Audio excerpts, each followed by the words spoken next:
Hello, everyone. Give me a moment. I'm setting some stuff up.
The All Creator Live Archives.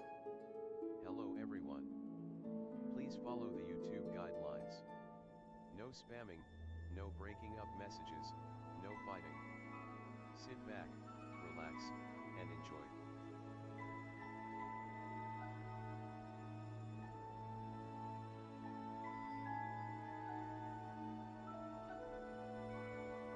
Hello, everyone, and welcome to a brand new day of All Creator Live. And I am back playing more Genshin Impact. And today is a pretty special day in terms of Genshin Impact stuff, because got an exciting event that unlocked yesterday, and I had no idea what unlocked. Days Beneath the Waves, right? That's what we were working on last time. It's side quest stuff. Oh, no, it's a daily. Okay. But speaking of questing, that's what we're doing today. We're going to be doing a story.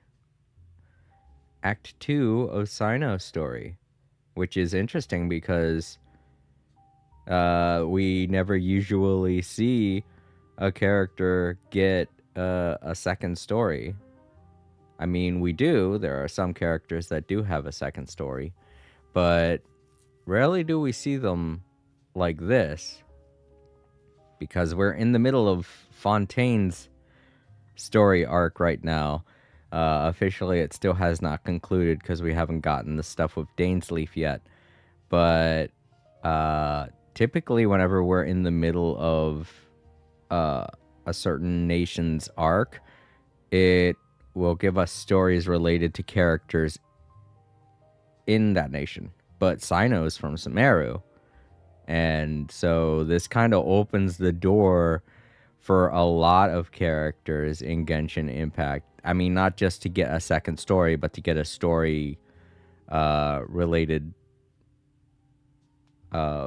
quest in general.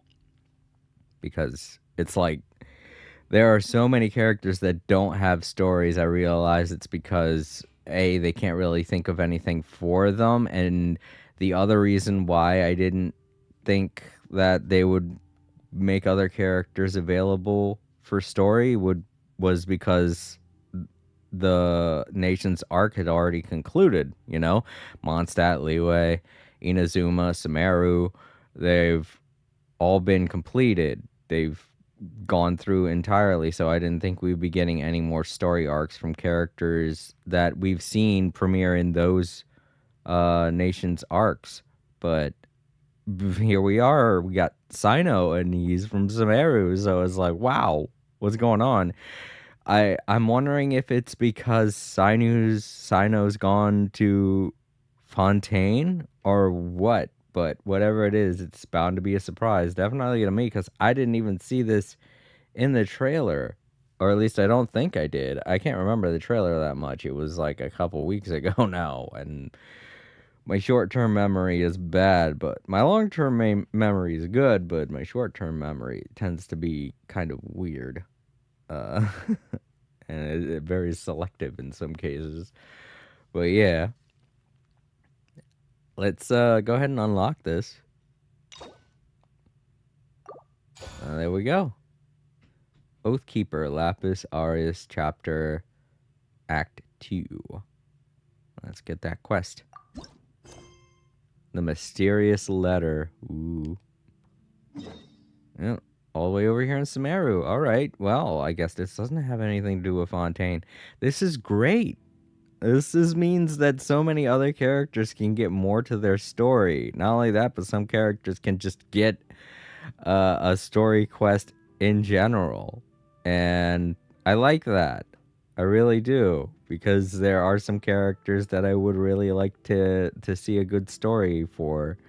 And we have yet to get anything on them. So this is nice. I'm happy about this. We haven't seen our Sumeru friends for a while now.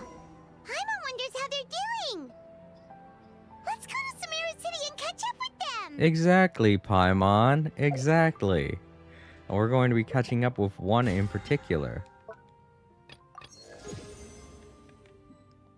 So I hope she's not disappointed if we don't see any others. But you know what? We might see others. I mean, if there's anything that we've learned from doing, oh, I forget whose story it was. It was a character where we did their story quest and we got to see a bunch of other characters in that story quest. And I was like, wow, this is rare. Because you don't usually see other characters in a character-based story quest, but I guess that was thrown out the window now too, so we may be seeing more than just Cyno on this quest. And I mean, that makes sense, because he's a pretty important person. Important person. Alright. To Sumeru City. I haven't been here in a while, actually. Come to think of it.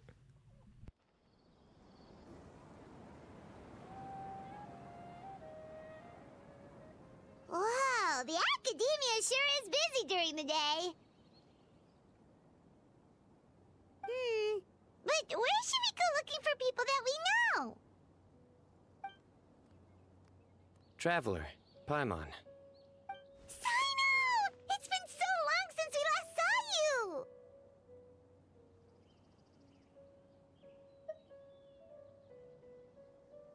you! As do you.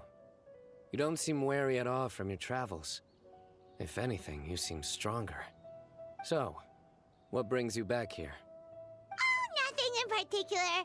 Paimon just saw a really big mushroom out on the road the other day and suddenly missed all our friends in Sumeru. Funnily enough, we were reminiscing about you recently too. It was at a group dinner. I look forward to hearing about your travels.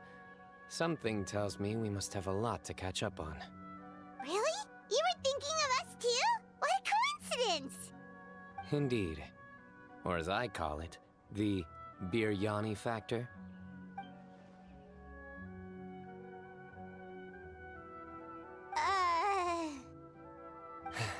You really want me to say the rest?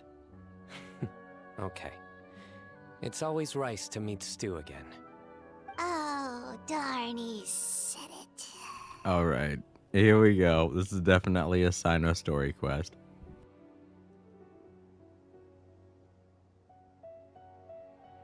You like that one, huh? You must if you remember it after all this time. Admit the truth. You have long been in awe of my razor-sharp wit. All right. Here's your 500 Mora.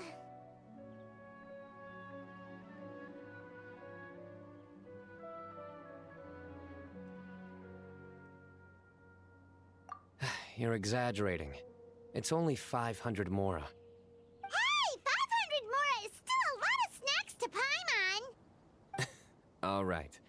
I'll treat you to some desserts later. Anyway, I'm actually investigating a case right now.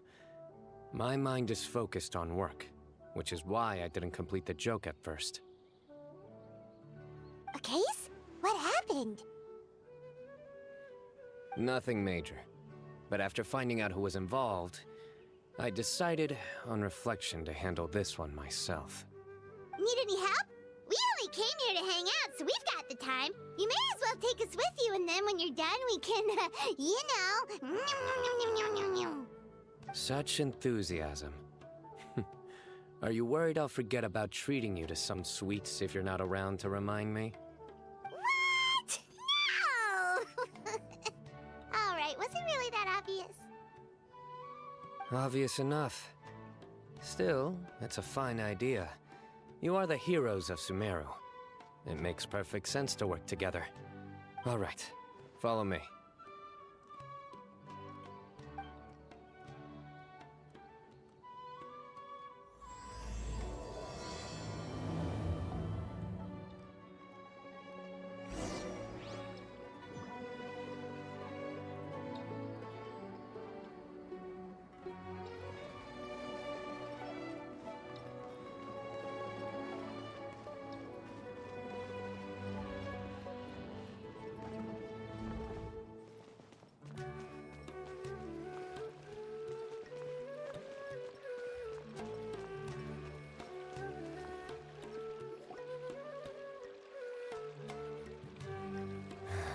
Do you see him?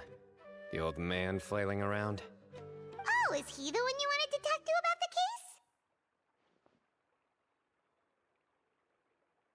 case? Correct.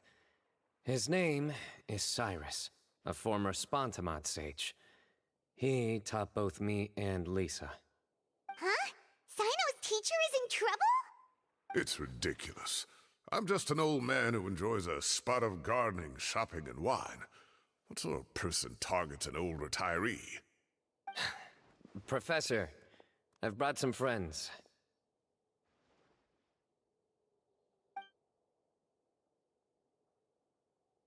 Ah, Cyno. Now who do we have here?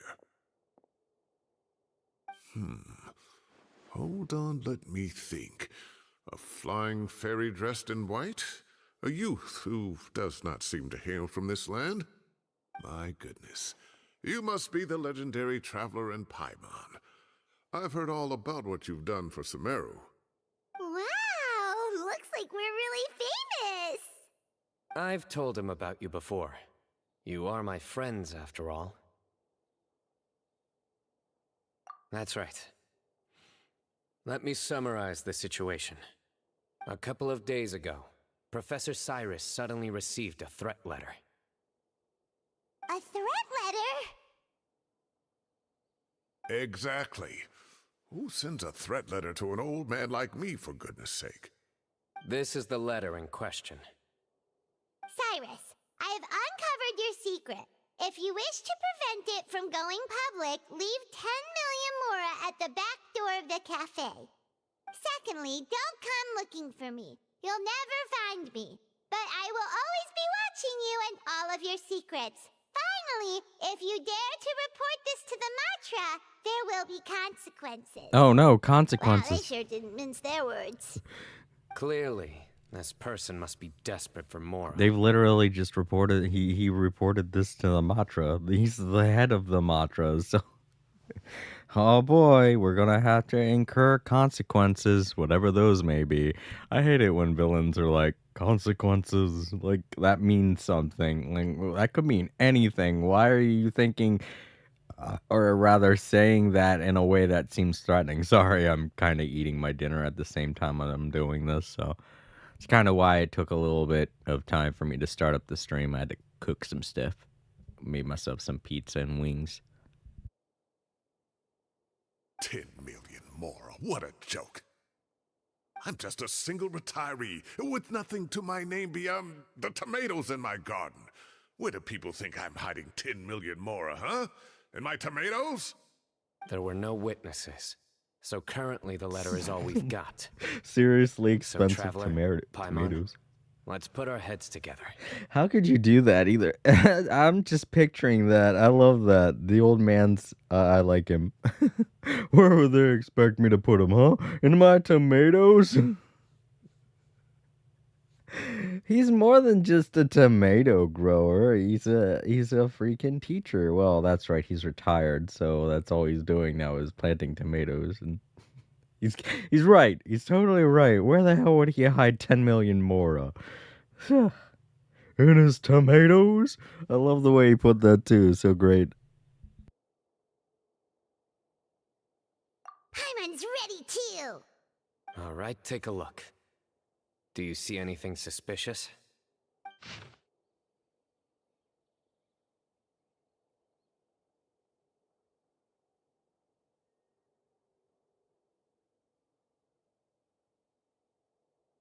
It's got like smudges all over it. It looks like old paper. And that symbol on the back, I mean, it's definitely from the desert.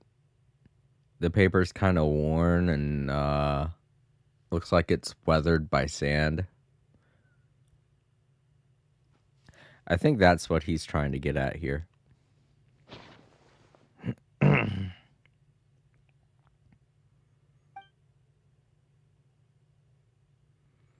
Didn't come from in an envelope. It was just simply written on a crude piece of paper and left for Cyno to find. Yeah, I know. It doesn't look like it was put. It wasn't folded at all either.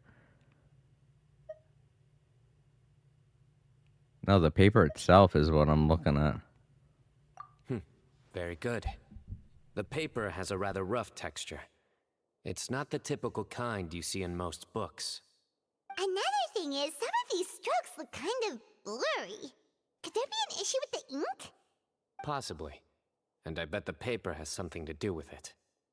Most of the paper around here is much smoother than this, and the ink is absorbed quickly so it doesn't run.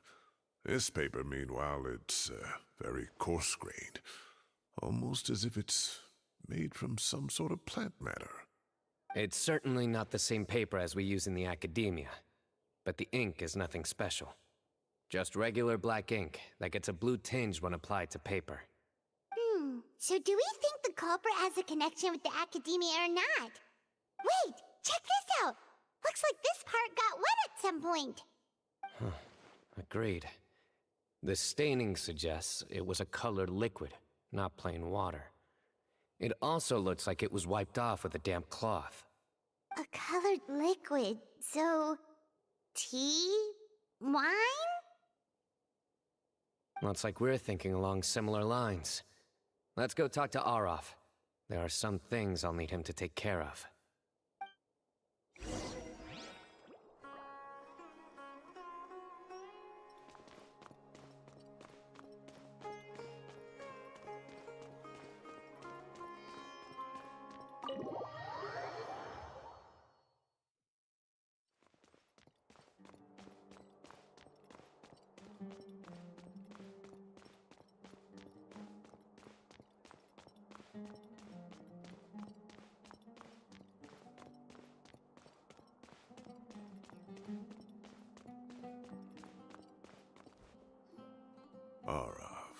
Arav. Ah, there he is.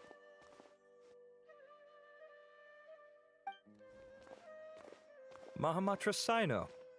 Sir Cyrus. Ah, and the Traveler and Paimon. It's been a while. For the life of me, I can't remember this guy. As such, I'm inclined to believe that the culprit in this case is a student at the academia. Somebody young and strapped for cash. Oh, one last thing.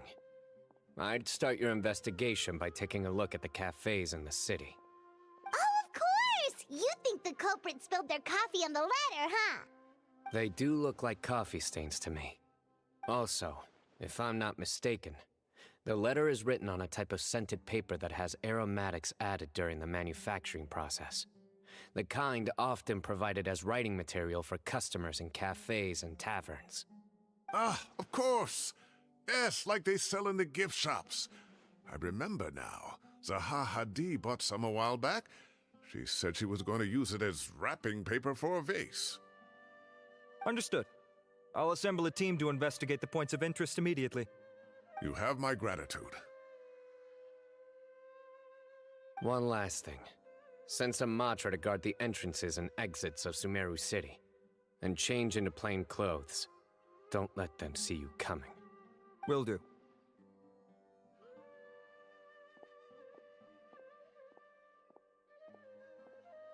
Great thinking, Cyno. So, where do we think the culprit's at right now? Yeah, they've probably been lying low at home waiting to see how Cyrus reacts. You're right, Paimon. Really? Which part? The culprit's approach. Whatever happens, they need this Mora. But just because they warned Professor Cyrus not to go to the Matra, doesn't mean they know what he'll do next. So, like you said, they need to wait and see. And crucially, the culprit said they'd be watching the Professor's every move. Huh? Wait, are you saying...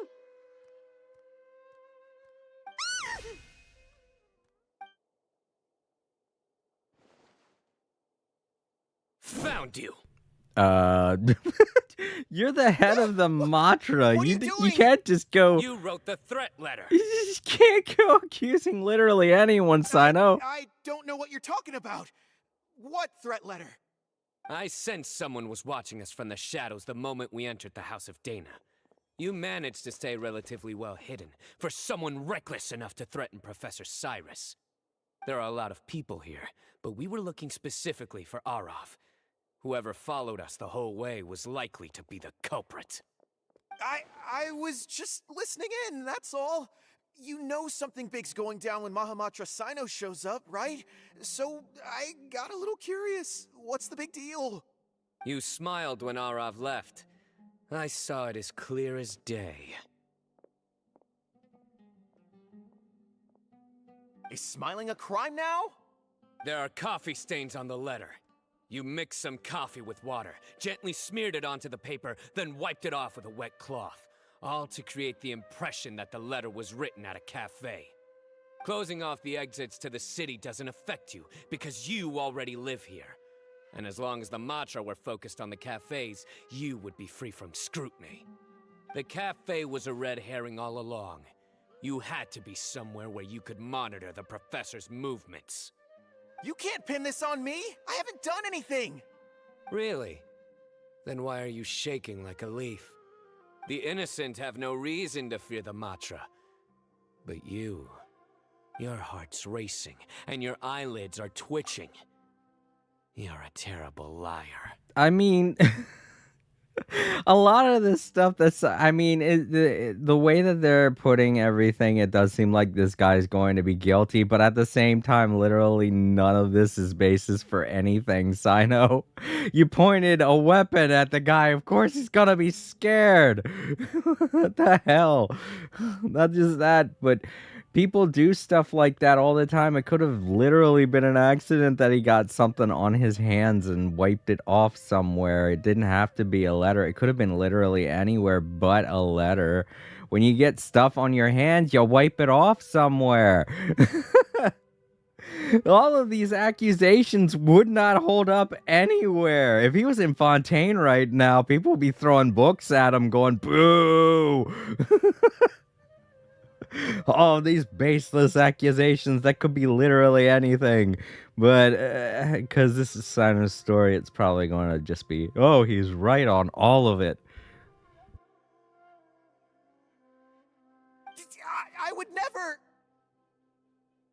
Don't try anything or you'll pay the price. Now come with me.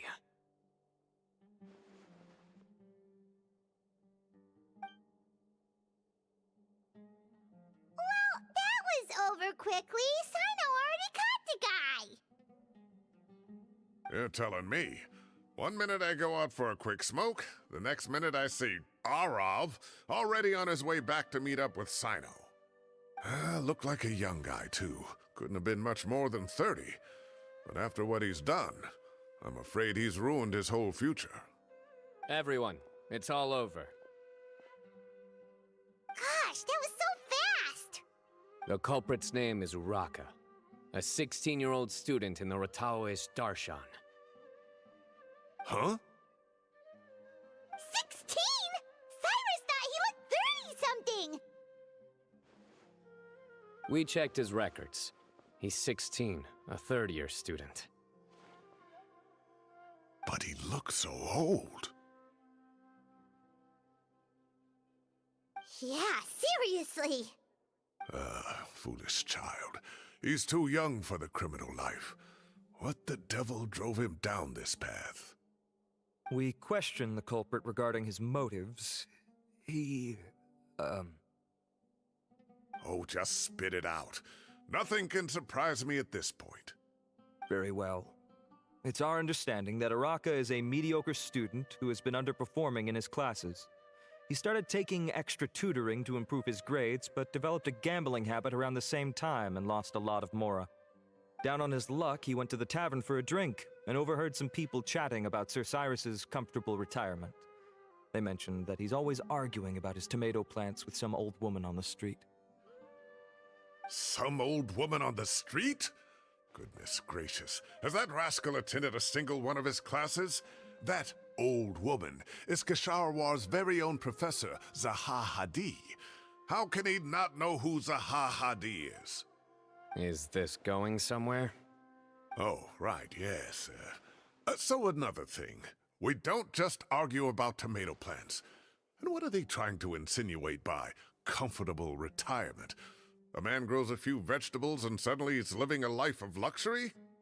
Maybe it's more the fact that you have the time to grow vegetables in the first place. Uraka mentioned he'd heard a rumor, alleging that Sir Cyrus illegally obtained a large sum of money from the desert before retiring and kept it for himself instead of reporting it to the academia. Uraka believes this money to be the reason why Sir Cyrus hasn't kept up with any academic research or other projects since his retirement. And given your advanced age, he thought you'd be an easy target to blackmail. Oh, Uraka. I'm at a loss for words. I'm so angry I don't know where to start. People make up rumors all the time. I am quite confident that Professor Cyrus has never embezzled a mora in his life. Arav, you'll have to find some excuse to interrogate Uraka again later. I need you to deliver a few firm fistfuls to him on my behalf. I completely understand how you feel, Sir Cyrus, but I'm afraid that course of action goes against the Matra's principles. Professor, there's no need to be childish about this. Oh, come on. I was clearly joking. I don't know. It didn't seem like he was joking. He seems pretty vengeful to this guy. Like first offense as far as they're concerned, but he's like ready to be all like, hang the motherfucker. Okay.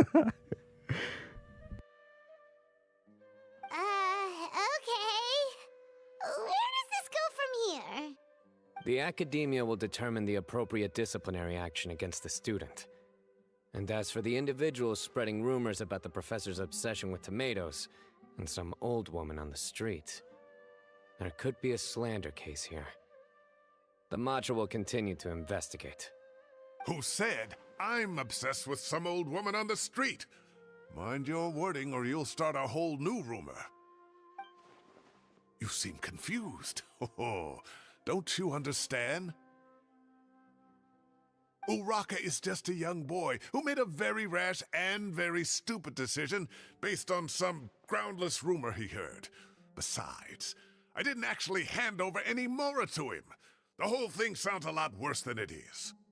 All it costs me is a little reputational damage. That's all. Please rest assured, Professor, that the Academia will issue a fair and reasonable punishment. Yes, I have no doubt about that. But as a former educator, I'd still like to have a serious conversation with the boy's parents. Their family lives in the city, yes? Correct. We looked into the family. Both parents are merchants and they're often away on business. They've never taken much of an active role in their children's lives. Oh, what a mess. You don't have to seal the evidence away yet, do you? I'd like to have that letter back for the time being, if possible. I need something concrete for when I talk to the family tonight. I was getting super suspicious about this guy, but now this just cinches it. Something's going on. I think he paid that kid to do something with the letter. I think he's trying to set up that one guy. I think he paid the kid to give him that letter, and he's trying to pin all of this on the one guy. What was his name? Ultra or something like that. I don't know. Something very, very fishy's going on with Cyrus. Definitely. We have to show them how serious this situation is. It could also be why Cyno is acting the way he is, and why he made such baseless accusations towards that one guy. Because I was just like listening to Cyno that whole time, and I was like, wait, what? Cyno, these are all 100% baseless accusations. But he probably did that because he knows that Cyrus is up to something. And him and the one guy standing next to Cyno, I can't remember his name. I think it's Avade or something like that. I think they're both working together to try and figure out what's going on with Cyrus. The relevant authorities have already reviewed the evidence and are now discussing Araka's punishment. You can hold on to the letter for now. Just make sure to return it within a couple of days. Oh, so you'll be able to close the case in 2 days? Give or take. Cases like this are quick to resolve. Very good. Well, thank you for all your help.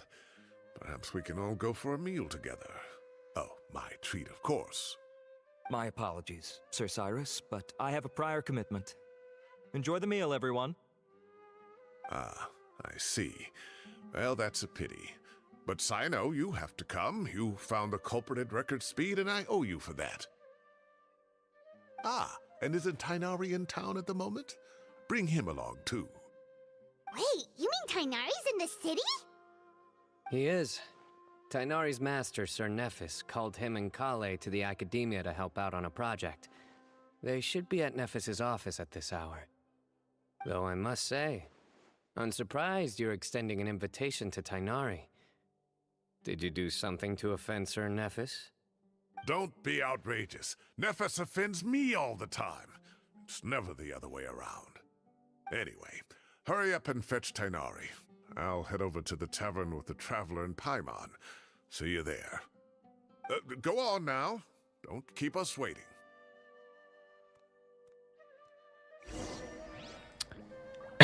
Yeah. Cyrus is definitely suspicious. I didn't get that vibe at all until things started to seem a little weird. Like, he's leading us places, he's going along with Cyno's baseless accusations.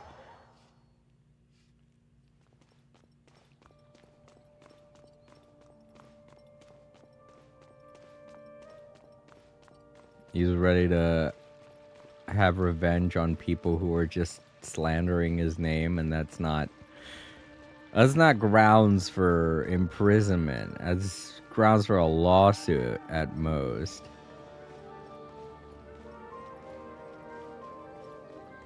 So yeah, something weird's going on with him.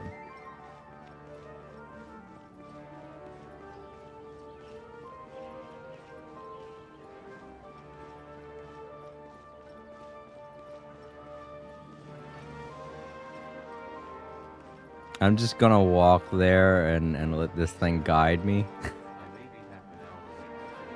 Yo, Semi, it's good to see ya. And don't worry about being late. I've started up the Cyno story like I said I was going to do last time I streamed. And so far, it's like another whole detective case going on because, you know, it's Cyno and it's an officer of the law. Just to let you know, I'm very suspicious of the Cyno guy in this story. But right now we're about to pay a visit to Tighnari. Not the one I'm playing as, but the one that's in this restaurant. Or tavern.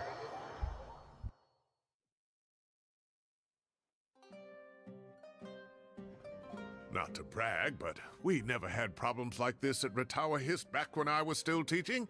And if you don't want to take my word for it, you can ask them. They were students at the time. They'll tell you what it was like, won't they? I was out in the forest at least 4 days a week back then, thanks to a colossal workload from Master. It wrought havoc on my poor tail, so I didn't exactly keep up to date with what was going on at the Academia. Most of what I know, I heard from Cyno after the fact. Professor's become a lot more laid back in his retirement. He used to be far stricter, and was especially known for being extremely principled. Wow. It's hard enough to stay true to your principles as a normal person. I can't imagine doing that as a sage. It's a pity Kale wasn't around at the time. I would have happily taken her on as a student. And then we'd have one more person who has to address Lisa as upper-class woman. Really? Can't you just call her Lisa? She seems to prefer it when people treat her like an older sister. Oh, believe me, back when she was a student, nothing made her happier than the younger students acknowledging her seniority. Whoa, more food? Are you sure about this? We don't want to take advantage. Oh, don't worry about it. Order whatever you like. And if it's not enough, order some more. After all your help today, treating you to dinner is the least I can do. I thought I heard some familiar voices. Ah, and Sir Cyrus is here as well. Oh dang, we're getting a lot of people in this story. We got Kaveh now. Interesting. Oh, Kaveh, it's been a while. Zahahadi was talking about you last month. How have you been? I have a feeling the reason why they had Paimon complain like that is because they're trying to express how much money he's spending on them. When earlier on in the conversation, when it first started, Cyrus was talking about not really having that much money. So they're trying to, I feel like they're trying to illustrate the point that he actually does have a lot of money somehow. Probably. Yeah. Like I said, throughout this whole thing, from what I've noticed, is they're trying to paint Cyrus as a kind of suspicious character. It's very vague right now, but it's growing gradually as we get to know this guy. I've been all right, thank you. You're looking very well, sir. I'm glad to see it. Have you eaten yet? Care to join us? That's awfully kind of you, but I had a late lunch, so I'm not really hungry just yet. I'll have dinner a little bit later tonight. I just came to Lombard's to buy some wine, and when I heard some voices I recognized, I thought I'd come and say hello. So what's the occasion, anyway? Some sort of celebration? Consolation, more like. You wouldn't believe the day I've had.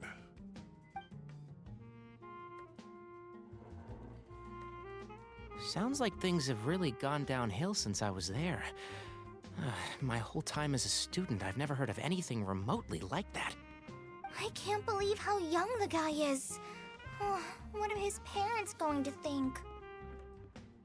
Young people are always more susceptible to making rash and ill-advised decisions. Their minds are still developing. It's just an unfortunate fact of life. He's kind of right in that, but in a hypocritical sense, because from what I'm gathering, I think he's the one who put the kid up to doing what he did. This whole thing started when this guy, Cyrus, received a letter, a very ominous yet vague letter saying to watch your back. And he called the Matra, Cyno, to assist in figuring out who sent the letter.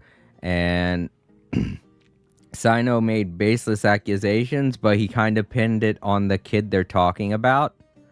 And I'm thinking that Cyrus paid this kid to give him the letter. And all of this is because he has some kind of vengeful attitude towards this one guy who the kid named as the culprit. But just like I was saying, Cyrus probably put him up to mentioning the guy's name. So he's being kind of a hypocrite here. Uh, I'm mostly restating this because you just showed up, Semi. I know you just got here, so you're not all that up to date on what's going on with the story. Sorry, those watching in the archives. But still, this boy has some nerve. Just look at what he wrote. Oh, it makes my blood boil. Wow, yeah. Jeez. Semi. I will always be watching you and all of your secrets. And then he just followed you into the house of Dana? If this were my son, he'd get the scolding of a lifetime. Oh. Luckily, I'm also an extremely principled person. Kave! Your order's ready, sir! Coming. I'll have to get going. Have a nice evening, everyone. I'll catch you all another time. Okay, bye-bye! Here I am. The coffee beans are in here too. Yep, it's all there. I'll stop babbling away now. Let's eat before the food gets cold.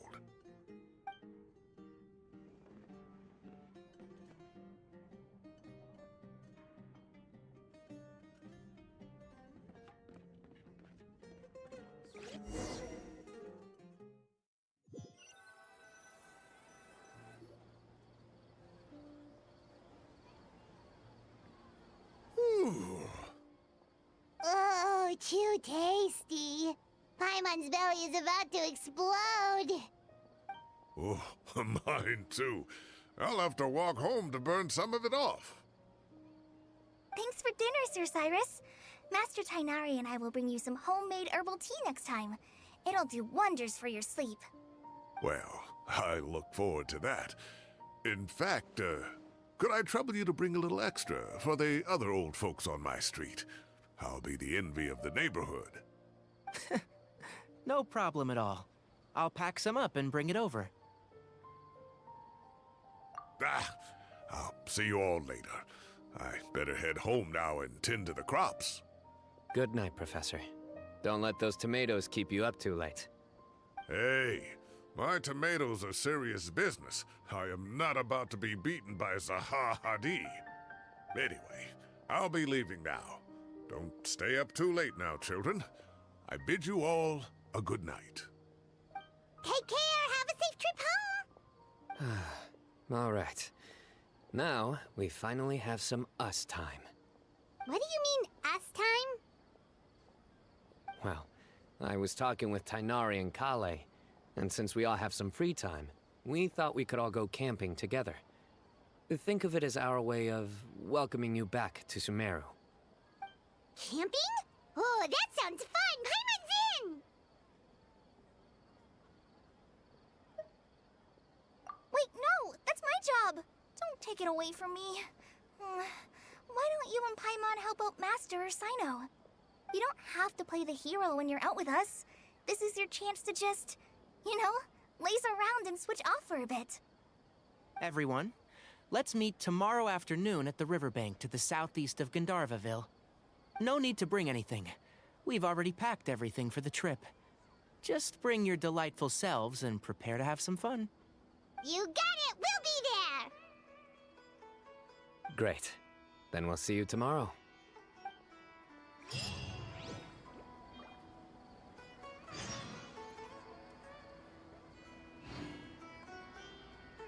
Yeah, sorry, I'm also eating some pizza. I had to make my dinner. Just one more bite, hold on. Ow. Whoa. Makes me laugh every time. Alright, now we gotta wait till tomorrow.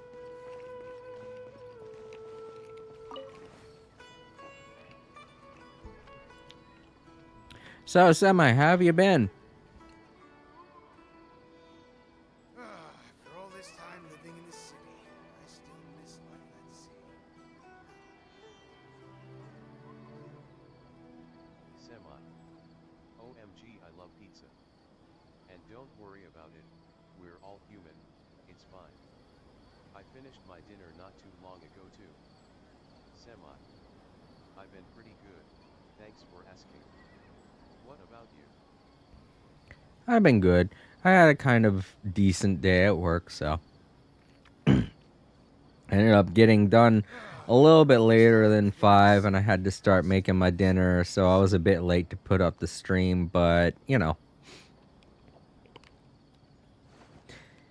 gotta do what you gotta do, you know? Try to squeeze everything into a tight schedule. But now I'm just relaxing and enjoying a nice story in Genshin, which is always a treat.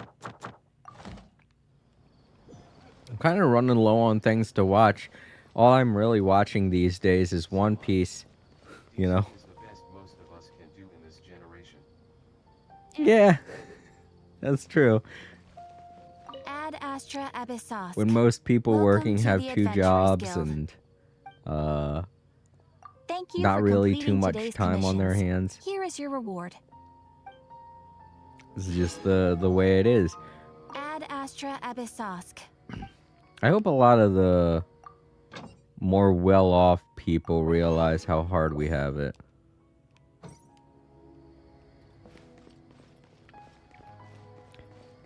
To be honest, I haven't even bought a new game. There have been 2 games that have come out. One is a game called Little Kitty Big City. I want that for the Nintendo Switch, but I haven't been able to afford it, and it's only $25. I also want Stellar Blade, but I haven't been able to afford that either. That's $70 or $60, I can't remember. But, you know, I can't afford any video games right now. I'm kind of tight on money, so... you know, that's just how it is.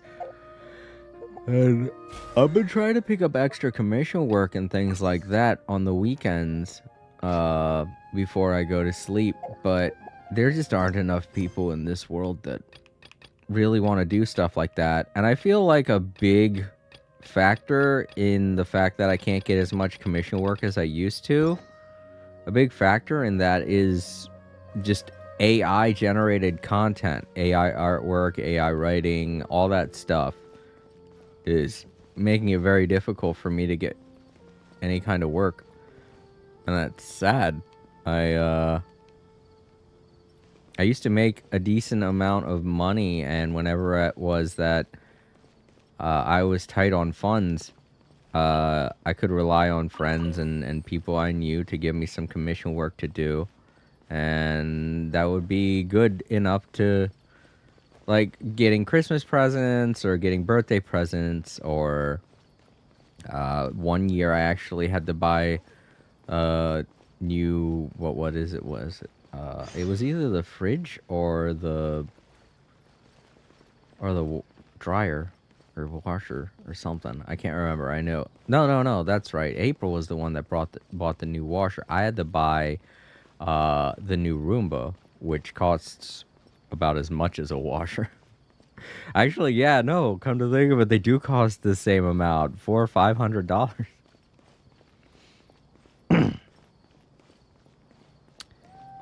But yeah, whenever something like that would happen, where I had to replace something, or whatever it was, I could really rely on my commission work to kind of make up the difference. But because of AI generated artwork and things like that, people just use that instead of hiring somebody like me to make something for them. Where am I supposed to go? Oh, that's right. I'm supposed to wait a day. Hey, doggy.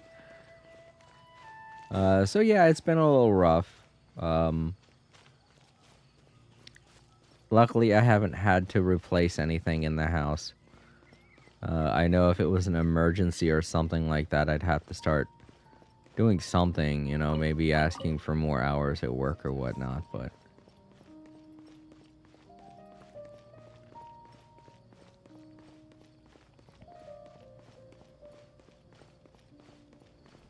As far as I'm considered, I feel pretty lucky, though.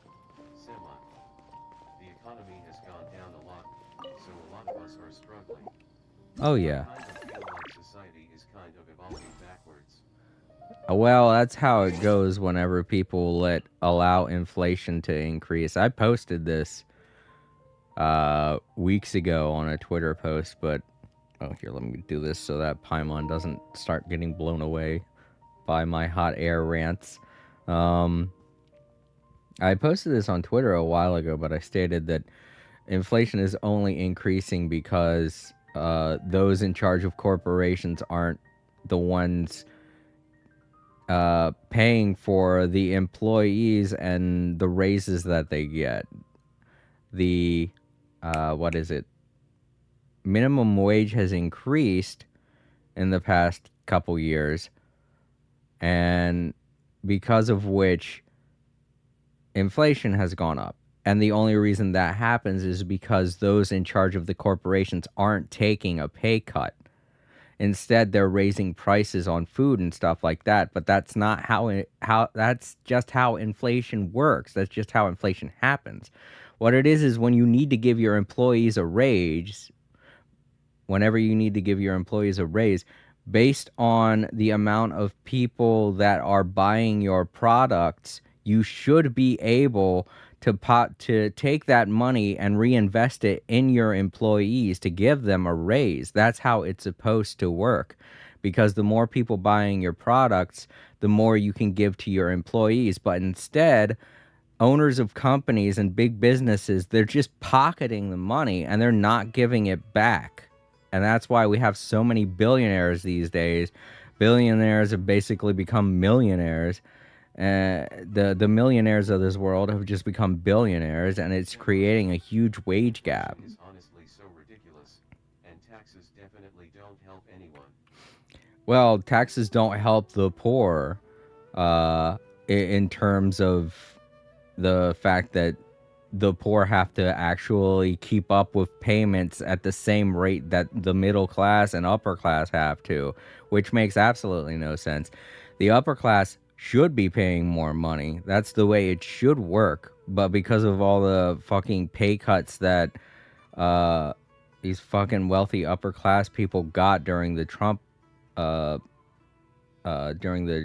years, we've been seeing more and more billionaires just pocketing the money, not reinvesting it, not putting it back into their employees. And all they've been doing to make up the difference is raising prices on food and things like that. Housing, food, cost of living, things like that. They've just been increasing the prices on all of that to make up the difference of the people that needed more money to go from a minimum wage that used to be $9 an hour to $15 an hour. I don't know if you realize this, but minimum wage has increased by $5, and that's huge. That's great. But the thing is, the people who are benefiting from that minimum wage are also the people paying for it, because everything that they're paying for has increased to meet that. And that's not the way it's supposed to work. Prices aren't supposed to go up. People who are at the top, people who have all of the money, they're supposed to be taking a hit for that. But they aren't. Instead, they're just keeping the money and forcing everybody to pay more. And that's not right. That's not the way that the economy is supposed to function. That's not the way capitalism works. That's just the way that that's just the way oligarchs are created. That's the way that large businesses all work together to get back at the little man who wants more money for doing the work that they should be doing. People at the top, they expect us to do the work, but they don't want to pay us for it. And that's just wrong. So I'm hoping that inflation will start to go down once our government, once the U.S. government, and by relation all other governments around the world start taking notice of this and start cracking down on billionaires and things like that. Because in all honesty, billionaires shouldn't be a thing. Like now, grocery trips that used to cost maybe $100 at most now cost like $300. Yeah, well, I mean, that's really all dependent on how you spend. I'm not a frugal spender. If I want to, I'll get a generic brand of something. If I need to, I'll get a generic brand. Like the pizza that I got that I'm eating right now is a generic brand. And it's just as good. I just add some extra spices to it, and it tastes just as good as name brand pizza. But yeah, that's really all a case in how you spend. But I get what you're saying. It definitely does cost a lot more to buy a lot of the groceries that we used to get. So yeah, they definitely need to start cracking down on that, because like I was saying, billionaires shouldn't even be a thing. That just should be something, because now we have trillionaires. I don't know if you realize this, but we actually have people that are just so financially well off that they don't have to worry. They could buy small islands and still not worry about it, and that's ridiculous. That shouldn't be a thing. You shouldn't be able to buy up massive amount of land and it just doesn't cause you any kind of huge financial issues, you know? Used to get by just fine, but now it's so expensive and we can only stock up for the next week or less. Yeah.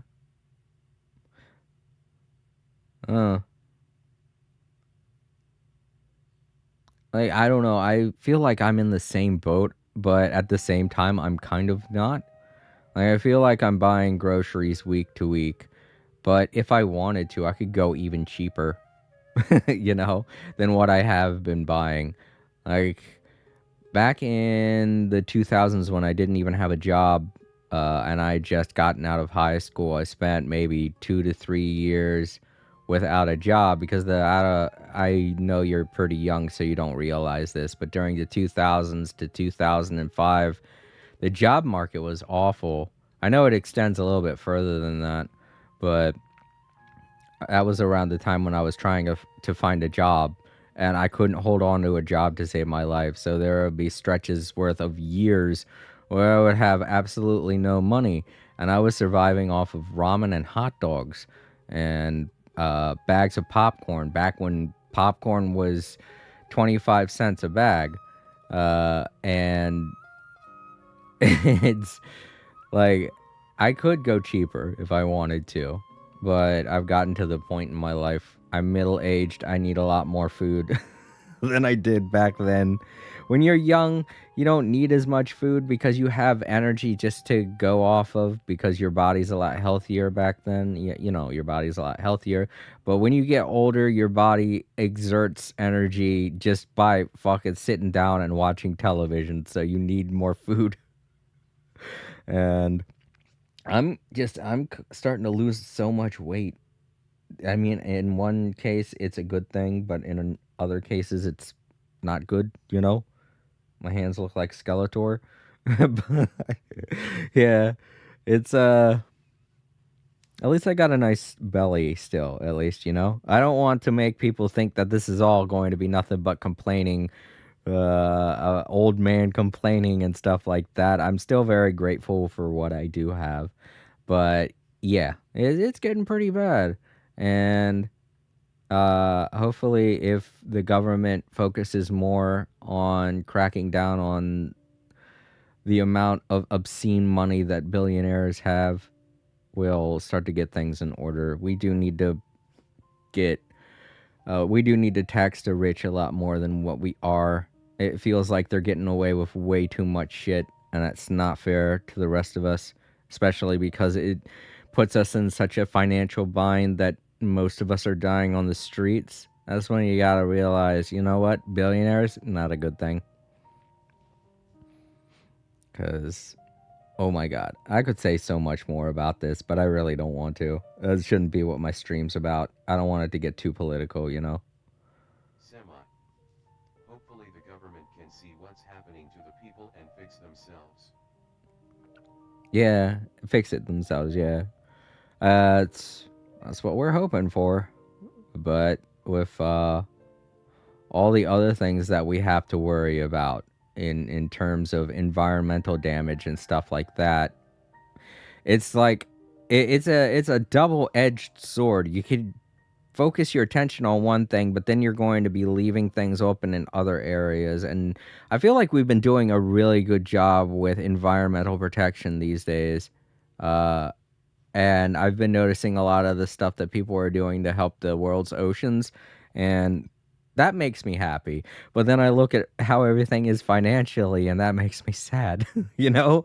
So it's like, yeah, have one thing or the other. We could try and divide our focus, but at some point, everybody around the world has to realize that things are only going to get better if we realize the poison that we currently have in our systems, and the things we have to do to fix that poison. The planet is 100% a necessity, and we can't allow things to just deteriorate the way they were during the 2000s. But at the same time, we can't, if nobody's alive to do it, then then those big businesses that were polluting the planet are just going to get away with polluting the planet also, because that's just seems the way that big businesses work. They're just like, we gotta divert attention from the fact that we're making so much money, start polluting more. That feels like what they're doing. They're going, pollute more, make them pay more attention to stuff like that, distract them from the fact that we're making obscene amounts of money and aren't sharing the wealth, which is what we're supposed to be doing, but we're not. And I get so tired of it. I really do. Can I still... Nope, I still can't do that. That's so weird that they don't allow me to do that anymore. But, yeah, whatever. Time to get back to the story. I was spending a little bit too much time in that pause menu. I was going to change the timer, but I was going to do this. But I ended up forgetting, going on an old person rant. Sorry, everyone. That's exactly what's going on. It's so tiring. Yeah. Okay, next day, 14 o'clock, 1400 hours, which to those of you who don't know is 2 p.m. if you don't understand army time. I realize it's called something else, but here in America we call it army time. So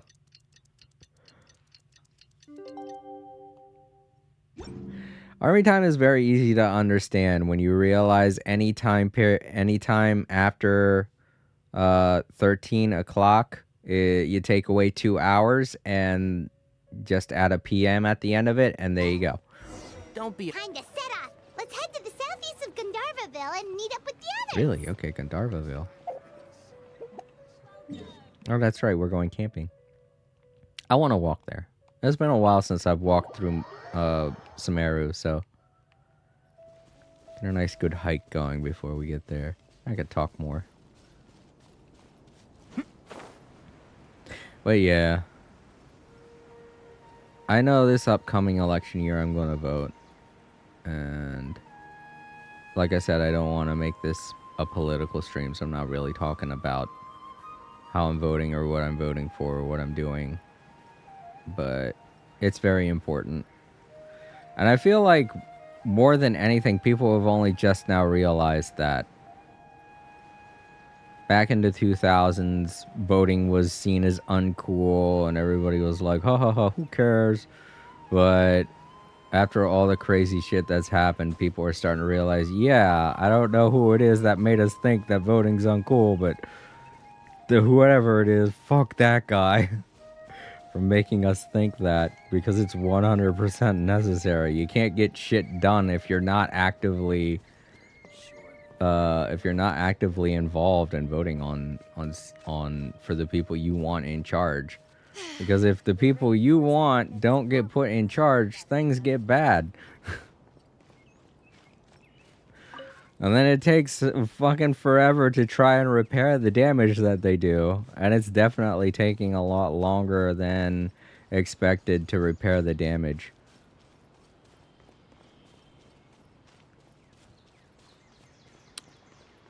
But yeah, let's not worry about it too much. Let's focus on the story at hand. We're here! Wow, you guys are ahead of the game. You set up the tents already. I'd say we're right about on schedule, actually. We were aiming to have them set up before you arrived. Traveler, Paimon, let's go fishing together. Whatever we catch, we can grill for dinner tonight. You got it! Dinner's on us, tonight.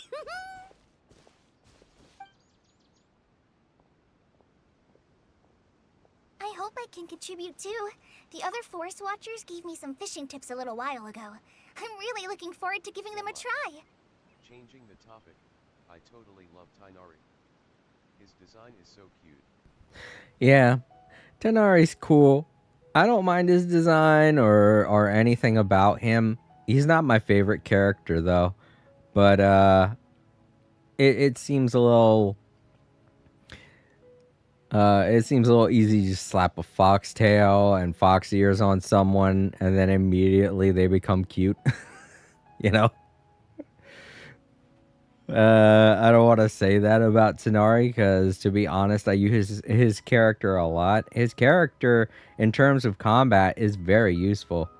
But yeah, speaking of this game and what's going on, I hate the fact that anytime there's some kind of detective work or something going on, they don't clue the traveler in on what's going on.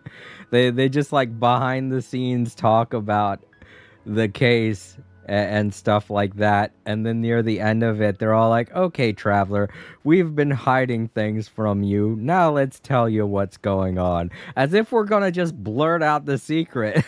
Do they not trust us with these secrets? Because I think that's what Tenari and Cyno are doing right now. They're coming up with a plan and they don't want to tell us. The Fox features plus, I love the green. Green is one of my favorite colors. Oh. Especially dark green, because it's really calming to me. Oh, okay. Well, that explains it then. My favorite color is blue, or... Well, my favorite color used to be orange, but these days it's been blue.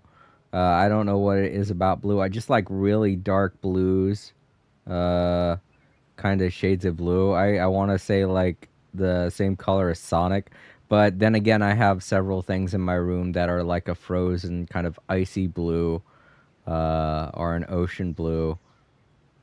And it's been my color that I've really loved for a while. For a while, though, when I was in my 20s, my favorite color was black.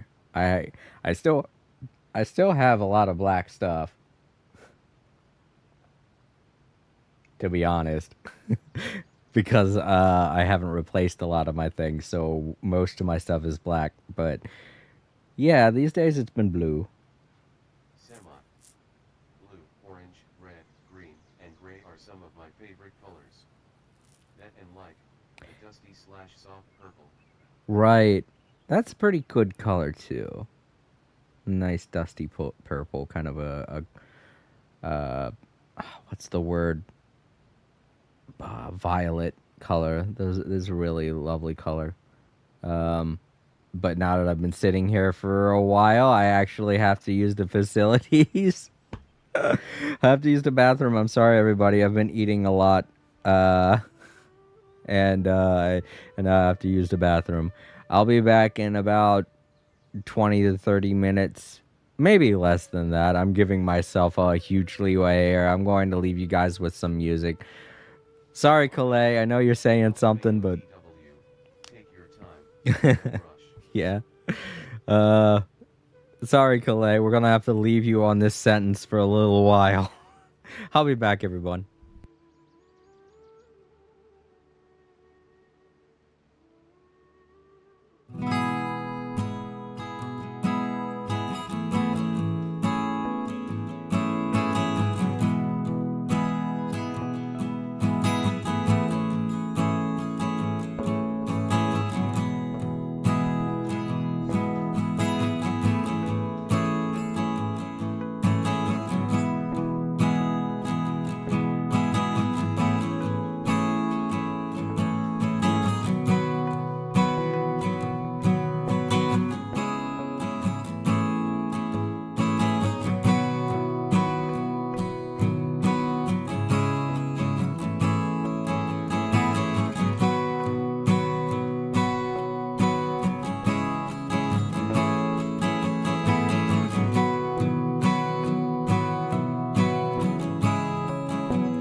Okay, I'm back. It didn't take me nearly as long as I thought it was going to. Alright, Kole. Let's continue with what you had to say.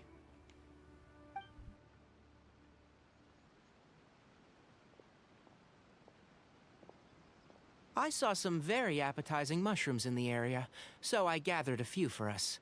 I'll leave them here along with some fresh fruit. Wow, camping with a forest watcher is the way to go. They think of everything. And even if they don't, they can improvise. This is true. Semi. I don't think I've ever had a single rough day in this forest. So, how has everything been going for you? Well, there's been some high points and low points, but we've had some unforgettable experiences along the way. I see. Oh, in that case, you should try a valberry. I bought some from the market this morning. A valuable suggestion. Just don't bury your feelings using food. All I wanted was to recommend something bittersweet. Oh, I have a sudden craving for fruit tea. I'm gonna go fetch some stuff. Bye!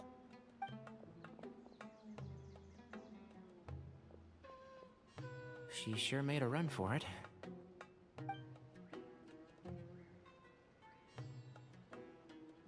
Unbelievable. She made a run for it.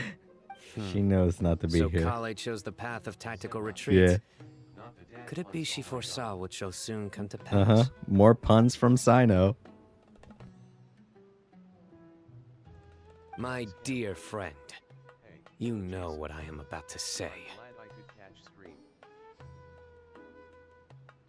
Yo, Bryce. Yeah, it's good to have you here. And it looks like time for Genius Invocation TCG. Oh, boy. That's why she ran. It's not just because Cyno's up for more puns. Whenever he gets punny like this, he also wants to play some TCG. Excellent. A kindred spirit. A great warrior can sense when a duel is nigh. But it looks like we'll get told off if we start playing No. now. Let's enjoy the nature for a while longer. Okay.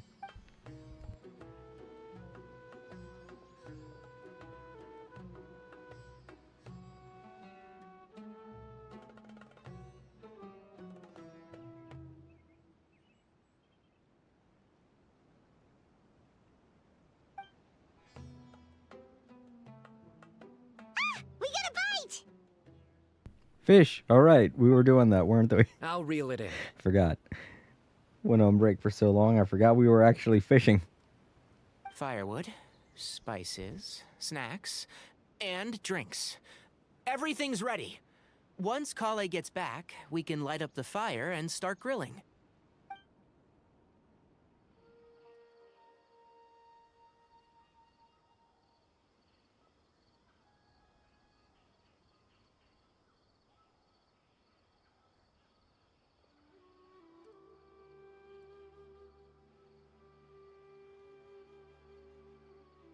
Bryce Campbell.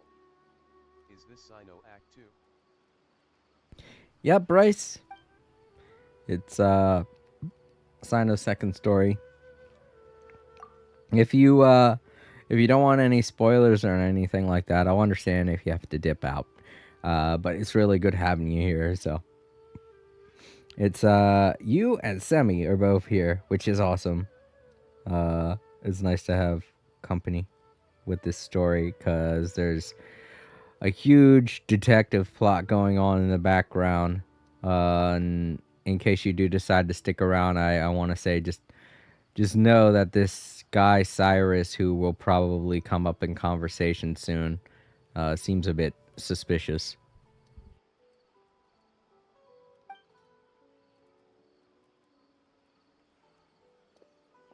There are 3 tents. Which one do you two want to take?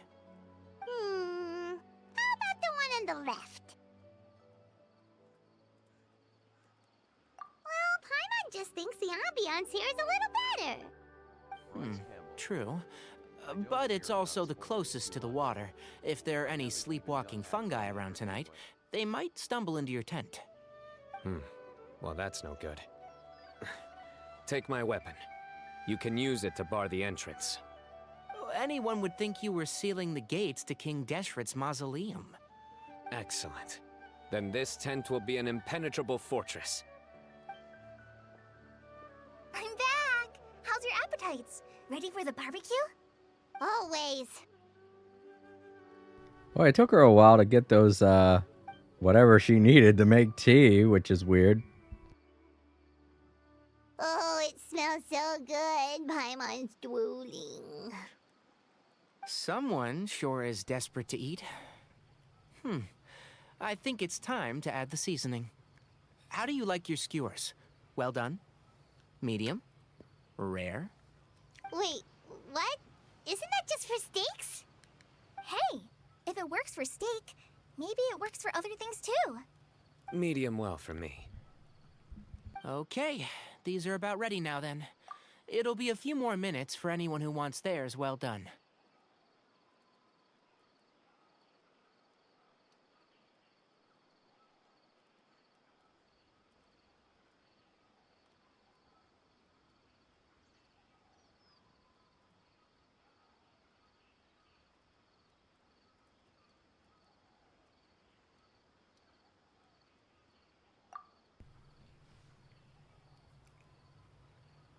Oh, that was so delicious. If Paimon's stomach had space, she'd eat 3 more skewers.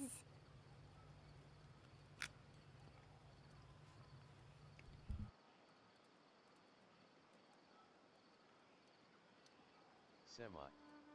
I'm peeling the sticker off a water bottle I got not too long ago and it's hurting my fingers cause it's really sticky.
Oh crap, I just realized that my microphone's been muted this whole time.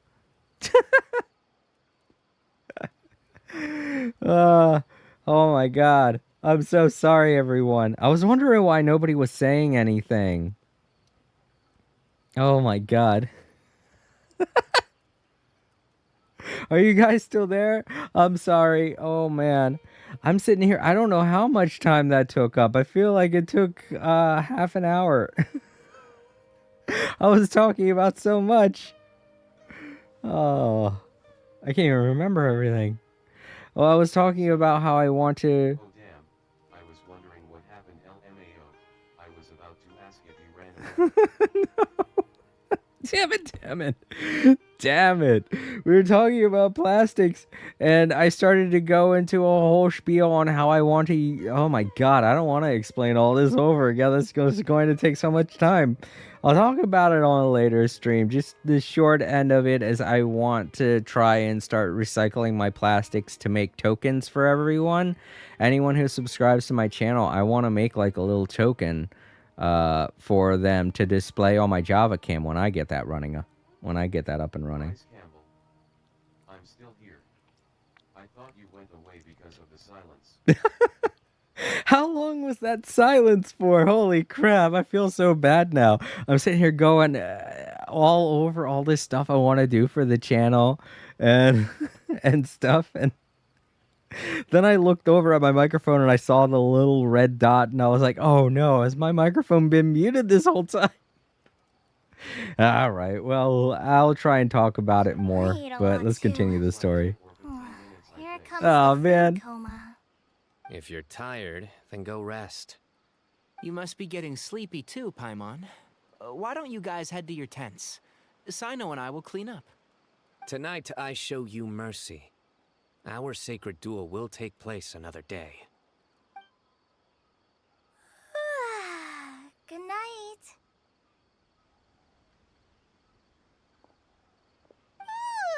Paimon's struggling to keep her eyes open. Oh, don't forget this. Bryce The Campbell, staff of Holy the Scarlet crap. Sands. better tend to the Wait, 3 minutes you were in an actually hour. being serious about that? It's a very powerful weapon. Try it. All right. Paimon can't even lift that thing. Gonna give us Fair this enough. weapon. You sure you don't Wait, want are we it? actually gonna get it? Yeah, Paimon's sure. We'll be fine. And even if we do get an uninvited guest in the night, Paimon will be here to take care of the traveler. Anyone was there. That would be so funny if we did get that for free, because I think that's like a 5-star weapon. I was like, wait.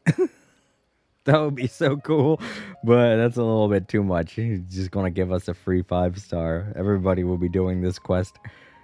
Divine Artifact Slayer of countless vile monsters. That reminds me of a parting king of invocations. I'll tell you about it tomorrow. But right now, it's time to rest. Sleep well and sweet dreams.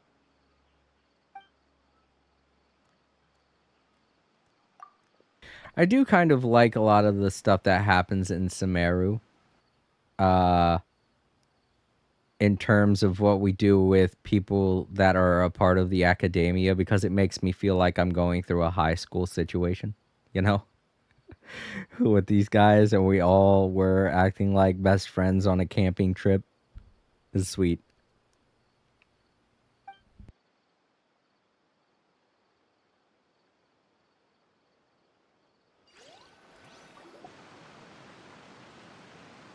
I think they should all be here.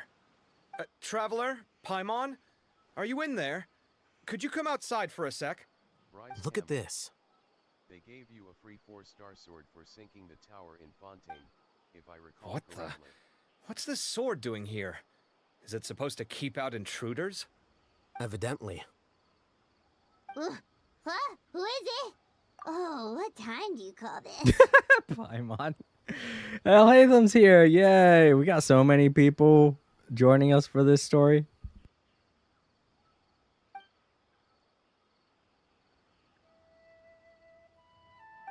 Paimon's gonna take out the sword. Yeah!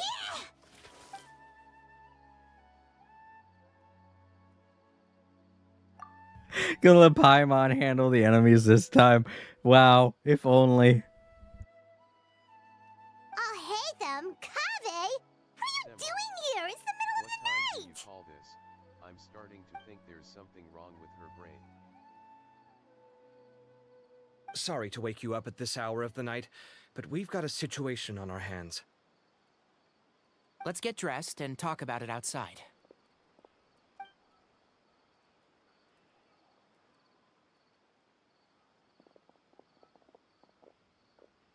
Something has come up, and since it pertains to Cyrus and Cyno, I deemed it essential to inform you all.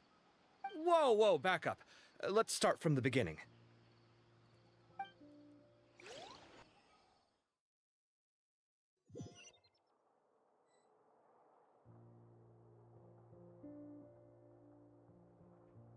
Huh? Where'd the wine cups go? I could have sworn I left them here after I washed them. Ah, there they are. I'll have a cup too.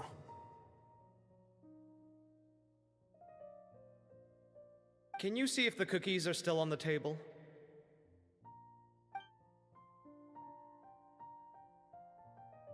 They are, and so are the fruits. Oh, this is so bland. I should have gotten a few bottles of what Cyno's group was drinking last night. Do tell. What were they drinking? Oh, right, I forgot to mention. So, I ran into Cyrus yesterday evening when I went to the tavern to pick up some things. He was hosting a dinner for Cyno, Tighnari, Kale, and the Traveler and Paimon. Anyway, they got a bottle of Lombard's new vintage for the table. At least, I think that's what it was. It looked pretty good. Sounds like they're all tangled up in this. You know what it's about, right? 16-year-old kid tried to extort Cyrus. He was asking for 10 million mora. I heard some people talking about it on the streets, yes. Didn't take them long to catch the culprit. The sages are probably dealing with the case by now. I wonder what Sir Nephis and the others will make of it. Oh, Cyrus showed me the extortion letter, too. It was crudely written, but the paper had this beautiful pattern on it that I've never seen before. Really caught my eye. Give me a sec, I'll sketch it out for you.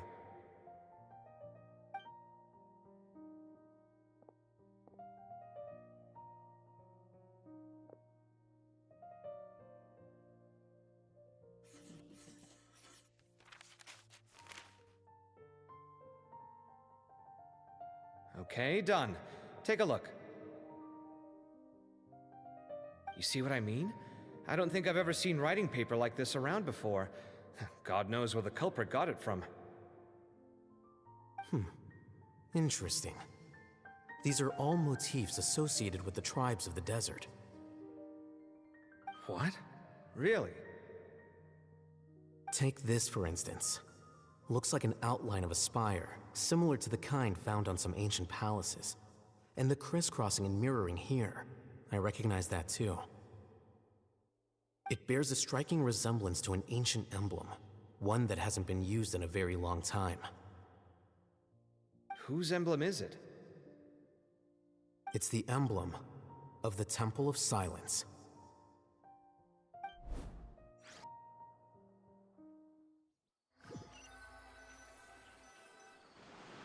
After discussing it with each other, we both agreed that something didn't feel right, so we went looking for you. This was a long way to come from the city. Alhaitham figured you were probably with Tighnari, so Gandharvaville was our first stop. But the Forest Watchers told us that you'd gone camping. Then, just as we were heading off to the campsite, we ran into Cyno. He said he was on a supply run. We exchanged a few words, and then he ran off. Hold on. So what's the deal with that emblem you were talking about? The Temple of Silence, you said? What is that? Should we be worried? Is everything okay? Give me a second. Let me get Kale.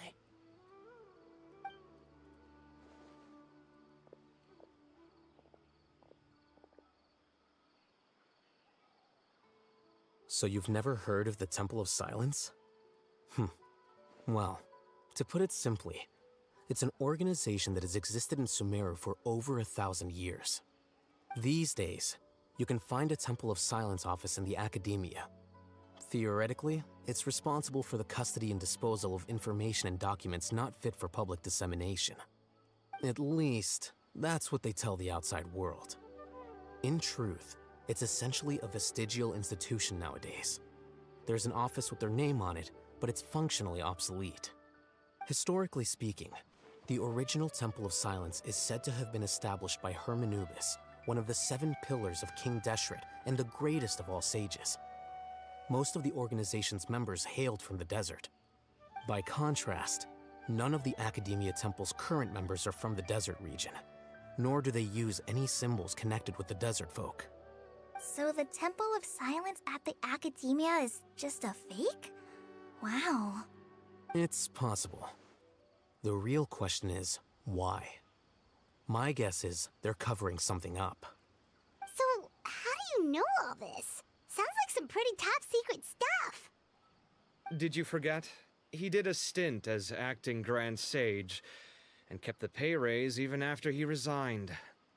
Oh, yeah! Paimon did totally forget about that. So you took the chance to read all the top secret documents while you were acting Grand Sage, huh? That's smart. But I like how Kaveh decided to mention that he kept his pay raise. He's totally jealous about that. If you're asking me whether I familiarized myself with the documentation in my office, I would respond that that's a perfectly normal part of any job. So much about this doesn't make sense. Why did the emblem of the Temple of Silence appear on a threat letter from an academia student to Cyrus? The student's only 16, and doesn't have any family ties to the desert. So where could he have seen that emblem, or gotten the paper? You said you ran into Cyno, yes? Did you tell him what you've just told us? Yep. He ran off as soon as he heard what we said. Given that Cyrus is involved, he's probably halfway through solving the case by now. Still, we should try to catch up with him. At this hour of the night, Cyno will probably go looking for Cyrus at his current residence. Oh, don't worry about that, Bryce. Cyno's already on the case, so we're technically doing that right now. This is a Law and Order case in Genshin Impact. If the Academia's Temple of Silence really does exist just to cover up the truth, the sudden appearance of this emblem can't be good, and sure to stir up trouble. We should pay a visit to the Academia. Yes. As the Sage of Amorta, my master ought to know the truth about their office. You can ask him to tell you what he knows. The more information we have, the better prepared we'll be for whatever happens there. If this situation is connected to the real Temple of Silence, the emblem has to be part of a bigger conspiracy. Kale, could I trouble you to send a message to the Core of 30? Tell them to keep an eye out for Cyno and Cyrus. Traveler, Paimon, you two come with me. We'll go after Cyno. Sounds like a plan. Let's go. Cyrus has been living in the city lately. He rented a place near the field so he can keep an eye on his tomato plants. Okay. Then let's go look for him there. I think I'm gonna walk. That way I can actually start talking about what it is I was talking about during that entire silence.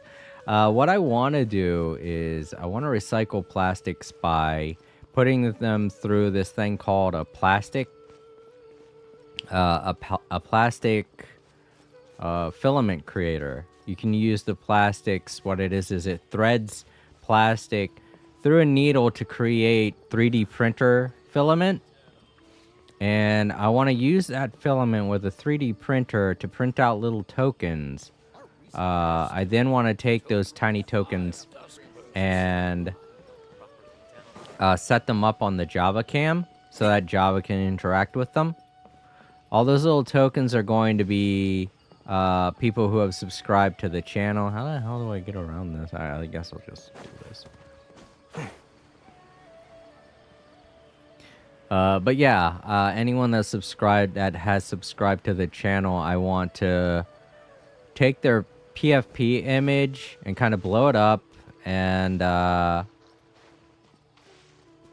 put it through an app called a slicer. And what it is it'll take images, it'll take 3D renderings, and it slices them to where they can be made into 3D prints. And then I want to print out the tokens, make them little standee tokens, put them on the Java cam, have Java interact with them once I get the Java cam up and running. Hey, I'm gonna dip out. I gotta get some rest for tomorrow. Oh, okay. Try to catch the next stream though. Alrighty. Alright, good night. Thanks for stopping by, Semi. It's good seeing you. But yeah, that's just the start. The thing is, it's going to take me a while to do that. Mostly because I cannot really get the money together to buy a 3D printer. I used to have a 3D printer, but it broke. So that's something that I want to invest in getting in the future. Alright, see you later, Semi.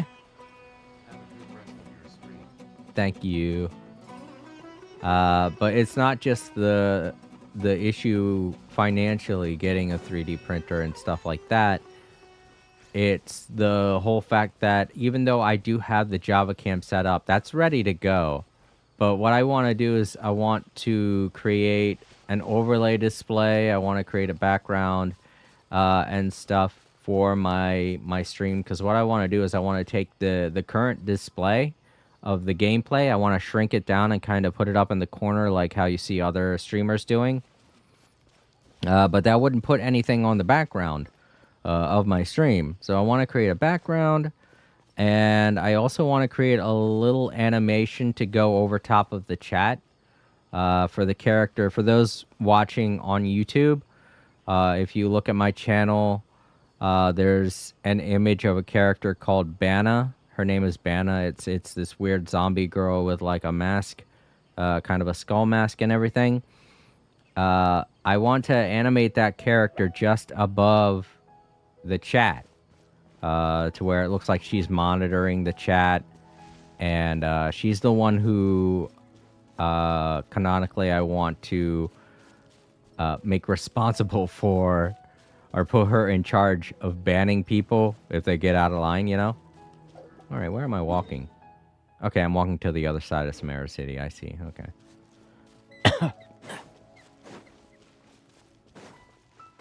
So let's just go into the city. Start this up. Oh, the entranceway's down there. But yeah, doing animation, just making backgrounds, I want it to be nice. I also have to create a startup thing, a little thing to let people know that I'm working on the stream at the beginning of each of my streams, like how a lot of other streamers do. I want it all to look nice, and it's going to take a lot of time. That's mainly what's preventing the Java cam from being a thing right now, is I have it all set up and ready to go. It's just I have to create all of the stuff that I want. And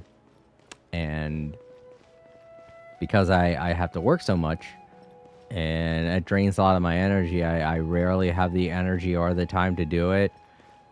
And I definitely want to get some stuff done during my vacation this year. But it's gonna take a while. So just wanted to put that out there for all of you wondering why it is Java cam's not up and running. But yeah, all of that is what I was talking about during that long period of silence that I had a few minutes ago. And I'm very sorry about that, because I was way more enthusiastic about talking about it back then. I think that whole thing started when Semi talked about plastic bottles and stuff. Because I do have plastic bottles, but I reuse them. I don't have that many plastic bottles, and I reuse them for things. Like, for instance, I have this big plastic bottle of Hawaiian Punch that I'm reusing to drink my Crystal Light iced tea out of. And I would like to take it a step further and take any and all plastic bottles that we have in our household and put them through a threader. That way, they can be used as something very useful for the stream. This is the place. We might be too late. Looks like nobody's home. Oh, Cyno moves fast. If he was here, he's probably long gone by now. I know that voice. Is that Tainari I hear? Ah! Professor Zahahadi! Wow, so it really is you. My goodness, whatever is going on tonight? We're looking for Cyno. So, he's already been here. Yes, not long ago, in fact. He knocked on my door and asked if I'd seen Cyrus today at all. I told him the old fool left early this morning, and I hadn't heard him come back. So we went to his place, and would you believe it? He's gone. Goodness knows where to. It must have alarmed Cyno, because he took off in an awful hurry after that. He never did explain what this was all about. How serious is it? Well, if Cyrus isn't at home... Oh, it sure doesn't sound good. Professor, did you hear that a student recently tried to extort Cyrus? Why, yes. When I left the house that day, I noticed he was watering his flowers in the field in complete silence. He had a piece of paper clutched in his hand, and he looked lost in thought. I could tell something was troubling him, but he wouldn't tell me what it was. If Cyno hadn't happened to visit him that day, he'd probably still be holding on to that thing. After seeing the letter, Cyno told him to contact the Core of 30, but Cyrus was very reluctant. He claimed it would only damage his reputation. Eventually, he relented, after much persuasion from Cyno. Huh? Cyrus didn't want to report it? Well, that's strange. When we saw him, he seemed pretty okay with the idea of the kid getting his just desserts. As a former sage, it's possible Cyrus still has enemies at the Academia. That's why Cyno was so insistent that he report the matter to the authorities. I was there while they were going back and forth over it. So Cyrus initially hoped to stop this from going public. But why?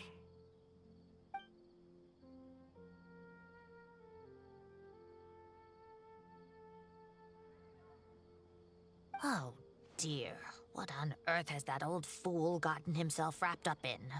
Oh, I do hope he's not in danger.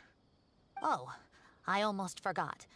Cyno left me this letter to pass on to you. He wrote it when he came by earlier. He realized you might come looking for him. Thank you. What does it say? Let Paimon take a look!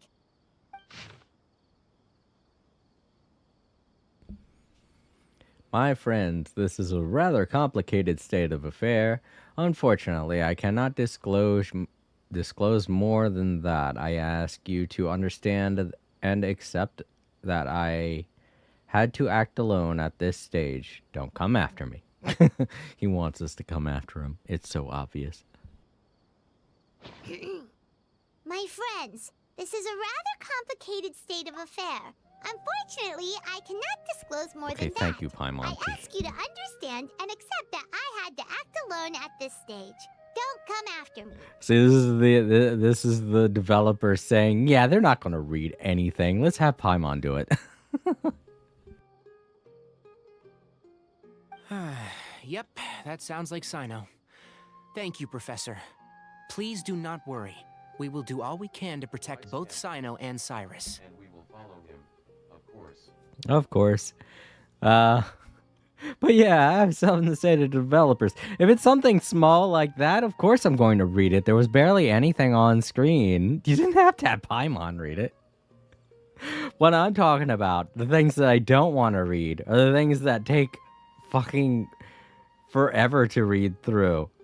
If I remember correctly, during the R&R quest line that I was doing, all the reading I was doing, it took me like, I want to say 4 or 5 hours just to do one part of that because of all the shit I had to read out loud for the stream. To anyone watching in the archives, go back to those streams way back when I first started live streaming on YouTube. It's, I think it's called Aranara Are Annoying, which is the first live stream I did of Genshin Impact on YouTube. And boy, oh boy, I was reading literally everything out loud, and that was a mistake because those streams took up so much of my time, and I felt like I was going crazy. Traveler, Paimon, let's head to the academia and regroup. Voice those world quests.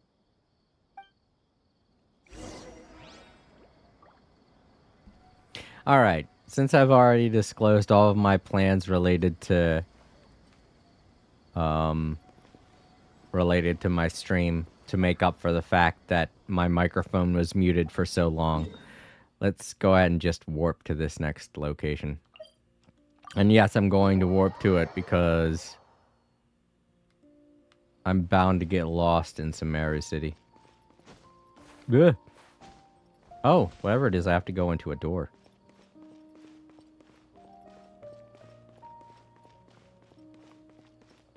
Guess I should follow this then. Because I don't know what door it is they want me to go into. Whatever it is, it's down here.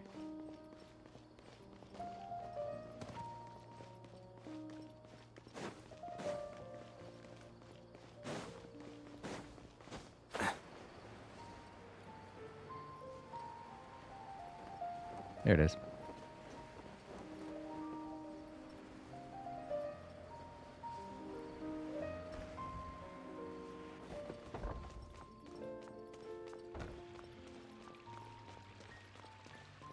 I do definitely like the transitions. Oh, what the hell?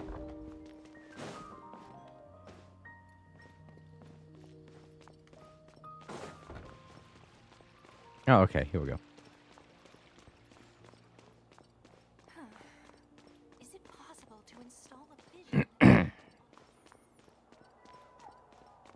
Rise Campbell. We are infiltrating the academy again. Again. Yeah. Well, I wouldn't call it infiltrating. The academy's free for everyone to go into. You just can't use the elevator. That's the one thing you're not allowed to do.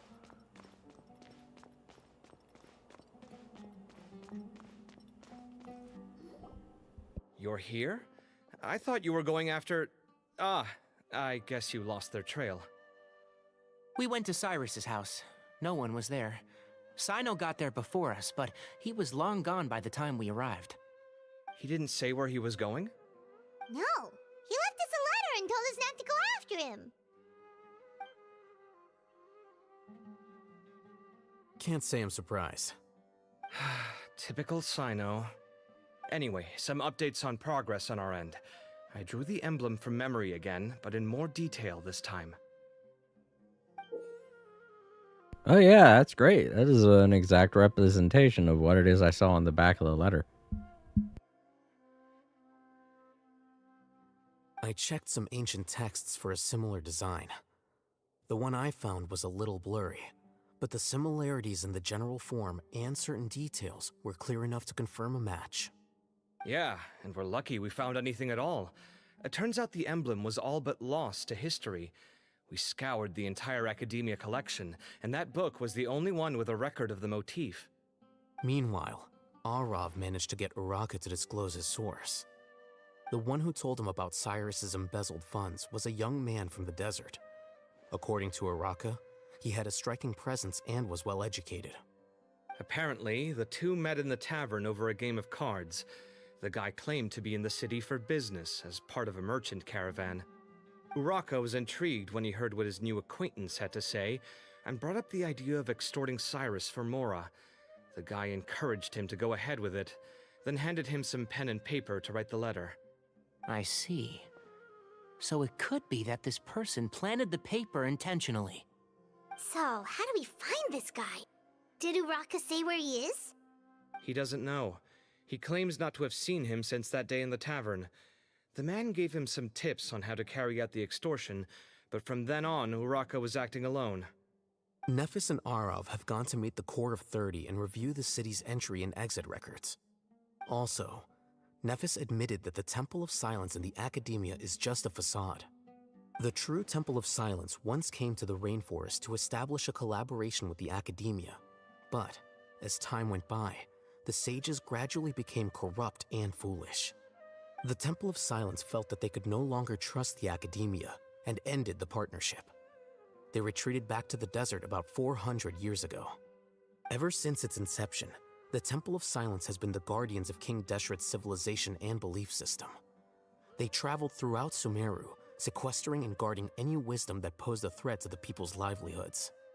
At its roots, it was a legitimate and reputable organization whose purpose was to guide people towards the right path. The Academia of the day knew that the split would damage their reputation if it became a matter of public knowledge. And so, they set up a dummy organization of their own to conceal the truth. Not only that, but they managed to keep up the charade for hundreds of years! So how did Cyrus become acquainted with the true Temple of Silence if they left centuries ago? I'll bet that's the question that bothered Cyno. Probably why he went after him in such a rush. Whoever is behind this, getting Uraka to extort Cyrus was only the first step of the plan. Their true goal in doing so was for Cyrus to see the emblem on the letter. He must have recognized it right away. That'll be why he didn't want to involve the authorities. He probably hoped to take care of the whole thing by himself. Unfortunately for him, Cyno had other plans. Since the desert is where the Temple of Silence originated, that is in all likelihood where Cyrus went. I have to go after him. Really? Are you sure that's a good idea, with how you respond to the heat? Why don't we send someone else? I should be fine, as long as I bring plenty of water. Besides, I just can't shake this ominous feeling that if we don't catch up to them soon... Everyone, I have news from the Core of 30. Master! Oh, so that's Nafis, Tainari's master? Oh, we're finally getting to meet him in person! It's a pleasure to meet you, Traveler in Paimon. Several independent eyewitnesses have reported seeing Cyrus and Mahamatra Cyno leaving the city at different times. Both were heading in the direction of Caravan Rebat. How's this guy with glasses instantly smart? It's so blatant. They're like, he's a genius. And then we cut to his face. It's just a dude with really big glasses. I'd like to see one day an anime or a video game or something where they portray a guy like this and be like, he's a genius. But in reality, everything, if you actually listen to what he's saying, he's a complete idiot. And then he takes off his glasses and everyone's like, he's a moron! I was going to suggest that you join forces with the Core of 30 in this case. However, as I'm sure you've already heard from Al-Haytham and Kaveh, the Temple of Silence is involved. The Academia has made a number of decisions throughout history that I am ashamed to talk about. It may well be that no better choice was available to them, but those actions are nonetheless a stain on our legacy. I won't attempt to make you understand the Academia's perspective. Now is the time for action. I understand where you're coming from, Master. But I'm afraid the situation might be more complicated than we thought. I think we need to keep a low profile, or risk making things worse. Good point. If Cyrus is involved with the other side, or worse, if he's fallen into their hands, and...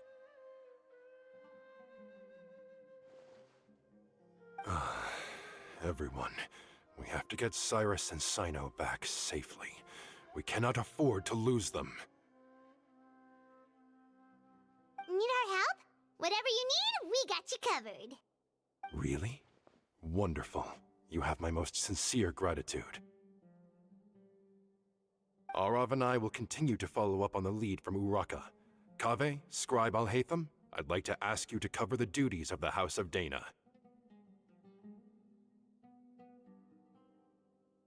Tighnari, you are planning to go into the desert, correct? I am. Kaveh, I'll be okay. You stay behind to help Master and Alhaitham. Well, if you're sure. Okay. But be careful. Thank you all. Arav, let's go. You'd better get moving. Don't forget to ask for help when you need it. Will do. Let's go, Tighnari. Hopefully we can catch up with Cyno before it's too late. Knowing him, he's probably covered a fair distance already, but we still have a shot. Let's take it. Sometimes whenever I'm watching these cutscenes, the in-game cutscenes, I feel like the voice acting is perfect. They're doing a good job with voice acting, and it doesn't even have to be a case of lip sync. I feel like they need a better voice editor, you know? Because the way it feels like they're doing this right now, the voice editor, it feels like they're just slapping the voice lines into the game and just throwing their hands up like, okay, that's all I had to do. Work over. And then going home for the day. It doesn't feel like it could be so much better if he tried to, if the person tried to take the voice lines, cut them up in a way to cut them up in a way that they can at least kind of sync up with the mouth movements, but it doesn't feel like they're doing that. You know, because there was clearly a long pause before the guy said and his body movement and his gesture and his mouth movements, when he said and, it looked like that would have been a pretty decent spot to put and if they'd have just cut up the voice line and moved the moment where that scientist guy said and, if they'd have just moved it a little bit and made it sync up with the mouth movements for and, that would have worked perfectly and it wouldn't have thrown me out of the gameplay as much. But after seeing that, that's all my mind could think about. I was like, they could have literally just cut up that voice line to work with the mouth movements. It doesn't even have to be a case of lip sync. It could just be a case of, hey, I could just do this to match the times and where the mouth is actually moving. But they don't do that, and it aggravates me so much. Okay, I don't want to go directly onto the waypoint. Because it feels like it would be weird to see me just floating one instance and then, you know, walking the next. I'll just walk to the location.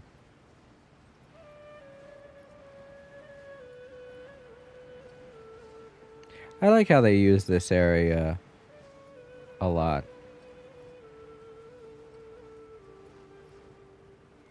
Outside of this story, this location, we never really visited. There's no reason to. Or even warp to this point, come to think of it, because the locations that we're going to grind for stuff and go to do things side quest related, none of them really take place here.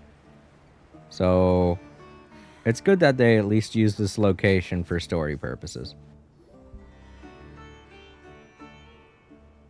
Okay, we made it to Caravan Revive. Still love the way they do sand in this game. It looks so good. Maybe we should ask the nearby guards if they've seen anything. Hold on. Look over there. Is that Dia? You sure you want to brave the desert alone? I mean, it's your choice at the end of the day, but still. It's not my first time. I'll be fine. Cyno. Oh, Candace is here too. If you're Candace is really the one going I'm to go thinking through of. with this, then at least take our advice. When you're packing for your trip, budget for 5 days more than you plan to spend out there. Candace is the one I was thinking of during the last stream when somebody said that they wanted Lyra as their shield character. I mentioned that Lyra is the great shield, and then I stopped myself because I was thinking, is she the best shield in the game? But then I realized, no, I think Candace has the best shielding in the game. Makes sense. Okay, I'll go get ready. Thought we might find you here. You're trying to retrace Cyrus's steps, aren't you? Didn't I tell you not to come after me? I thought I had a good lead on you.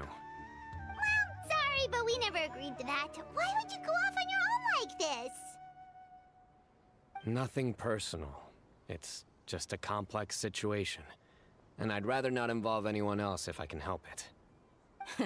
Takes a special kind of person to get Cyno chasing them all the way out to Caravan Rebot. But why so coy today, huh? You only gave us his age and description. Why can't you reveal his name? Is he Sumeru's most wanted or something? Oh, also, hey guys, it's been a while. Bryce Campbell. Dia and Candace! So nice to see you. Actually, seeing all of our friends is the whole reason we're here. You're looking well. Glad to see it. Oh no, I'm not talking about shielding as far as putting up a shield, one of those bubble shields. I'm talking about shielding as in being able to block literally everything for A, long periods of time, and B, way more than just one strike, like how the bubble shields do. The bubble shields usually only protect you for like one hit and don't really do much to increase your defense. But Candace does that all around. That's literally her whole character, is helping with defense. Candace and I came to Caravan Rebot on business. We ran into Cyno as he was asking about some elderly gentleman's whereabouts. Some people say they saw him. Guess he stood out as an older guy heading into the desert alone with just a sumpter beast in tow and very few supplies. That's gotta be one heck of a story there. Cyno, it's okay if you can't tell us anything about the case, but let us know how we can support you. We're here to help however you need. The more people we have working on this, the quicker we'll be able to find the person you seek. No, it's not that simple. If I'm right, he'll be doing everything he can to avoid us. We spoke with Zaha Hadid. From what she said, it's pretty clear that he wants to try and solve this on his own. It won't be easy trying to find him in the desert when he's deliberately trying to cover his tracks. Sounds like this is far more complex than we imagined. Still, if he started from Caravan Rebot, the chances are that his route took him past our village. You may as well ask if anyone there has seen him. My thanks to you both. Once this is resolved, I will find a way to repay you. Ah, come on. No need to get all serious. Just buy a round of drinks next time we're all in the city or something. That's a deal. All right, so, you all set? Yes, we'll handle it from here. Thank you again for your help. I don't take it for granted. All right, then we'll leave you to it. Just remember, if you change your mind and need some reinforcements, we'll be here. And don't think you'd be imposing. You can depend on us. Don't worry, we'll keep him out of trouble. Plus, I feel like Navi does a better job of getting those bubble shields to pop up, the crystals that produce the bubble shields. Because it's all part of her character. She needs them for the bullets that she has to generate for her main attack. Her main burst.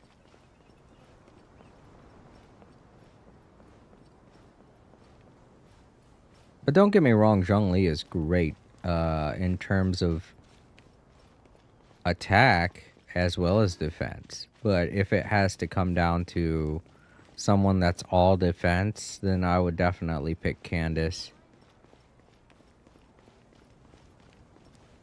But Lyra is good too. It's just you can't really move around with her when she's being actively defensive, you know?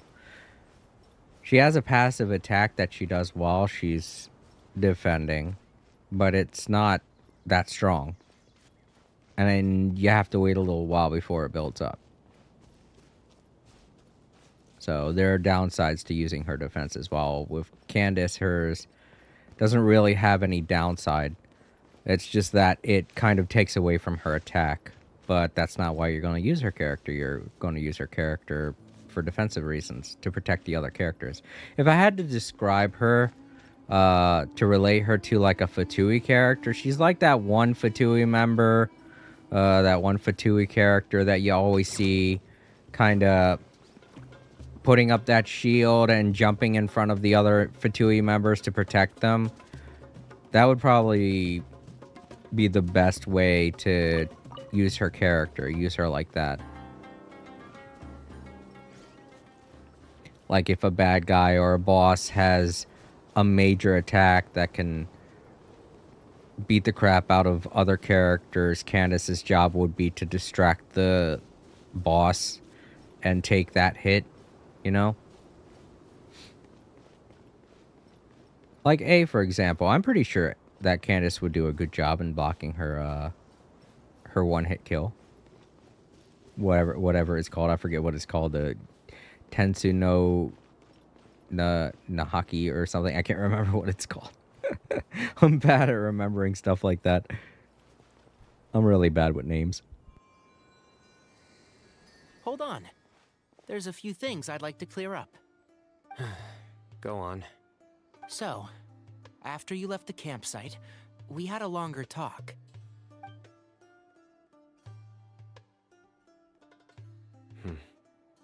Clearly, we've only scratched the surface of the Temple of Silence question. It doesn't surprise me at all that the one in the academia is a fake. Do you have any connection with the Temple of Silence? I do. I trust you're all aware of the spirit that gives me my power. Hermanubis, the original founder of the Temple of Silence. Due to my unique constitution, I was put through a number of trials in the desert when I was younger. Later, I met the professor, and he brought me to Sumeru City. Yeah, I agree with you there. She's actually a really good healer. She has a really great bubble shield that she puts up. That's the only way I can really classify it, is that it does take quite a bit of damage. It just doesn't take as much damage as Candace's shield that she puts up. But back before I had Barbara, Noelle was my healer. I had her gear set. I probably still have her gear set up to heal. And she was a C2 character. So she was really good. You put up her shield, you do a spin attack, and she heals not just herself, but everybody else in the party. It was really cool. But then when I got Barbara and I noticed she had a similar thing, as well as a really huge heal burst, I was like, okay, yeah, I like Barbara, and I haven't swapped out Barbara since. Sorry to Noelle lovers out there. She's cool, she's great, but she's only really great when you're first starting out. Until you got some of the better healers like Kokomi, Barbara, and now Farina. Farina actually I feel like is the best healer because she's also really great with damage, but I guess it's really all subjective. There's also Baiju. Baiju is a good healer. He just does kind of chip healing, I want to call it. It's like small heals that have to build up over a period of time. So, you know, I don't know too many Baiju users out there, to be honest, so I don't know how great his heals could be. I just know that he is geared more towards being a healer. But my memory of that time is hazy. I can't recall much. It's a good thing that Kaveh noticed the emblem on the letter. Without that, I don't know if we would have connected the dots and realized there was more to this case than mere extortion. I did not recognize that symbol at all. Whether that's because I've never seen it, or because my memory fails me, it's hard to say. Yeah, you're right. Thank goodness for Kaveh, and for Alhaitham's diligence during his time as acting Grand Sage. But Cyrus must have recognized it right away, right? Otherwise, he wouldn't have had any qualms about you reporting it. Oh, maybe his connection to the Temple of Silence goes even deeper than yours. I suspect so too. Professor has never once mentioned the Temple of Silence in conversation. And whenever the conversation turns to Hermanubis and the concept of spirit indwelling, he avoids going into any depth. Well, speaking of avoiding things, you do realize, don't you, now that we've caught up with you, you're stuck with us for the rest of the way. I am aware. And I have accepted it. Or rather, I don't see how I could manage to ditch you en route, so I might as well accept that you're coming with me. That's right. Fact is, we're coming with you whether you like it or not, so the best option now is to try to look out for each other. Paimon getting all cocky. You can't get rid of us. love Traveler. He wants to be a part of this too. But yeah, speaking about Kokomi, I've had Kokomi for a while. I got her way back during the Inazuma arc. It's just I was so used to Barbara that I didn't want to build up another hydro healer, you know, because that takes a while. And now that I have Barbara at a C6, I don't really see any reason to change to Kokomi. I mean, I know she does better burst healing, but I just love the fact that Barbara can bring somebody back to life instantly. That's one of her main draw-in points now. She's the only character that can revive somebody, and that's really cool. And she doesn't even have to be in the battle, or she doesn't have to be active in order for that to take effect. So when it happens, it still kind of surprises me. Fair enough. Then at least let me buy you a drink once we're back in the city. Works for me. All right, off we go. Let's start by seeing what the guards here can tell us.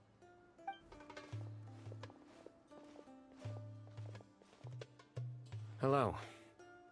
Mahamatra Cyno? I'm looking for someone. So I'd like to confirm any recent foot traffic in and out of Aru Village. Yeah, but Kokomi's a 5-star, and when are you going to get her to C6? I mean, geez, come on. Passed by Aru Village not too long ago. He stopped by to load up on food and water and feed his sumpter beast. Then he was on his way. Yeah, it seems like a tall asking. The only way that you can get C6 characters is if you're one of them people that spends ridiculous amounts of money on this game. And just to have a character that does what Barbara does, no, I'm not about to spend obscene amounts of money to have a C6 Kokomi. It's not. I think the only 5-star character I have with a constellation is Yai Miko. And that's just because I got lucky one day. I can't remember if it was during my vacation or if it was on my birthday, but I got a constellation of her, and I was like, oh, well, I'll take that, I guess. Where was he going? Let me think. He took a seat by the entrance of the village for a while and had a brief chat with the person who came to deliver the water. He said he was headed somewhere near an oasis, but he didn't mention which one. Do you have a map? I can mark out the direction he was heading and the best routes to any nearby oases. I have one. Mark away. Great.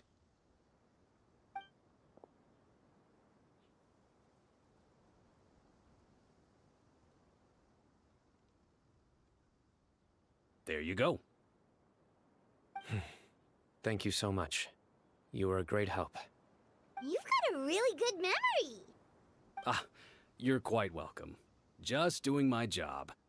Best of luck. I hope you find him soon. Dude was probably waiting for a moment like this. I think you read that wrong. Hakamai C6 does not revive. Only C6 Kikai and C6 Barbara revive. Oh, I think I did read that. Here, let me read that again.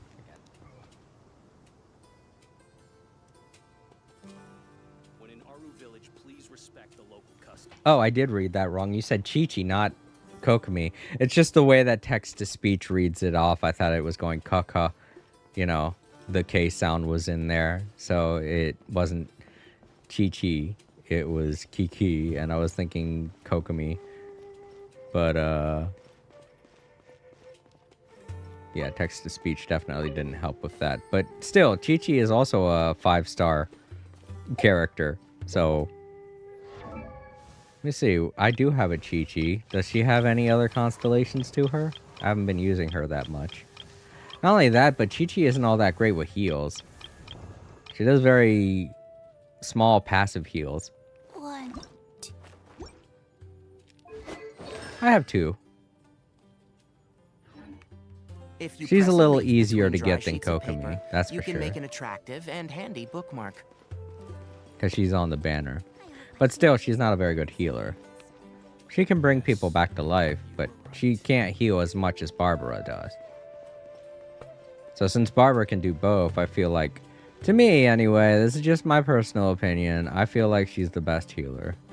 Just because she can bring somebody back to life, and she can heal at a huge burst, as well as in increments. And if you have her geared up, she'll heal the entire party while attacking. She's just all around a really great healer. She doesn't do that much damage, but that's not why I have her on the team. That's why you very rarely see her unless I'm really in a tight situation. Plus, I know this sounds stupid, but I actually... Alright, this is gonna sound stupid and impossible. It's gonna sound like I'm making this up, but I swear to God, I'm not. When I was taking on, what is his name? Child. When I was taking on Child for the first time during that first fight, with him, he was like a huge boss back in the day when the game first started. And when I was fighting him, all of my other characters died. I had no healing items because I really didn't have as much food as I do these days back then. All I had was Barbara left, and I was still in the first phase of that Child fight. This was back before I really was building my characters or doing anything like that. This was like my first year of playing Genshin, and all I had was Barbara left, and she killed him. It took me fucking hours to do it, but I killed him using just Barbara. And only Barbara. Alongside of my really great dodging ability, I was able to beat him. It was crazy. But my sister was there and she watched the whole thing. And she can attest to it. Barbara is really great. She can stay alive. She can just stay alive. And that's probably one of the best things a character can do is stay alive. So you can see why she's been on my team since the beginning.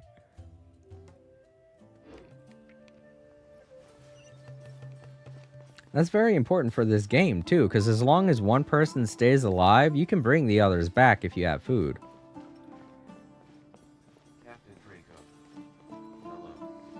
Sorry to intrude, but can you pick a Genshin Impact character so I can edit them? Okay, Captain Draco, let me see. If you want to edit any character, I'm going to say Yai Miko. She's bound to get you great views. And everybody loves Yai Miko. She's great. Either Yai Miko or Navia. Those two, because Navia is very popular right now, so I feel like those would get you some good edits. Also, it looks like you deleted that message, which is fine. A bet. Alright, well, thank you, Captain Draco. Bryce Campbell. I think your Kitai probably does not heal because you did not heal her as much as me. Since my Kikisi attack stat is a little over 1k and DPS Kitai is a good healer. Oh no, I'm not saying that Chi-Chi isn't useful. She's great at healing and damaging. She's just not as great as Barbara in terms of healing. But that's only because that's what Barbara is built for. That's what she is. She's a healing character. What road am I looking for? I mean, I keep getting turned around. Can I just warp there? I can. Well, I can warp close to there. I was gonna walk, but I can't figure. I keep getting lost. So hot. Even a mist flower would melt in this heat. Now that I think about it, it wouldn't. But you get what I mean. Oh, dang it, they saw me. I'm fine. Just go around this way. But yeah, Chi-Chi is just an average healer. She's not really the best. And I think that was the point I was trying to get at.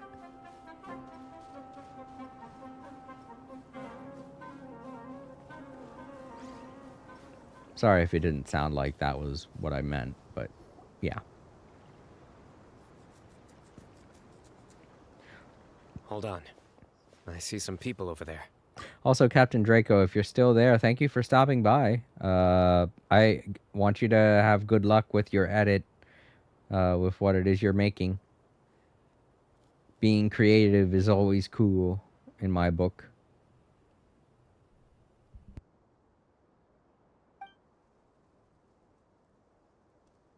Do you think it's safe to ask them what they know? Should be. I'll go. No. I'll do it. Huh? Why can't Cyno go talk to them? What difference does it make? Given my background, appearance, and the way I dress, I might not be the most welcome visitor here. Just in case, it's probably better to let a more neutral party handle things. Yeah, they see Cyno come and they're gonna be like, "Get out of here! It's the leader of the Matra." Ah, hello there. I hope I'm not interrupting. My friend and I are looking for an elderly man who's gone missing around these parts. Any chance I could ask you a couple of questions? Yo! New character! New character reveal! I did not expect this to happen. They're using Cyno's story to reveal a new character. Isn't this interesting? It looks like a guy, I want to say. I hate to sound weird. But yeah, I don't even think I saw anything about this on Twitter or on Hoyoverse's website. Have they released information about this character yet? If they did it on the download because I haven't noticed anything. He looks brand new. Unless he's just a very well-decorated NPC, which I doubt they do something like that. That feels like it would take up a lot of resources. This is neat.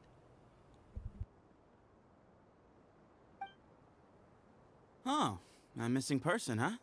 Sure. What do you want to know? I'm just wondering if you've seen him. Let me give you the details. Bryce Campbell. Wasn't the introduction expected because of the 4.6 trailer, along with the name story? A silver-haired guy in a long robe, culture type with thoughtful eyes, and he's traveling alone. He'd stand out like a sore thumb around here.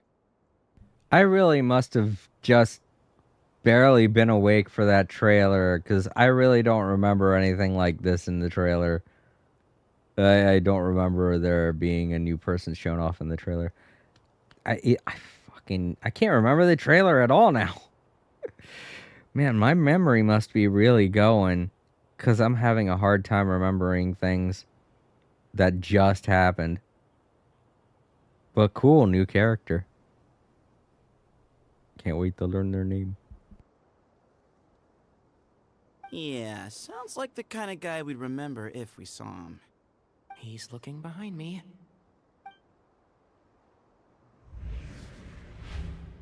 Uh-oh.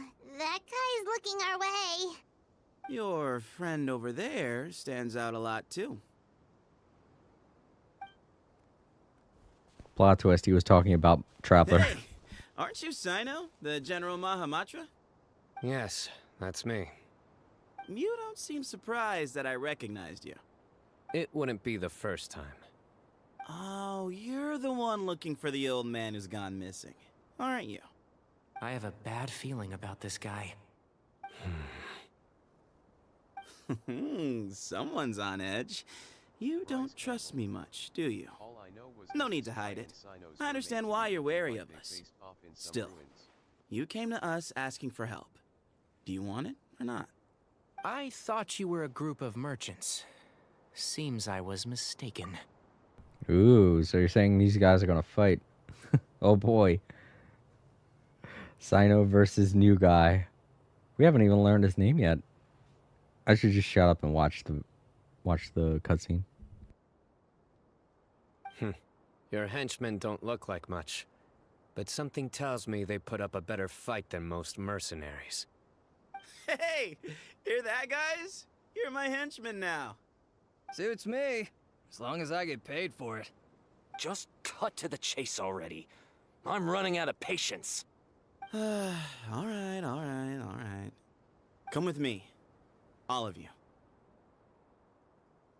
Don't you want to find your friend? A silver-haired, long-robed, culture type with thoughtful eyes? Sounds like there's a whole other side to Cyrus I didn't know about. So you know where he is? Just follow me. I'll take you to him.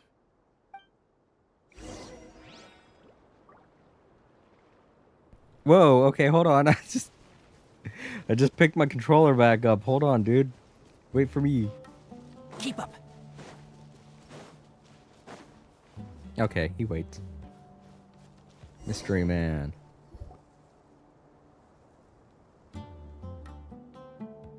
And here. What? Where are you looking? There's nothing here. Please step back. Ooh, something's coming out of the ground! What is this enormous building doing here? Open sesame. How was it so well hidden? King Deshret's technology? Wait, so... Hold on, who are you guys really? Is this the Temple of Silence? So you're a member? All good questions. There'll be plenty of time to address them later. You see that crocodile in the background just enjoying life, rolling around in the water.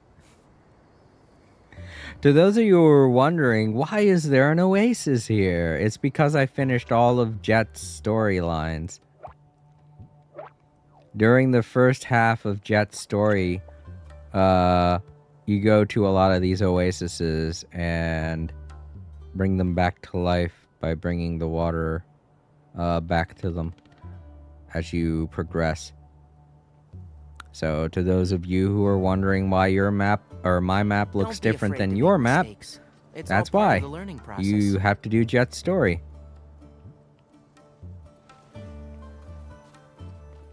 Yeah, this looks like a dungeon. Oh, jeez. Scared me. This is not what Paimon was expecting to find in the desert, especially not hidden right next to an oasis. I think there was always an oasis, even before Golden Slumber. Ooh, Paimon's scared. They must have kidnapped Cyrus. Do you think this is the guy Raka met in the tavern? What's wrong? Thinking about your professor? I just hope for your sake you haven't done anything you might regret. Me too. Hope I haven't done anything to incur your wrath.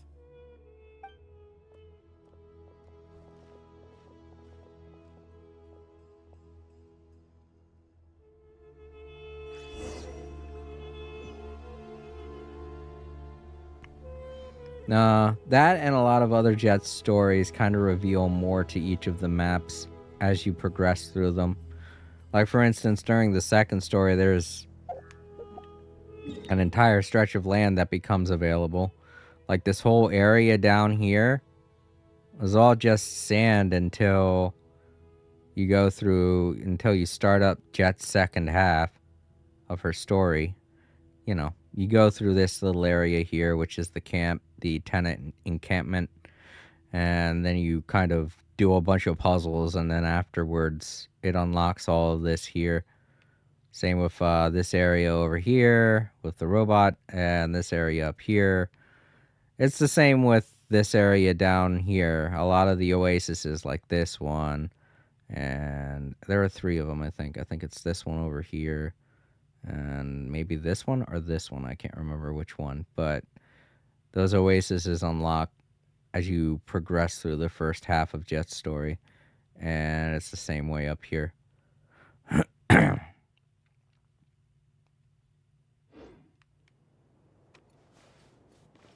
It's just one of those things that changes the map, which I think is cool. A lot of that happened in Sumeru. You changed the map up a lot in Sumeru.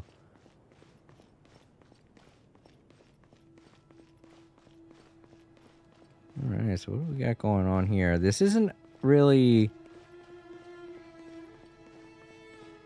an instance, so it's definitely a dungeon.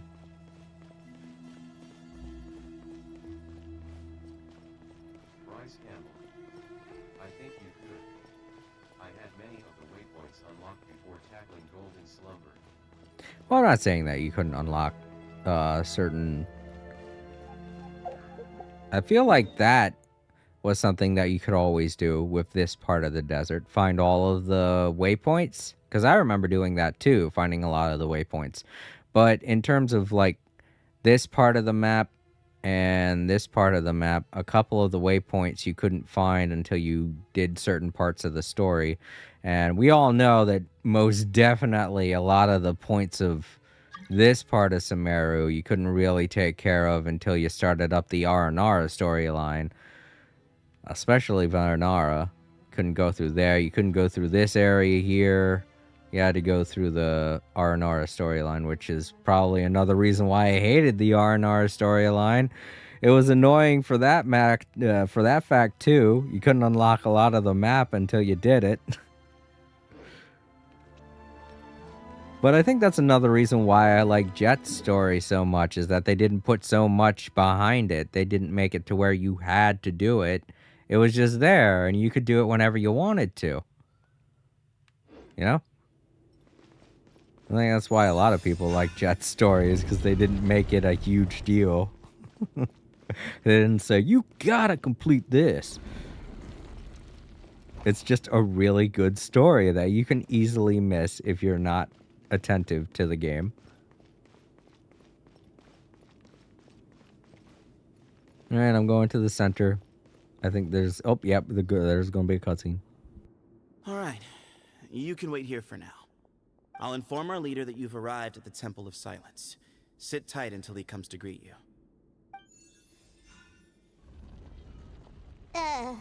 So he's just gonna leave us here unattended? Maybe we're not being kidnapped after all. They can't have been at the oasis by chance. They were waiting for us. Whoever the leader is here, they were obviously counting on us showing up. So this is the Temple of Silence. After leaving the rainforest, they hid themselves here? Hey, look! That guy's coming back. Don't worry. Someone will come and call for you soon. What's your name?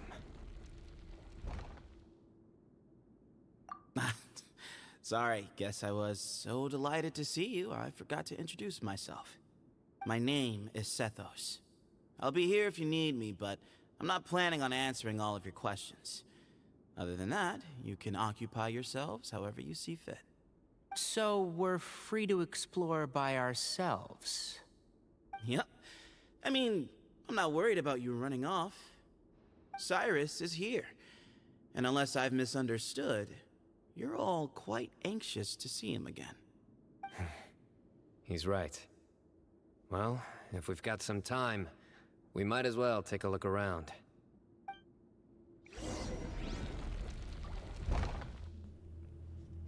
Alright, let's take a look around.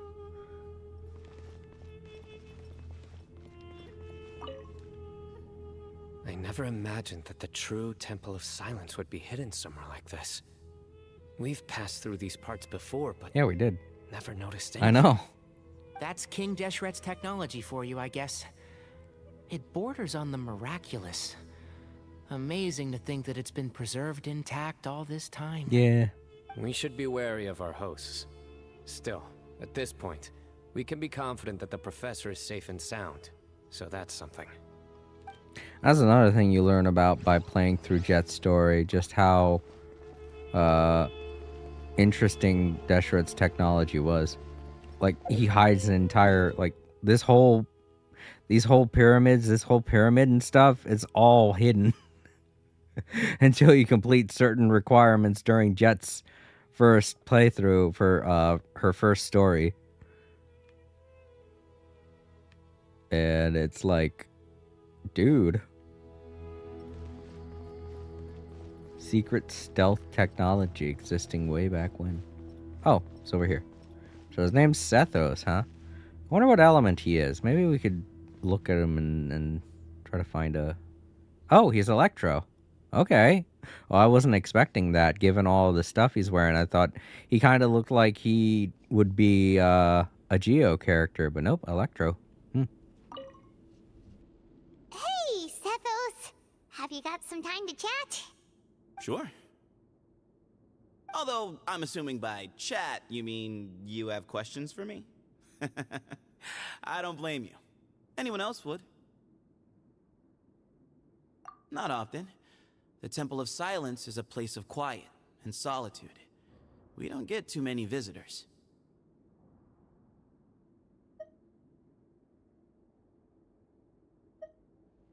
Yes, that was me. Although, tricked is a stretch. He was asking everyone in the tavern about ways to make some easy money. He insisted that nothing was off the table, even if it broke the law.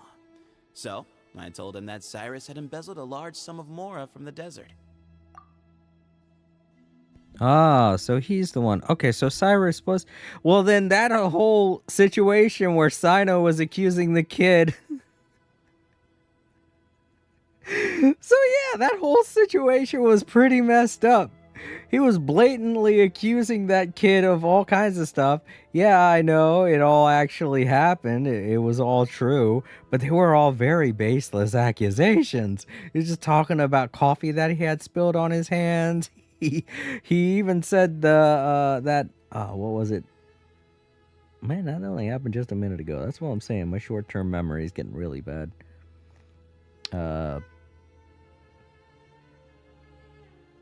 I don't know. He even commented on the fact that he smiled at a dude. And I was like, what? So many things that could easily, if he was in, I said this before, but if he was in the Fontaine Court of Law, everybody be like, boo, throwing books at Cyno. Like, no, you can't accuse him just on that type of accusation. That's not justice. I mean, it all in the end turned out to be the reality, the truth, but in the court of Fontaine, that shit would not fly.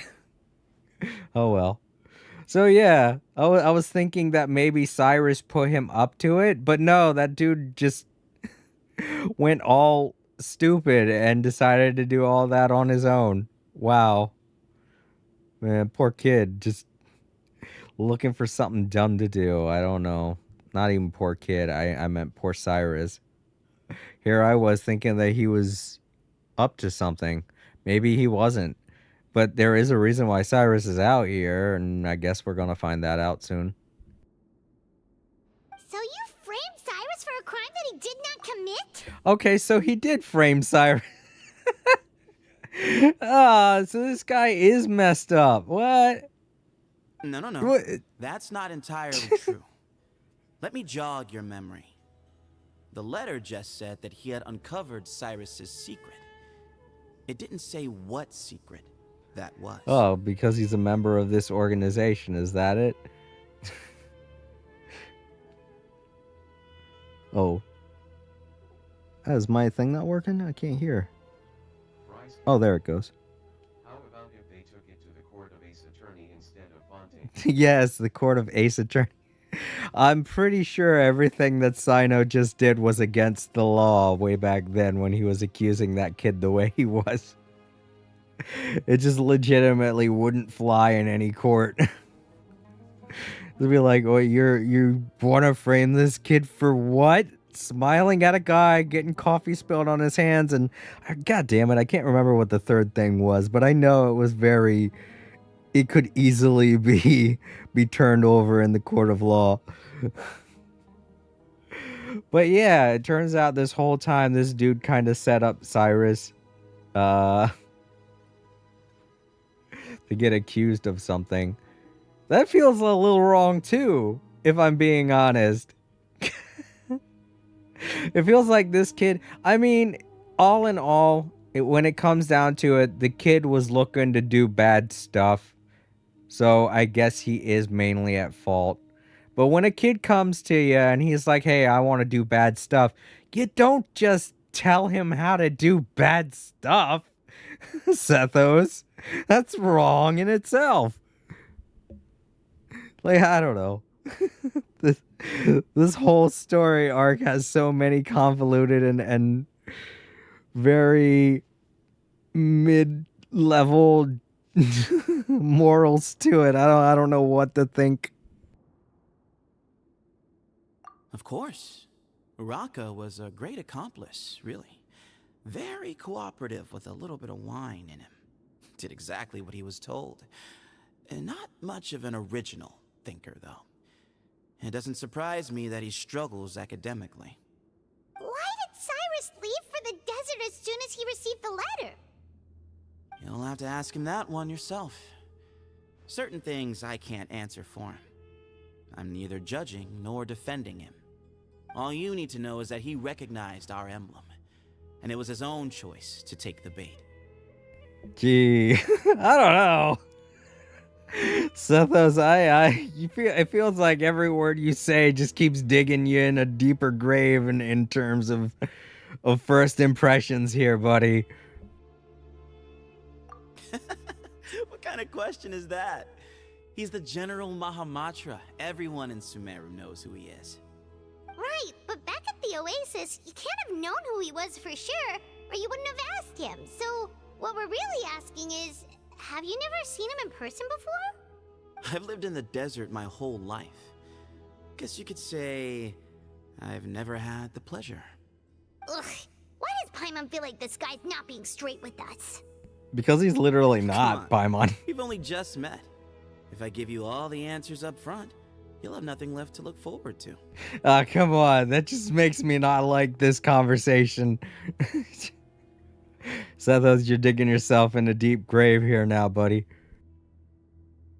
Yes, that was me. Although, tricked is a stretch. He was asking everyone in the tavern about ways to make some easy money. He insisted that nothing was off the table, even if it broke the law. So, oh, okay. Hold up. I already asked him that. No. I just realized I already asked him that. Why did Cyrus... You'll have to ask him that. All you need to know is that he recognized our emblem. And it was his own choice to take the bait. This is the last one. Nope. Not once. Really? I have no need to go there. Not when the taverns are full of the Urakas of this world. Besides, we're well aware of what goes on at that place. Spies? It's not as clandestine as that. The city gates are wide open. Anyone's free to walk in. You can find out all you need to know just by walking around town and hearing the word on the street. Well, that's true, but he was just straight up a villain when we first met him.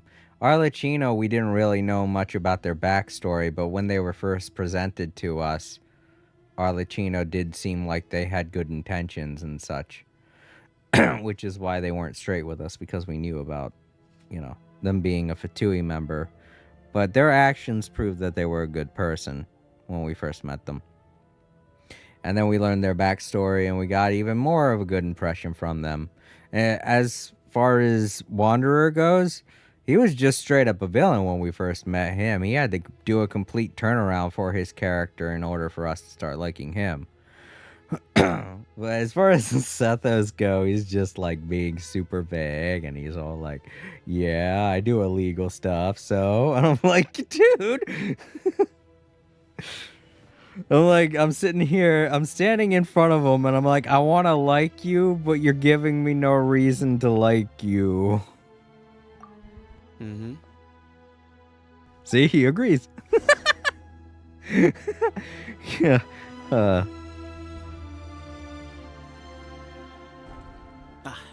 Here he is.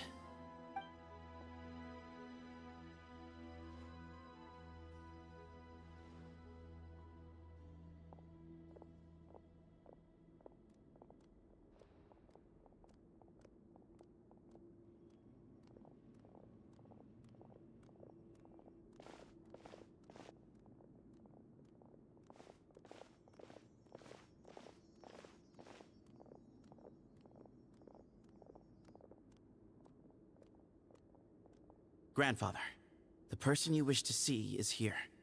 Well done, Sethos. Greetings, one and all. I am Ba Moon, the current leader of the Temple of Silence. I know why you are here, and I thank you for your patience. Bring him out. I was about to say, wait a minute, you're just Cyrus, and then I realized all NPCs tend to look alike in this game.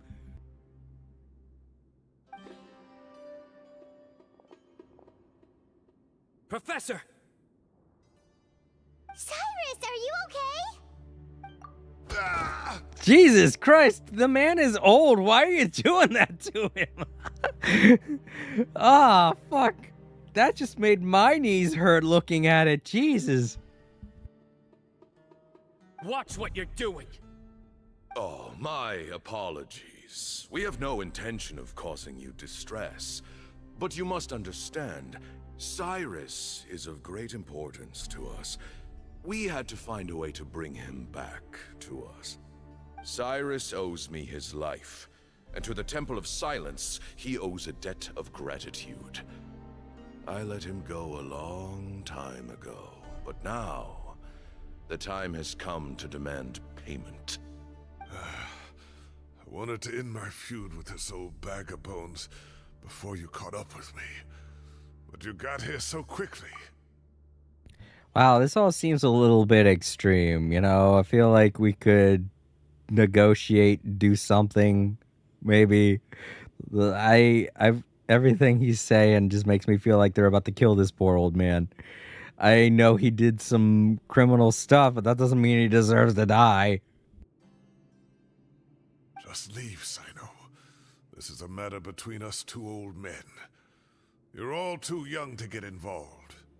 So that's why you didn't want to report the letter. You'd made up your mind to come here from the beginning. You only left in such a hurry to try and throw us off your trail. Some things in life catch up with you, no matter what you do. You shouldn't have come. That alone brought the others. Cyno didn't make us do anything. We came here for the same reason he did. To rescue you. We'd appreciate you telling us the truth. Otherwise, it seems a little unfair on everyone who had to stay behind. My secrets are secret for good reason. Bringing them to light can only lead to misfortune. You're afraid, aren't you? You can't bring yourself to speak of your past deeds to the students you nurtured as if they were your own children. You recognized our emblem because for many years you lived among us. Indeed, you all but became one of us. Oh yeah. Just deaths around Cyno, I guess. Maybe we should be a little more cautious of being his friends. You knew as soon as you saw the letter that we, not Uraka, were the ones speaking to you. It threatened you only because you know what you did. Your own guilt convicted you. For you, Cyrus, are a traitor. You once shared your learning with us, and joined us in our mission to revive the might of Hermanubis, to bring new hope, new opportunity. But then you betrayed us. You bargained for your independence with your past contributions. And then you left, taking with you Hermanubis' might and the wielder of his power. We both know what I said to you that day. That as the leader, I grant you permission to leave, but that one day, the sands of time will catch up with you. And when that day comes, you must pay the price you owe. You really know how to hold a grudge. Hermanubis' might? And the wielder of his power? Does he mean you? Professor, anything to say? The moon is right. I came here once before. He rescued me from the brink of death once, many years ago in the desert. When he learned that I was a scholar, he invited me to come here and revive the might of Hermanubis together. It was a great, daring plan, and one shrouded in secrecy. The Temple of Silence had been bereft of Hermanubis for too long. The strength of its faith and its warriors were waning. Bamoon proposed that we implant bar fragments, shards of Hermanubis, into the bodies of suitable vessels. If the experiment was successful, the spirit of Hermanubis would then dwell within the vessel. Many believers volunteered themselves for the experiment. But we soon discovered that the bodies of grown adults could not withstand Hermanubis' power. In the end, Bamoon offered his own adoptive grandson. One other child was identified as a suitable vessel, and his parents agreed to release him into our custody in exchange for a small fortune. These two children were our only hope for hosting Hermanubis' power. Oh, so Sethos is Cyno's brother. So Cyno's originally supposed to have hair like that, but he ended up having hair like his old man. Either that or it's just a side effect of what happened during Cyno's whatever you want to call his power, the experiment that gave him his power. For many years, the Temple of Silence had been in possession of 2 Ba fragments from Hermanubis. As remnants of his raw power, they were exceedingly rare treasures. The test subjects were sent into a room that had been prepared for the ceremony and instructed to approach the Ba fragments, whose power had been amplified. If, after some time, this power did not repel them, this would mean that they were suitable vessels. The original plan was for a 3-stage experiment: resonance, implantation, and recovery and observation. The resonance stage went quite smoothly for both candidates. As the 2nd stage began, I realized a decision had to be made. Should we implant the fragments one at a time? This would allow us to monitor the results after the first round and adjust our plan accordingly. Or alternatively, we could implant each fragment in a different vessel at the same time and compare their effects. But as I was deliberating, both Ba fragments suddenly became active. They glowed with a light we had never seen before. I knew that if they were not implanted right away, they would disintegrate and be gone from the world for good. Our 2 vessels had both displayed great promise by successfully resonating with the fragments. Under the circumstances, the thought of implanting both fragments into the same vessel seemed out of the question. To preserve our faith and our power, we implanted each of them with a single fragment. Ultimately, I ended the experiment and left, taking one of the children with me. In recognition of your past contributions, I chose not to send someone to hunt down and kill you both. Your lives were spared, but I have paid a great price for your betrayal ever since. I have always wanted to see you, Cyno. Losing you and your Ba fragment dealt us a devastating blow. We've been in decline ever since you left. I see. So that's how I gained my power. Look, in essence, I borrowed your Ba fragment for a decade or so. And now you are seeking justice. If you want to take my life, then so be it. I'm an old man now anyway. But you cannot lift a finger against Cyno. He is the General Mahamatra. Your actions would be seen as a declaration of war against the Academia. I'm sure you don't remember anymore, dear Cyno, but you've met us all before. You were so young then, when we all gathered around and celebrated the revival of our Lord. You and he, Sethos, you were our final hope. You'd like me to return my power? As a follower of Hermanubis, I have allowed this power to remain in the rainforest for far too long. Now, it is time to reclaim it. That power is not yours to reclaim. Cyno was chosen by the gods. You cannot take what they have bestowed. You are wrong. Cyno was chosen, but he was not the only one. My child, Sethos, has the same gift as he. So those are your terms for freeing the professor? Despise me all you want. My sins are my own. The Temple of Silence is an innocent party. It is because of my foolishness all those years ago that the Temple's glory has waned. And now I must take responsibility for the decision I made back then. So what you're saying is, the power of one Ba fragment is not enough? You're asking me to return the one in my possession, so it can be implanted in him instead? Divine power causes great suffering to those who wield it. How do you know that Sethos would be able to withstand it? He is no longer a small child. But regardless, this burden is ours to bear, and your objections mean little given that you turned your back on us long ago. Both my heart and mind are telling me that what you are proposing is a terrible idea.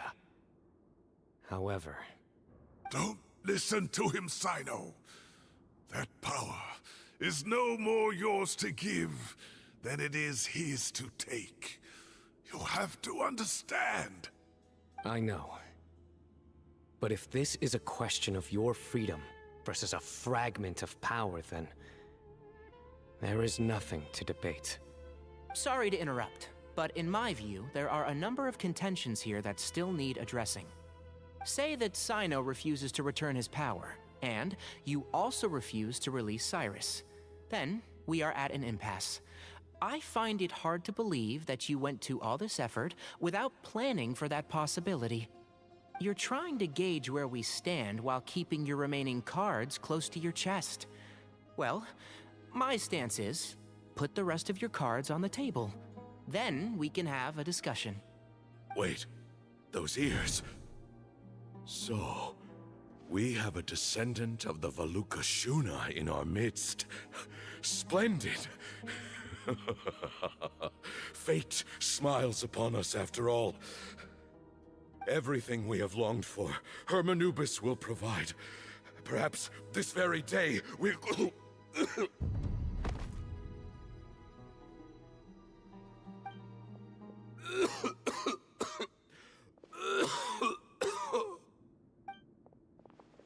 Old man got a little too excited. Why is he coughing so much?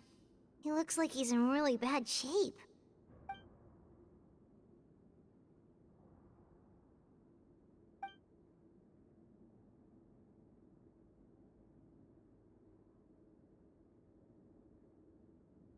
Moon, you... Take our leader back to his room. Sethos... You must... Grandfather, I know what you wish to say. Leave this in my hands. I don't like to drag out conversations, so I'll just cut to the chase. Had Cyrus not stopped the experiment all those years ago, the plan would most likely have been a success. The wisdom of Hermanubis would have been ours. Still, it's no use talking about what-ifs. We cannot change the past. I'm not like my grandfather. The Temple of Silence has a grand legacy and a sacred duty to fulfill. So it's somewhat inevitable for the leader to have an inflated sense of self. But I see things a little differently. I don't believe the temple has the same stature that it once did.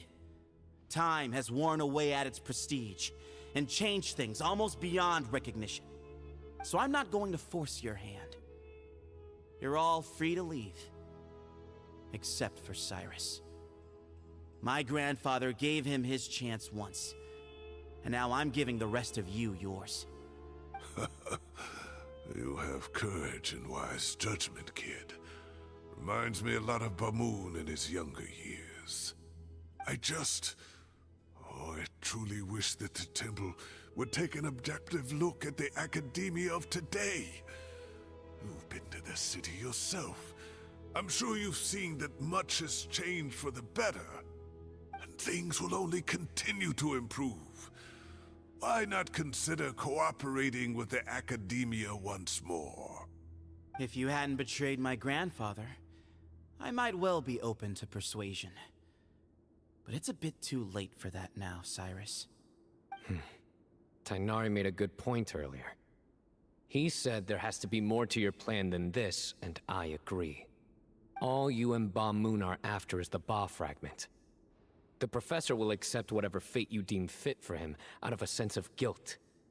I am the one who has a choice to make. And that's how it was always going to be. Ultimately, you want to trade the Ba fragment for the professor, correct? I'm glad to see you're giving it some serious consideration. I won't forsake my professor. Nor do I intend to run from a problem that I must face sooner or later. Give me one night to make my decision. That works. Then I'll be waiting to hear your verdict, Cyno. Oh, my grandfather still has a fair few things he wants to say to Cyrus, so I'll be escorting him back now.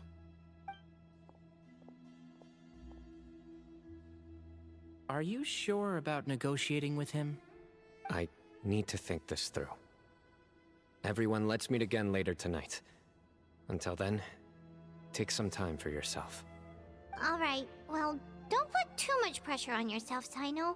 If you need any help working things out, just come and find us. Okay. I feel like they're giving us this time to try and work, because they're letting us know that a big fight's about to happen.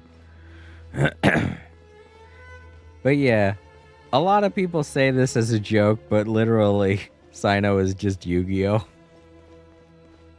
He's imbued with the power of an ancient king and all that stuff. Just like Yuki was.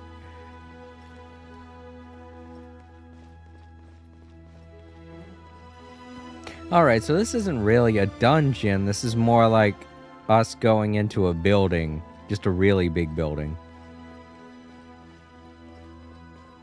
Like when we go into the academia.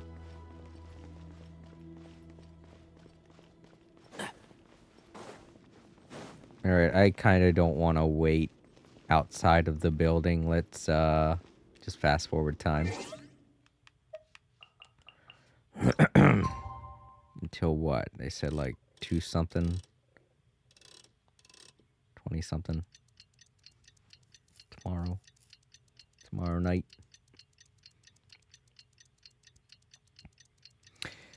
Not only that, but Cyno likes playing card games. And it's not just any card game either. It's a card game from an ancient technology. From an ancient bygone era. It all just lines up so perfectly.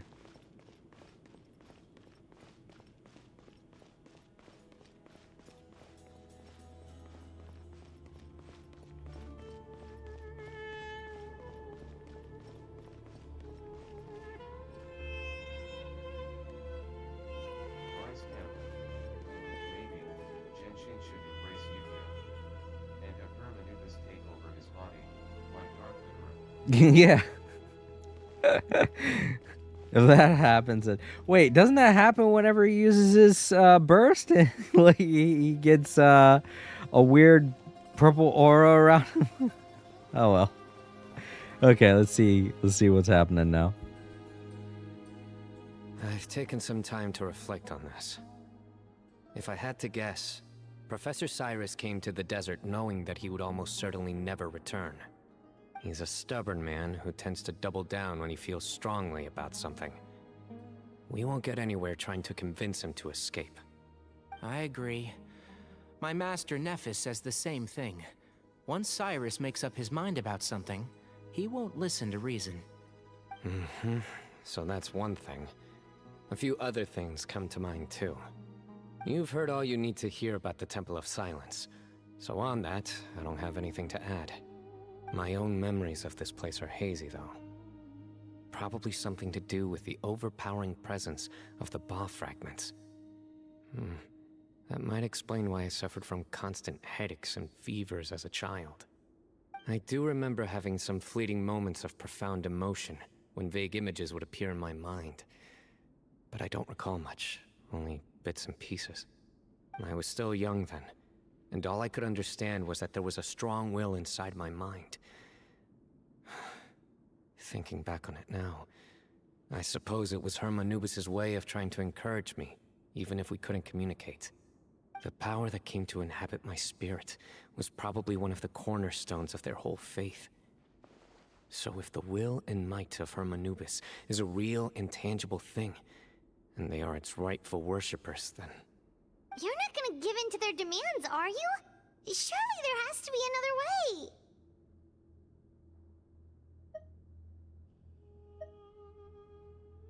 So wait a minute, if Cyno's Yugi, who are we supposed to be?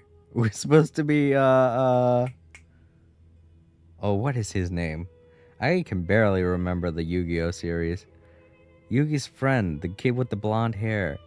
That's who we are. We're the kid with the blonde hair. What is his name? Shit. Who everybody makes that meme face about with the whole with his big jagged shin and shit.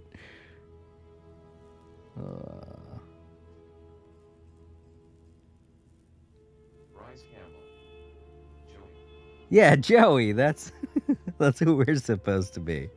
We're like Joey. I mean, we could be sassy. I'm pretty sure we could put on the voice for Traveler and it would work perfectly with the type of stuff he says. We do get kind of sassy around Paimon. We make jokes.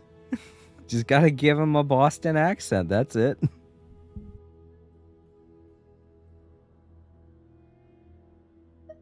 No. I have no intention of returning it. I need this power to protect Sumeru.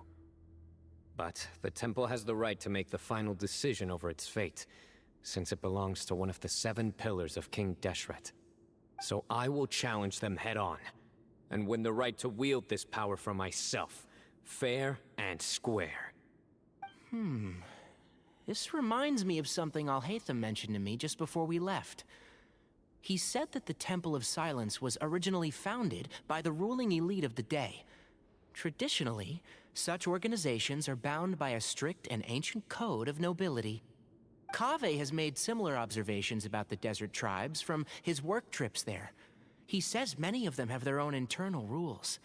They talk about the importance of never dishonoring their tribal bonds, or the rules laid down by their ancestors. Alright, there we go. We can just challenge him to a card game.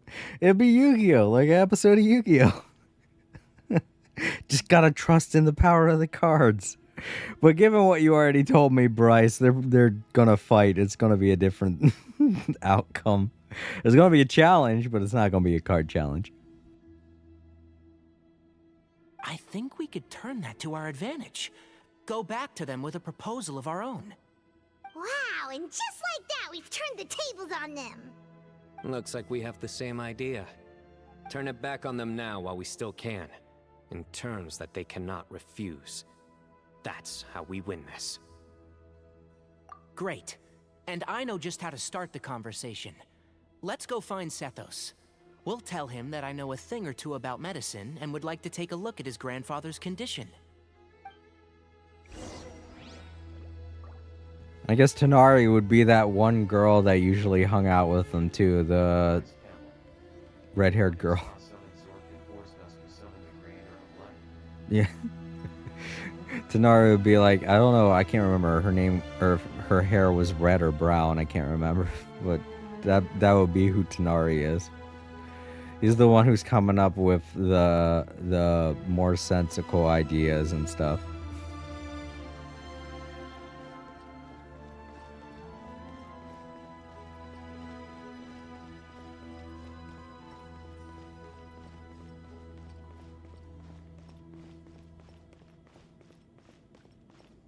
And occasionally bonking Joey on the head. I think we called her T, but I recognize her as Hansu.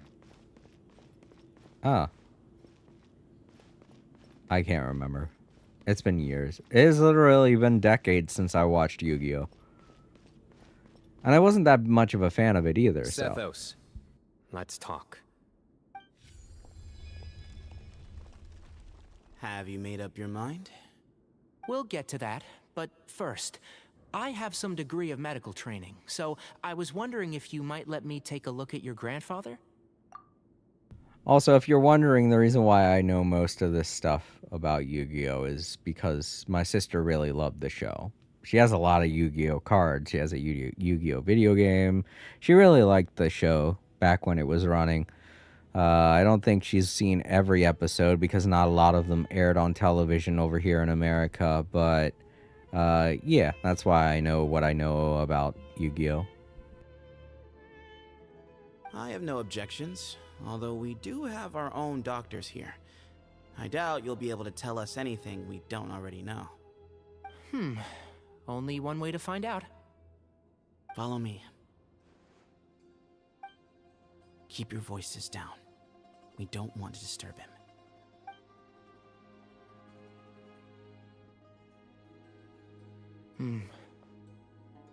Hey there, Captain Let's Draco. talk It's good to outside. see you again. Welcome back. Bamoon has fallen into a deep coma, and his prognosis is quite grave. I'm sure that your physicians have come to the same conclusion. He appears to have sustained a serious injury in his youth, which has been exacerbated over the years by the heavy burden of work and now by the effects of old age. Regretfully, I must inform you that based on what I've seen with patients in a similar condition, he doesn't have long left. A few days at most. Yeah. I've known for a long time. You're his heir, aren't you? You clearly have a lot of respect for the man. But you also see things differently. You have a broader range of concerns and a more pragmatic approach. So tell me how we can end this on your terms. Let's find a way to bring all this to a resolution while Bamoon is still alive to see it. That's what really matters to you. I know it. All right, Captain Draco. That's great. I'm glad to hear it. I hope it goes very well for you. And I'm sure it will. People really like Yaimiko. Advertise it on like Twitter or something like that, you know, just share it with a Twitter account, put some hashtags on it. That should get it going. Yeah, there's no time to waste here. You know that better than anyone. You know, the two of you are actually in a very similar predicament right now. Both of you have a very different perspective from the men who raised you. Right. And you didn't create this situation. They did, but somehow you've ended up having to make the tough decisions. You're right. We both look at this problem very differently than the people we inherited it from. I accept, Cyno. This all began because of Hermanubis. So let's end it with the rite he himself created. Legend has it that when Hermanubis first arrived in Tuletula, he sparred with the city's residents. He and his two companions proved their mettle by fighting over several days, winning the support of many fine people. That group of supporters were some of the first members of the Temple of Silence, and the sparring matches were enshrined as one of our founding rights, the right of duels. It's where it all began.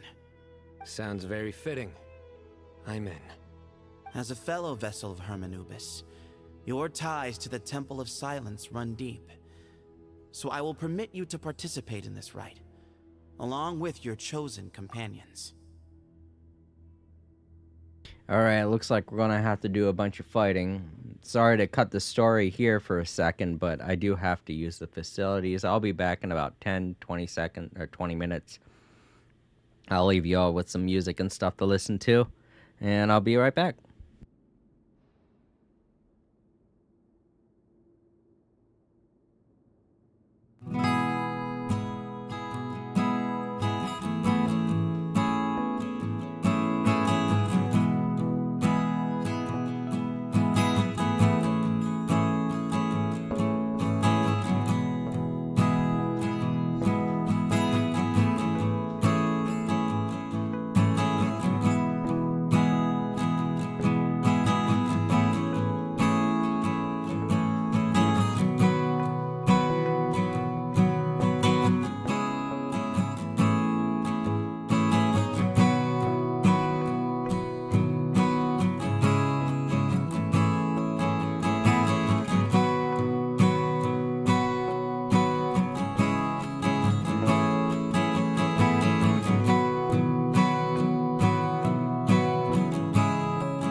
Sorry about that, everyone. I'm back.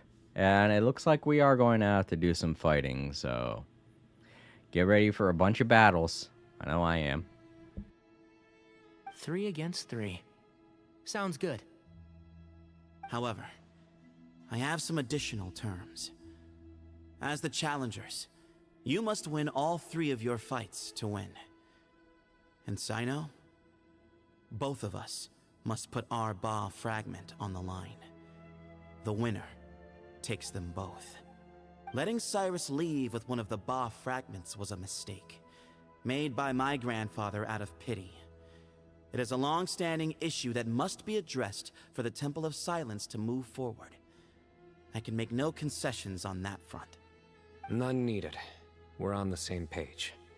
If I win, the Temple of Silence must release Cyrus, and consider this past dispute resolved.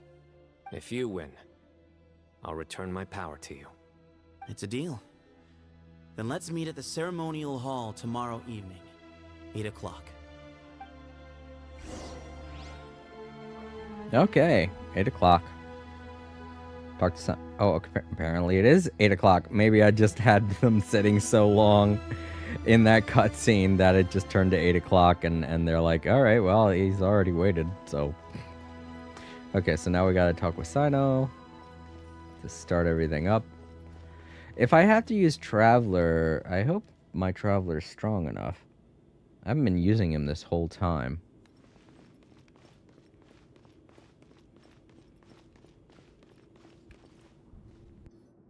Well, after how that went, there's definitely no turning back now. There never was. Turning back hasn't been an option for me since the moment the professor slipped away to return to the desert. You have to win. You need this power, both as General Mahamatra and for yourself. Yeah, that's right. Besides, it stayed with you ever since you were a small child. Surely that's a sign it thinks of you as its rightful owner. Both as General Mahamatra and for myself. Yeah, when you put it that way. I've had to overcome a lot to tame this power and claim it for myself. Not everyone could have done that. Exactly.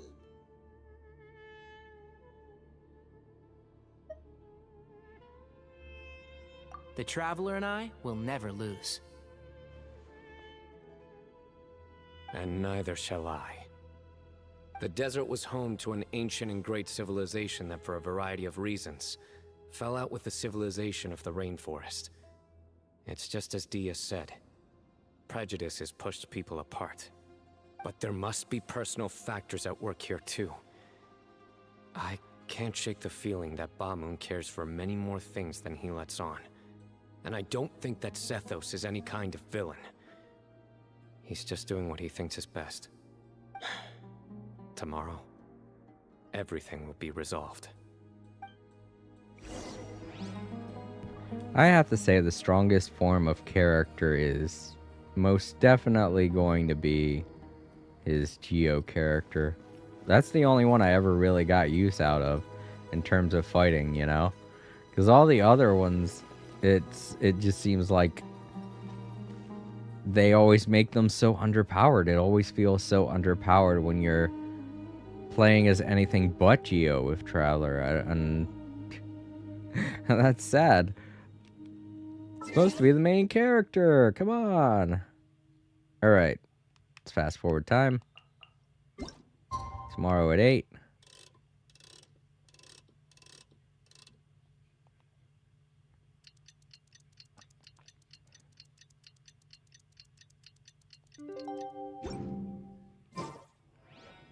Oh, at 2. Oh, they said 8. Like 2. Oh, they meant 8 in the afternoon. Okay. I thought they meant 8 in the morning.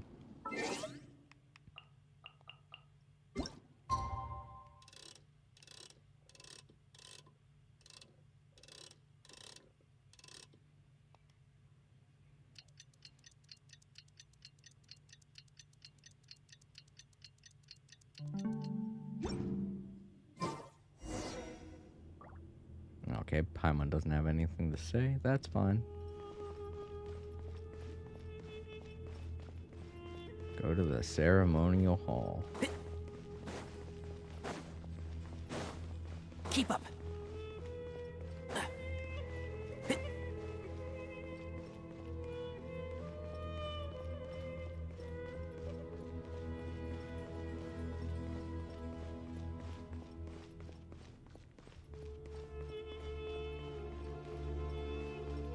Is this a door? No. What is this? It's just like a little pit at the end of a hallway. Oh, okay, here we go.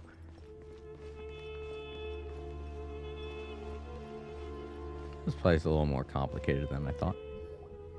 We gather on this day to perform once more the rite of duels, with the greatest of all sages, Lord Hermanubis, as our witness, for his power and authority is present in our midst.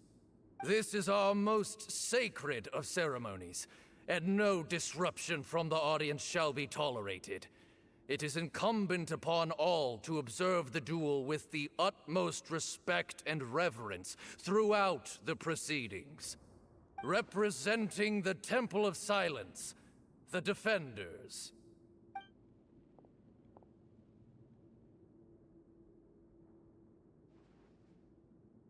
Grandfather, you're here. A rite of duels after all these years. I am surprised by your decisions, Zethos. I know what I'm doing, Grandfather.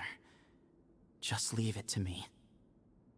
Representing the Academia, the Challengers. Ready.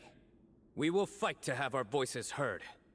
Warriors, take your positions and decide on the order of battle. We come not to debate what brings our challengers here, nor what will become of the defeated duelists. Duelists, the might of Hermanubis himself is at stake here. Now, fight. Fight until the rightful victor is proclaimed. Huh? Are you sure? I agree. He's very strong. Sending him out first will definitely intimidate the opposing side. Okay, then you're second. Sure. We have decided. So have we. Let's begin. Duelists of the first bout, please step forward. I better not be using that sword. Leave it to me. It's time to duel. Safety first. You there! You better play nice with them or Paimon will make you regret Oh, they gave me my Little bit too much chatter from the audience over there. Hey! Oh, there's a stone. Hit it. Scatter! Yeah! Yeah! Okay, cool. Next is Tanari. A swift end to the first bout. I now invite the duelists of the second bout to please step forward. When you're both ready, you may begin. Let's begin. Well, I'm fully aware of how Tanari fights, so. He drank plenty of water before the bout, so he should be fine. Drink plenty of water before the bout, so we should be fine. Always make sure to stay hydrated.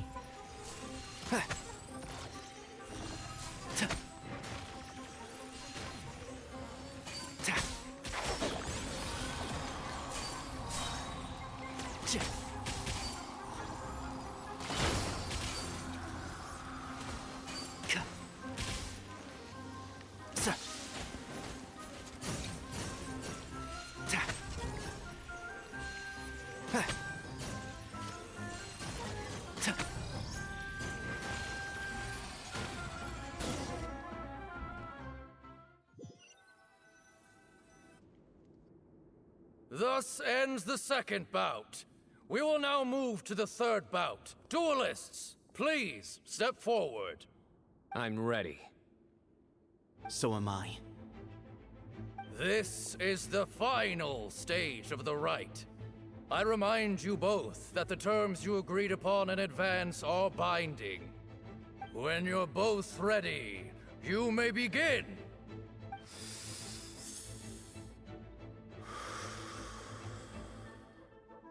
I am Sethos, vessel of Hermanubis, grandson of Bamoon, the leader of the Temple of Silence. For many years, we have kept our covenant with Lord Hermanubis by guarding the secrets of King Deshret. And even in our darkest hour, when we could not see a way forward, we chose not to abandon hope, but to embark on a brave new experiment so that we might prevail. We earnestly sought Lord Hermanubis' wisdom and power, longing to see his spirit and his light descend upon us. Now, I will fight to become the rightful wielder of that power! I am Cyno, General Mahamatra of the Academia, student and successor of Cyrus, the Sage of Spontamod. I fight in defense of my power, my professor, and my nation. And you, I think you left some things unsaid. This is a sacred duel, and Hermanubis is watching. So bare your soul. Everyone, old and young, fit and frail, they're all waiting to see how this duel will end. My grandfather is a wise leader. He is also known to be a ruler who is not afraid to get blood on his hands. I understand his beliefs well, and I know what he expects of me. But our faith has held us back for too long. After I grew up, I went to the rainforest once, and I saw for myself the people of the city. Times have changed. The people of Sumeru are happier and more free now than in the past. I thought about this as I stood at one of the tallest points in the city, gazing down at the streets below. Then I thought of you, Cyno. You and I both wield the same power, yet the lives we lead could not be more different. Each Ba fragment of Hermanubis stands for something different. Might, glory, or one of many other secrets that have yet to be revealed. I once thought that the nature of our fragments must be what makes us so different from one another. But maybe it's that you've found your answer, and I am still searching for mine. I am more than just a warrior. I am my own person. Exactly. The name Hermanubis has left its mark on both of us, shaped the course of our lives. We are his vessels, and yet we are more besides. So show me your answer, Cyno. Show me I can be more than my faith, more than the power I wield. Show me the person I can become!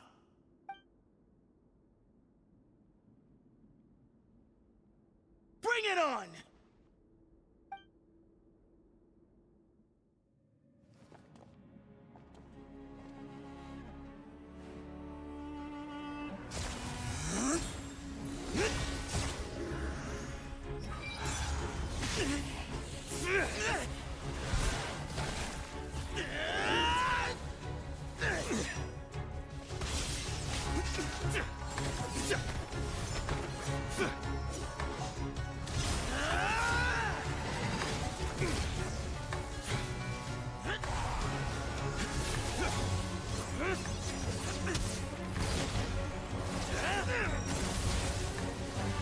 That's all you've got? What happened is searching for your answer.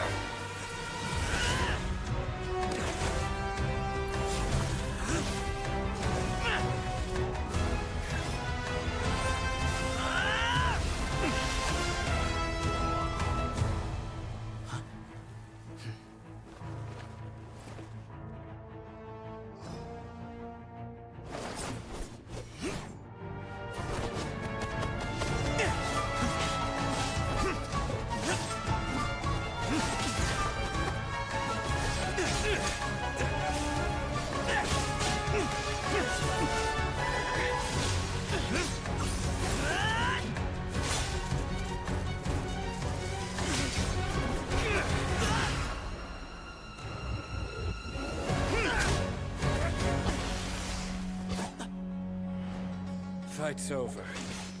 Do you yield? You won. Well then, looks like you found your answer.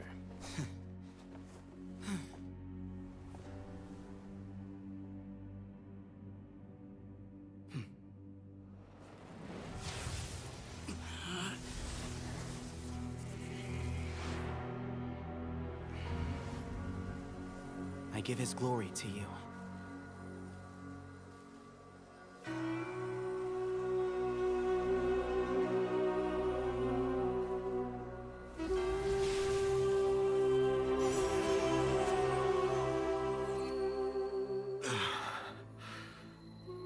I've seen that light. That is the light of our Lord, the great Hermanubis, priest over all other priests. His spirit dwells within that lightning, and his will lives on.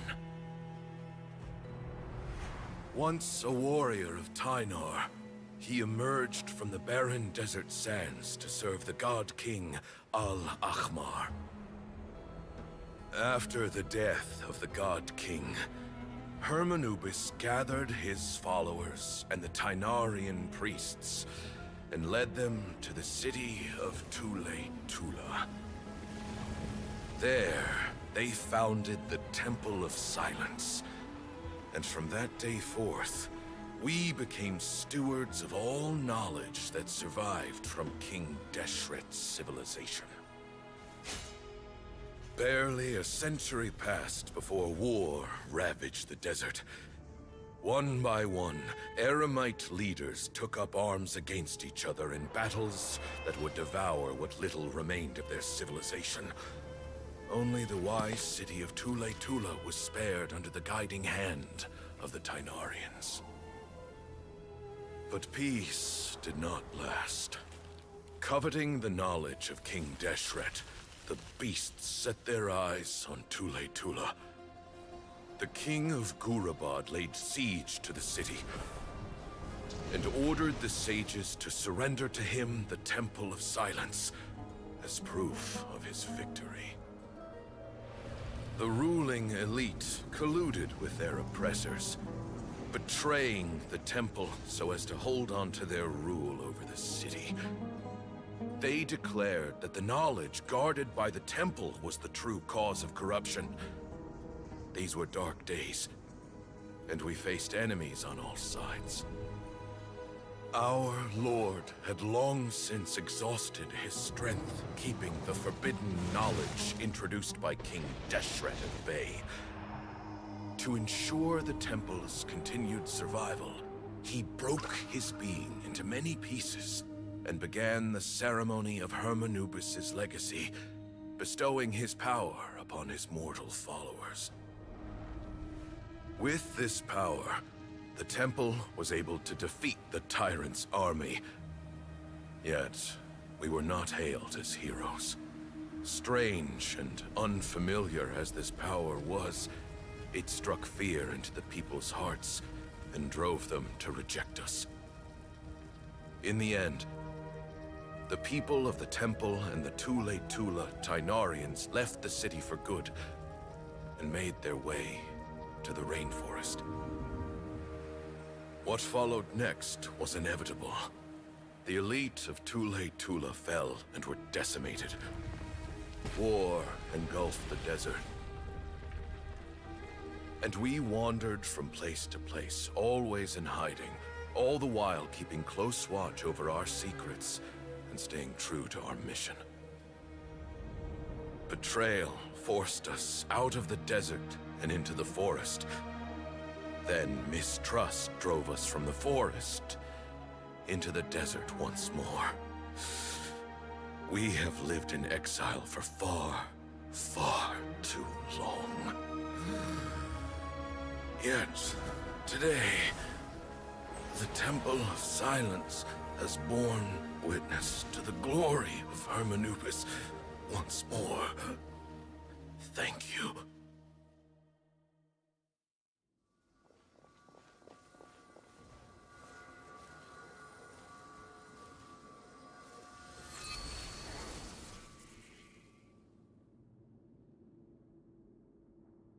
is it? Do you feel okay?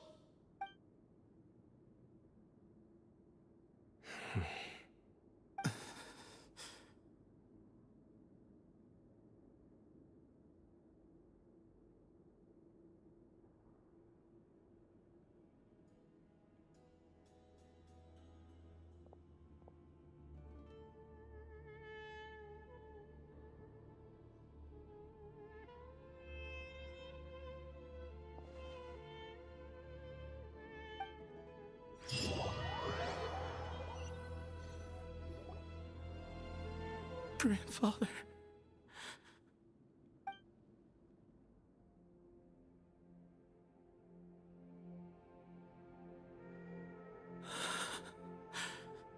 Hey, Sethos. You'll get through this. I know. I'll miss him. I guess you were prepared for this. It's been a long time coming, huh? Yeah, he's been on death's door for a very long time now. I think it was only through sheer willpower that he managed to hold on to this point. At least, he was able to see this chapter come to a close before he passed. What's next for you? Per my grandfather's last wishes, the Temple of Silence should submit to whoever possesses the largest number of Hermanupis fragments.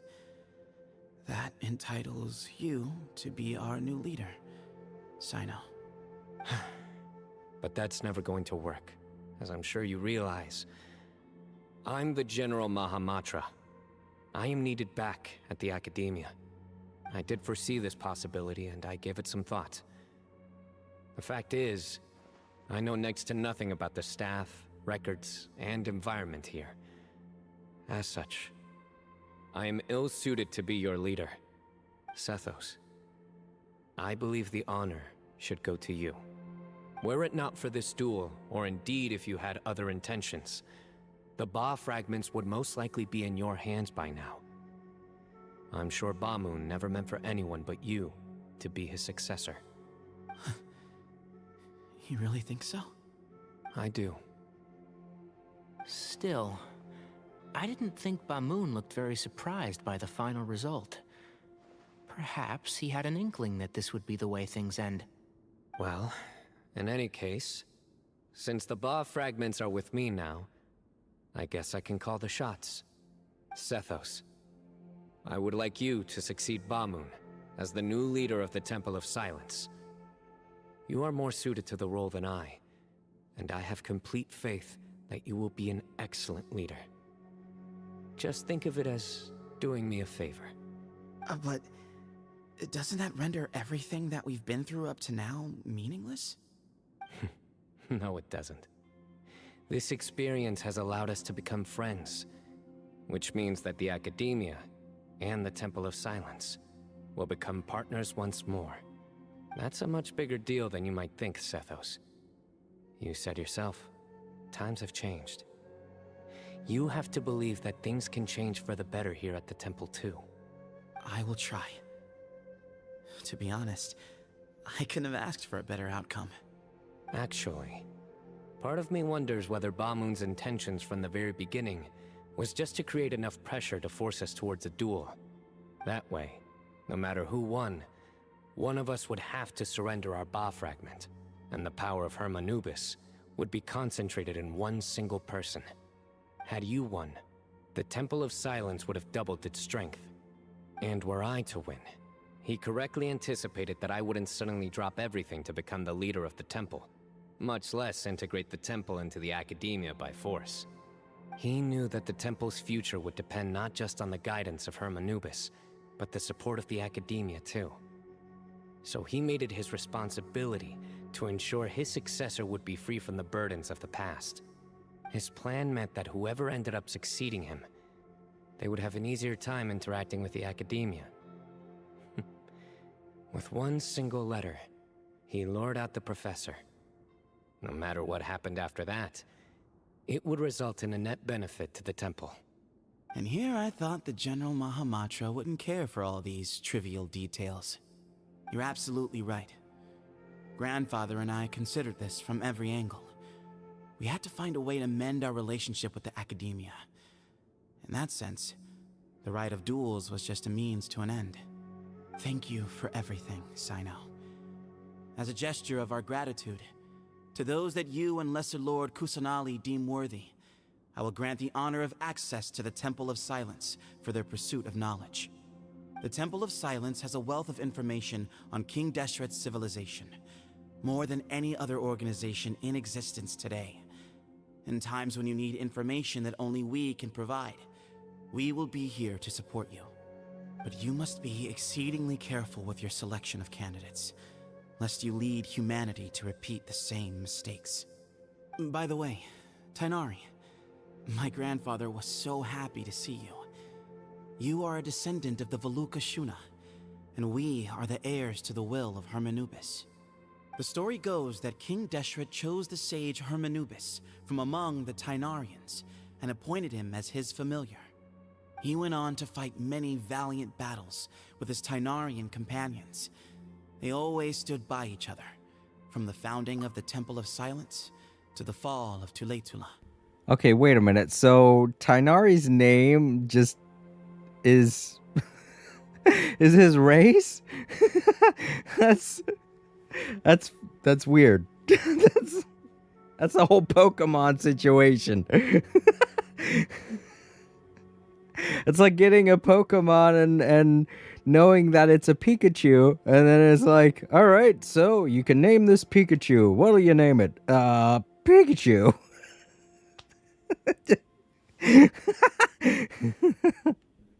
Okay, Tanari, we need to come up with a different name for you. The Tainarians who left Tuletula joined their human counterparts in the rainforest. A few centuries later, when some of the group returned to the desert, many of the Tainarians chose to stay and put down roots in the rainforest. In all likelihood, those were your ancestors. How fascinating. My father once mentioned that I was named after the Tainarians, but I never knew that my forebears had such a history with the Temple of Silence. I love how they just glanced over that, and we're not going to talk about... Tanari, you okay with that name? That'd be like me being named, actually his name is Traveler. I didn't even think about that, but it's the same. Like, if I didn't give him the name Jason, his name would be Traveler, and that's what he is. Oh, no. I like this story. By the way, has anyone seen Cyrus? I like that. I say all that, and right afterwards, Cyno's like, I like this story. It makes me laugh. Yes, Cyrus. You'll probably find him in my grandfather's room. He wouldn't show it in front of me, but I think he still has many fond memories of my grandfather. If it's true that you and your grandfather really planned for everything to turn out this way, then I guess he didn't really resent Cyrus as much as he appeared to. Who knows? Perhaps all of us. You, me, and Cyrus. We're all just pawns in my grandfather's plan to set things straight. He was awful like that. Someone's got to make the decisions when history is at a crossroads. I will make a detailed report on all of this to Lesser Lord Kusanali, and arrange for an official delegation from the Academia to come and meet you in the desert. I'm sure you'll have lots to attend to in the days ahead. But once things return to normal, please come and visit the rainforest again. You should stay for a few days this time, and start to build some relationships. If we're going to work together, both sides have to get to know one another better. I will. All right, well, bye for now, everyone. I'll be seeing you. See you soon. Come hang out with us anytime.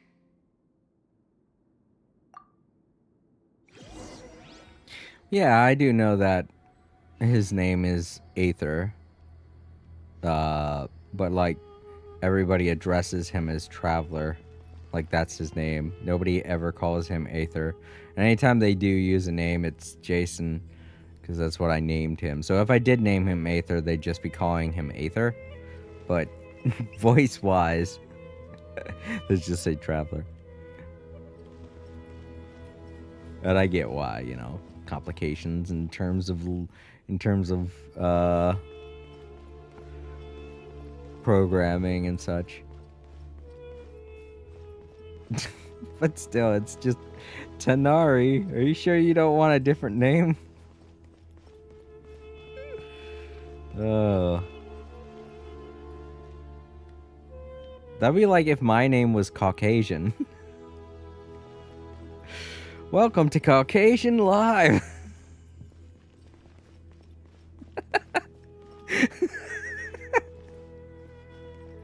Oh, man.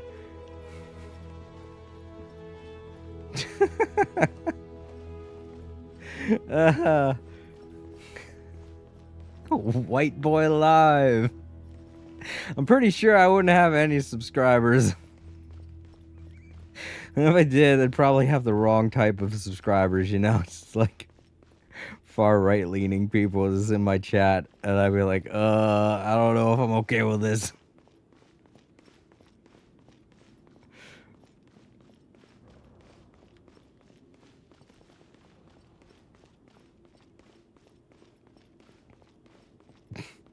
It's just gonna be so weird addressing him like that now. It's Tanari. He's a Tanarian. Right? That's true. Yoshi also has that situation going on. But then again, I guess they do have different, they do call each other like Green Yoshi or Blue Yoshi. Or Boshi, because he's a Blue Yoshi. I don't know. I don't think the Mario lore wants to ever go in that depth with it. But imagine introducing Tanari to someone after knowing all of this. You just be like, oh yeah, this is my friend Tanari. He's a Tanarian. And they'll be like, oh, okay. It's named after his own race. That's kind of, It's like a Pokemon, exactly.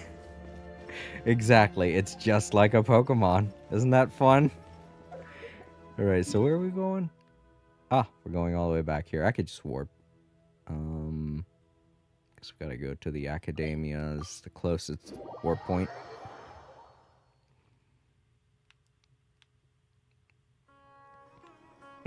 Tanari's a Pokemon, confirmed.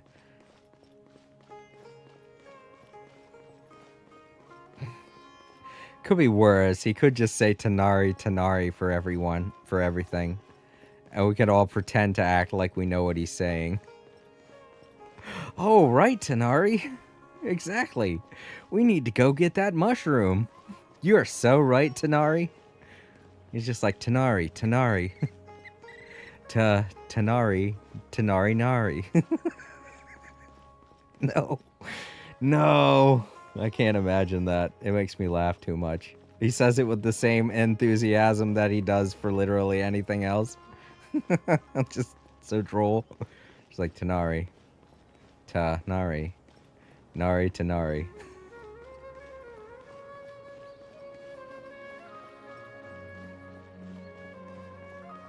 At that point, I think even the Aranaro would be like, this guy's too much.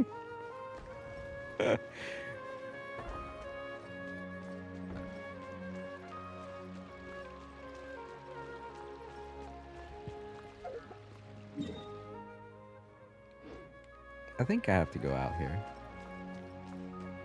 No, I have to use that. I have to go through that one door. I think it's that door. Yeah.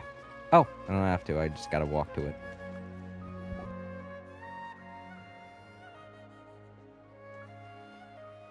What were you thinking gallivanting off into the desert alone at your age? What if you take the bucket, You told not a soul what you were up to, designated nobody to handle your affairs, and left everyone scrambling frantically to try and figure out how on earth to clean up the colossal mess you'd made. Oh, please, will you stop your yelling? What other choice did I have? What do you mean, what other choice? Do you mean to tell me that after all your years of learning, and sagehood no less, the only idea you could conjure up in that white-haired walnut of yours was to shoot off into the unknown like some hot-headed 20-year-old adventurer? A one-man suicide mission, hmm? That's the best idea that one of the finest minds of a generation could come up with, is it? It astounds me that you survived the journey, and you're lucky that Ba Moon didn't finish you off when you arrived. This has major mom vibes, but I mean, he's right, 100%. Like, the dude was just like, I'm gonna go commit a murder suicide mission, or I'm gonna go commit a suicide mission. It'll be okay. Everything will be fine. And just imagine if he did die, that wouldn't have resolved much of anything, would it? Because then Cyno would have been pissed, and I don't think we would have gotten to the conclusion that we would have. Jeez. Yeah, he deserves the tongue lashing. Smart people are not always smart, nappies. I gotta read that. Oh, right, nappies. Smart people aren't always smart, especially when they get old. But then again, I do have to... I'm agreeing with nappies here. That was kind of the dumbest idea. I get that he's old, but at the same time, you're not solving that many problems. At least talk with someone about it before going to do something like this. Gee. All right, all right. Honestly, the way you're going off on me, it's like you wish you'd been there to lend him a hand. Does it mean nothing to you that I'm your colleague and former classmate? I've got nothing more to say. What's the point of berating an old bag of bones? What do you mean, bag of bones? I'm a flesh and blood hero who, despite his old age, saved our General Mahamatra from being stripped of his powers. Okay, look. Fine, I admit it, I was in the wrong. How can I make it up to you? What about, a month's work at the Academia? That feels like... Now this feels like he put all this up so he could just come back to the Academia. But I like the way he saw it from his perspective. He's like, I was a hero. I saved Cyno. And I'm like, what? Okay, Cyno. Go get him. Beat him up. Cyrus, you're giving yourself way too much credit here. If anything, you were just in the way. Nappies is also a bag of bones, if they were classmates. I know, he doesn't seem like he'd be that old, but then again, a lot of people do keep their hair color even at old age. My mom is in her 70s and she still has her original hair color. So, and from what I've learned of my family history, I think I'm going to end up keeping my same hair color of dark brown also, apparently, because I take mostly after my mother's side, her father, and my uncle's, her brother's hair has all remained dark. They don't really go gray, so I may end up not going gray. I might get some hairs here or there, but I still have yet to really see any white hairs, and my sisters have already found white hairs, so. 1 month? Try 3. Inari's master is really laying into Cyrus. Let's give them a wide berth. Professor brought this on himself. Don't pay any attention to him.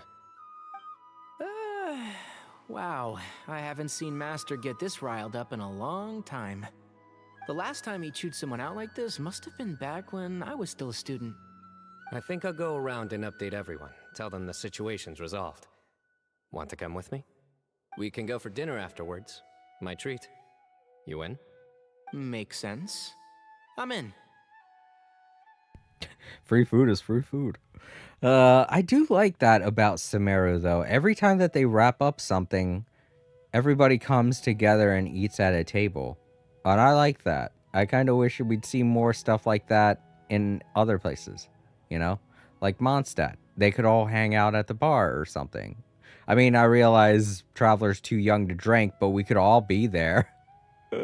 Everybody that was involved could just show up at the Dawn Winery or the Cat's Tail and just be like, hey, for a game of cards or a round of beer, who knows? Just like have a little relaxing moment where everybody's together in one place. That seems nice, and I like that Sumeru does that at least.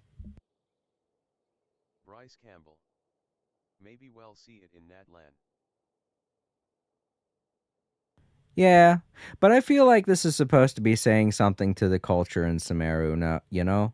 I feel like that could be what they're going for every time that they do something like this. So I guess it really all depends on the type of people we'll meet in Natlan and how Natlan plays out, uh, which, you know, we have no clue. Don't know. We'll find out once it happens. They're keeping a lot of stuff secret, which part of me is a little worried about, but at the same time, part of me is a little excited about. I don't know, you know? Paimon's coming too! Let's go! All right, back to... Oh, actually, I want to...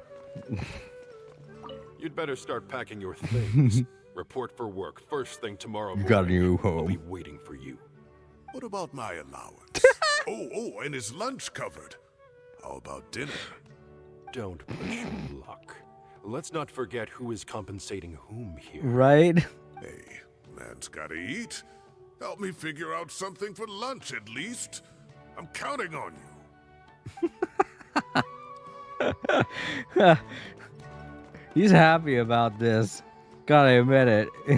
He totally seems like, yeah, I'm okay with this. Oh, what? Cole's hanging out with, what's her name? Fuck. Farazan. Hey, Kale. You're back! Well, look who we have here. Would you mind explaining to me what has been going on the past few days? I heard you all ran off into the desert and got embroiled in a major catastrophe. All taken care of. That does not answer my question. How could you be so careless? That goes for you as well. Yes, and you too. When you run into problems, you really ought to ask for help, you know? I've been around the block. Don't you think it would have made sense to involve me? And let's not forget, I know the desert like the back of my hand. Now would not be a good time to attempt to argue with Farazan. The voice actress is just like, hey, I wanted to be a part of this too. Pay me money. You could have thrown her in there. It would have been easy. She knows so much about the desert, blah, blah, blah. The one moment when Farazan could have been useful, and when they don't use her. You're right. Mm-hmm. It's not the first time that I've had to talk to you about this sort of thing either. You need to learn that there are times when the right thing to do is get a more experienced member of staff involved. Do I make myself clear? Because if you don't, Kale, please do something. He's giving me the signal. All right, guess it's time to play my ace in the hole. Say, Madam Farazan, I can see you're pretty upset, but, I was just wondering, remember that time you offered to give me a tour of the academia? Does that offer still stand? Huh? Wait, did I hear that right? Kale, you remember? Wonderful. Well, of course the offer still stands. Come on, Madam Farazan will show you around the old classrooms.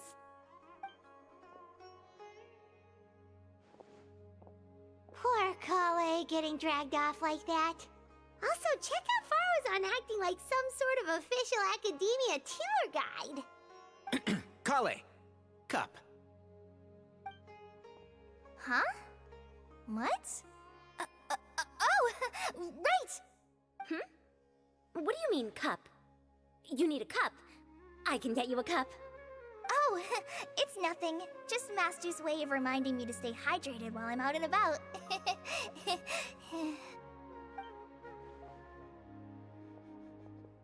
It's code for let's reconvene at the cafe. Tainari and I used it while we were in school. And it's become something of a family tradition now. Oh, that's kind of fun. Mm-hmm. 2 people left. Let's bring them along too. Okay, got that, got that secret handshake thing going on that friends do.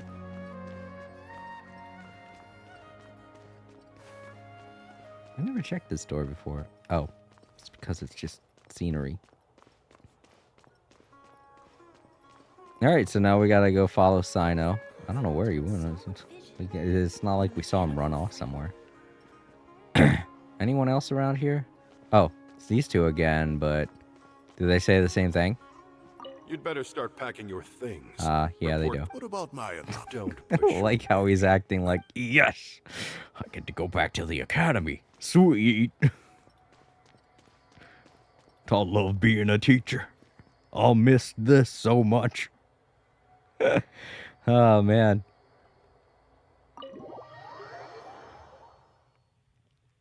He wasn't that much older than the other guy who just died, so... He shouldn't be wanting to do something like this so eagerly. Ah, well. He's probably got a few more years left in him, so... I mean, the other dude didn't seem like he was living a very good life, so... Probably took a few years off of his.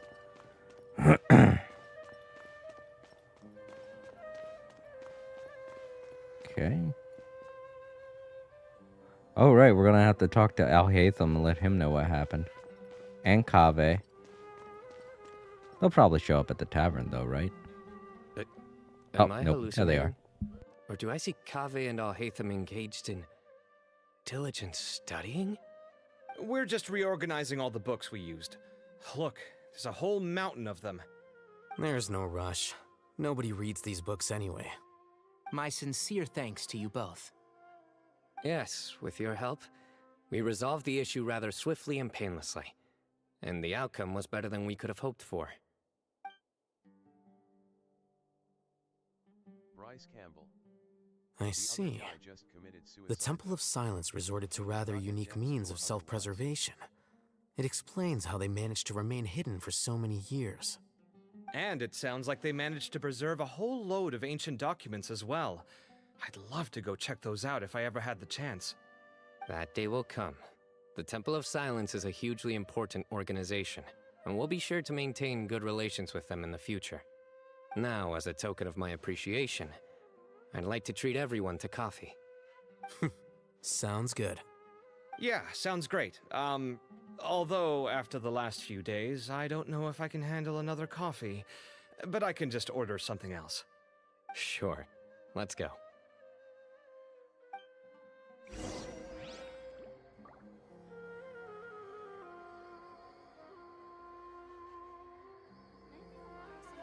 I say we're just grabbing a bunch of people. All right. Sorry, I have this very annoying hangnail trying to get rid of without, you know, causing problems. Where are the stairs? Oh, there we go. Ramp. And now we go to the cafe. Oh, wait, can't we just warp to it? I think it's, yes, not that far from this warp point.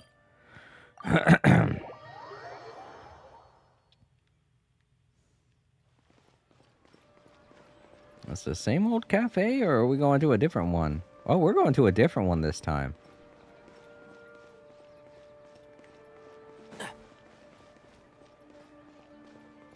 Yeah, we usually never go in this one. I'm glad they decided to find a use for it. Last time I was in here was during that one event where we got to talk with Lisa on her trip back to Sumeru. So...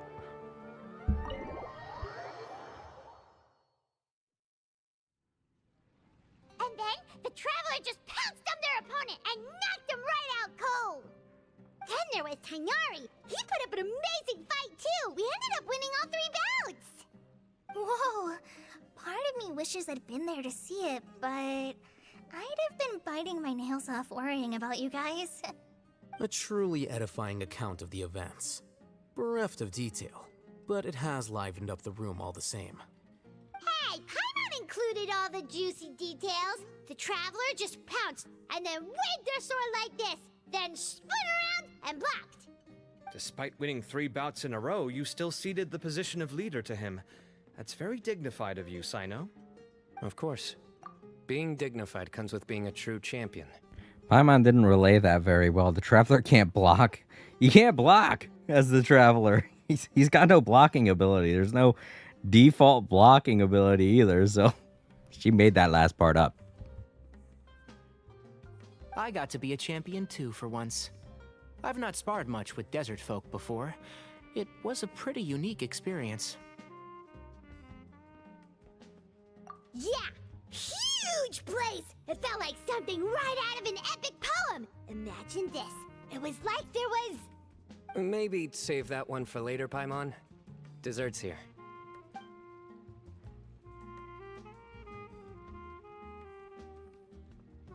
I think that'll do me for today. Shall we stop off at the House of Dana again before heading home? We should probably finish putting all those books back. My thoughts exactly. See you around. I should get going as well. See you all later. Make sure you get some good rest tonight. I need to go say thanks to the Core 30 for their help. Also, Sir Nephis says he wanted to introduce me to some of the Academia's work processes. So, I gotta dash too. Kali's come a long way. She's much more confident at dealing with other people these days. Everyone's a work in progress. You never stop learning. Yeah, true.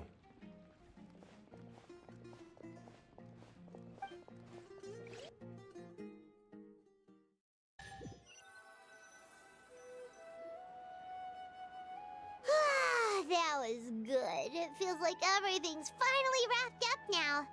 Life is all about these moments when you can finally relax and hang out with good friends after a job well done. And also, those desserts Cyno got, they were really good. Paimon definitely needs more of those in the future. Do you three have anything planned for the rest of the day? If not, would you come somewhere with me?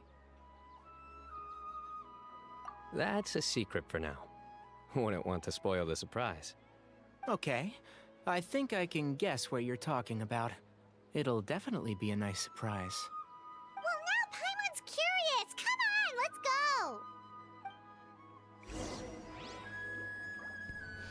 go! Alright. Wait. We gotta go up? Oh. Wait. Well, it does look pretty high up, so...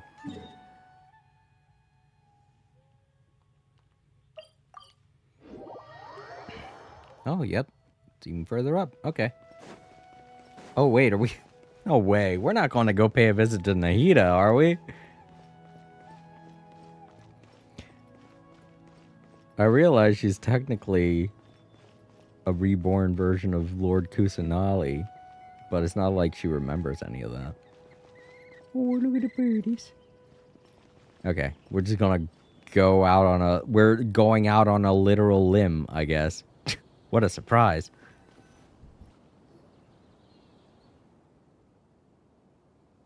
Been a while since I last made my way up here. Oh, look at this place! We're so high up! Need any help?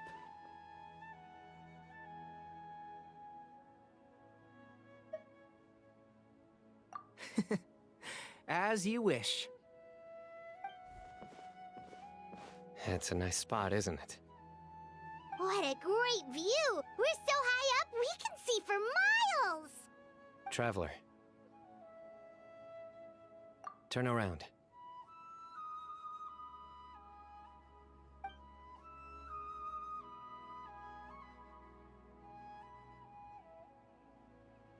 This is my secret base. Somewhere I only bring my best friends.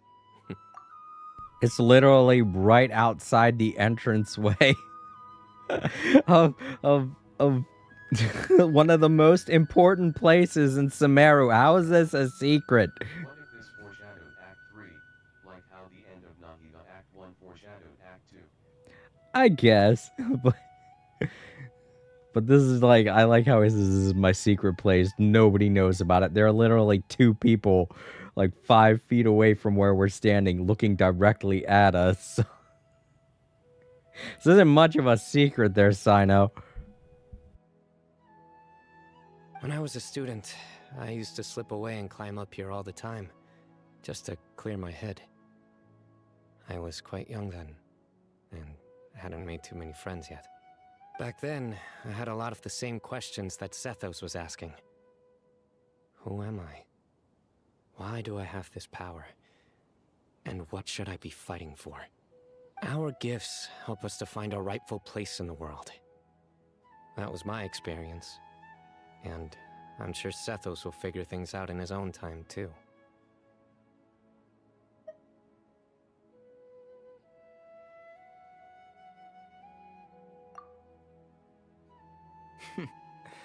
You two really are like brothers. I feel the same way.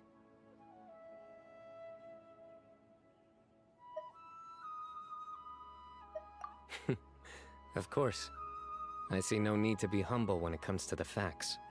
I still remember one time when we came up here to chat and do our homework. Cyno accidentally dropped a fruit. Luckily, he has fast reflexes, so he caught it just in time. That was the one and only time.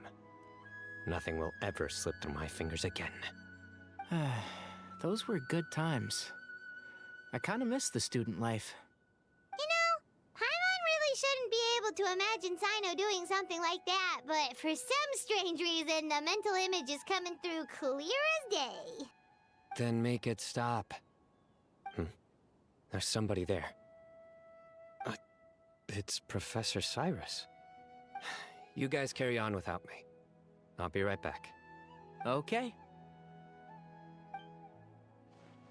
Huh? Hey, you're not supposed to jump down. Be careful. Paimon, I do that literally all the time, and you don't give a shit. He's just like... He has a wing glider. You know that, right? That's not just a Mondstadt thing.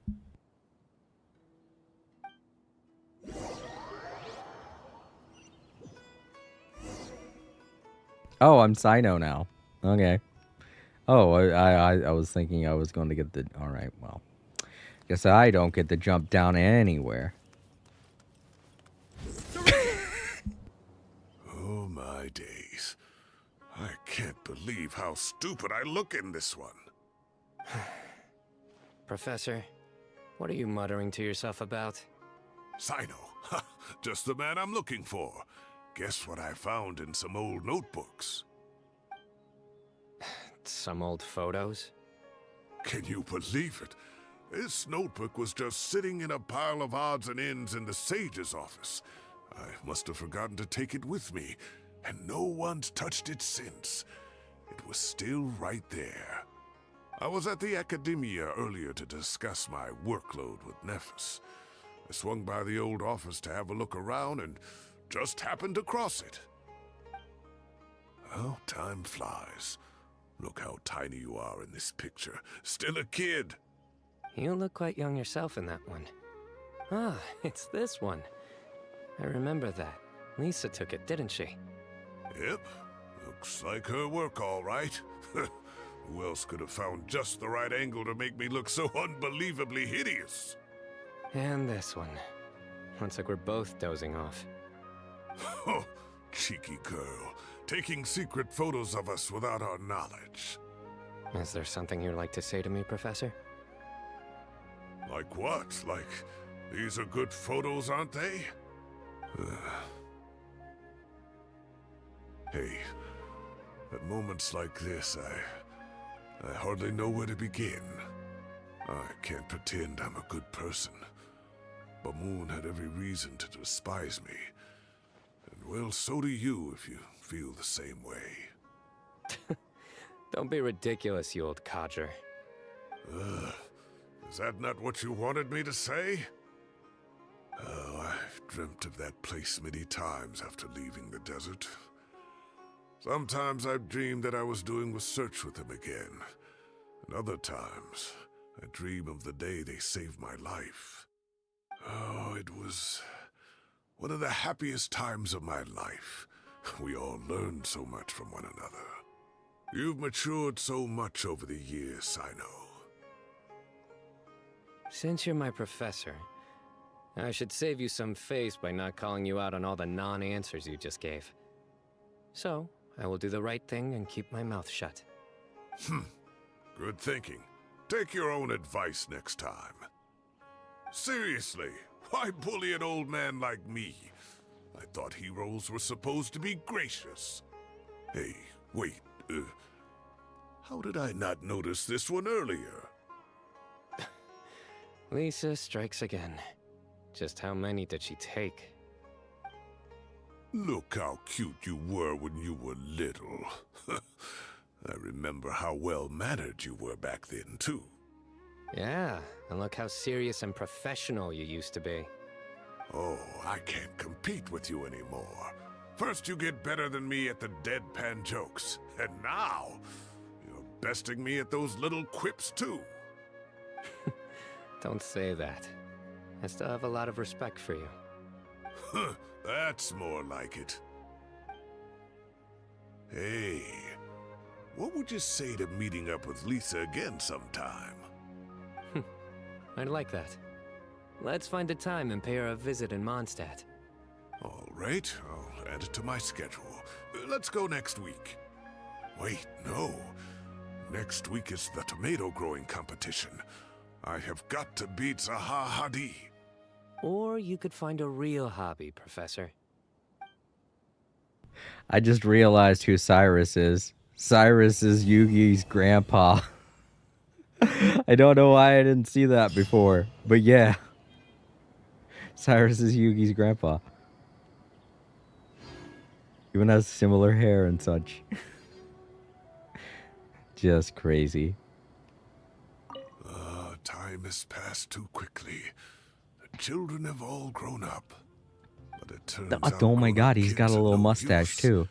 When Nephis comes after me, Cyno still can't do anything to protect me. Does he have a little... Oh, that boy. No, he doesn't have a little goatee though. I would say that's uncanny, but no, he doesn't have a little goat beard. Alrighty, Bryce. Thanks for stopping by. It was good seeing you again. Enjoy your dinner. I'll see what Cyno has to say. Great view today.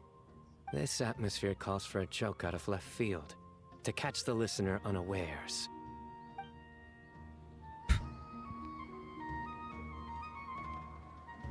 Well, he's not going to say it though, is he? I don't know. I mean, it is a pretty great view, but at the same time, you can see like the dead area all the way over there, and that kind of ruins it in a way. I think the view from up in Cyno's quote-unquote secret spot was a lot better. All right, I want to walk up there and see if everyone's still there, because I think we've reached the end of the quest, and typically people will, at the end of a quest, once you've completed a quest, they will disappear if you teleport.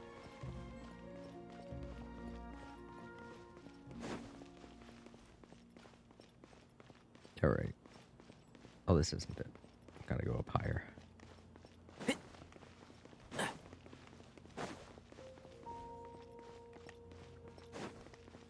Keep up. Yeah.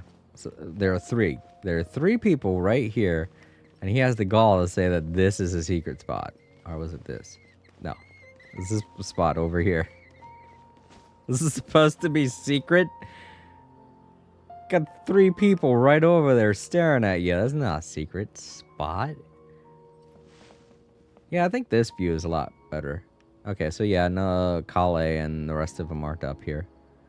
And yeah, I think that's the end of the quest. Yep, that's the end of the quest. Very nice way to end it. Get a little bit more from Cyrus so we can relate more.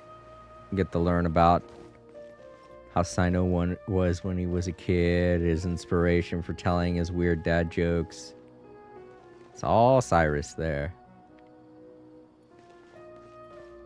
His more serious side is the how do you pronounce it? Hamanubis.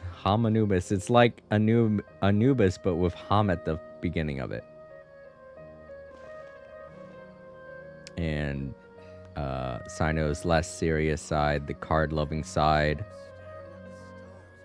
and the corny jokes that come from being raised by Cyrus.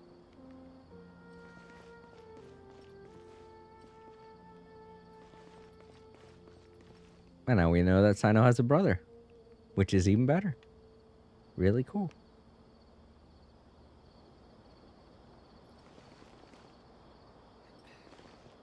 You know what? I'm going to stand in between them and take a picture. But those... Dang it, I want to get those off of the screen. Maybe they'll go away if I take a certain type of picture. Hold on.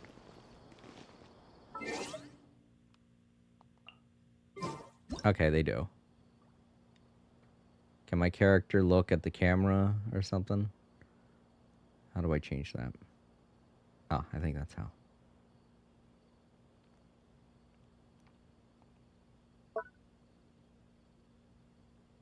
Of course it's gonna move. Smile. Default.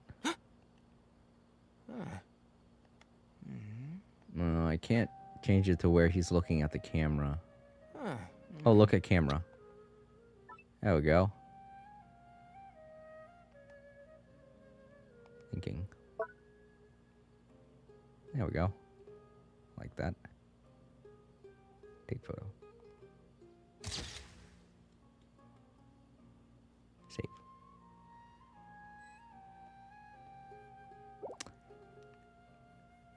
Because they're like a family.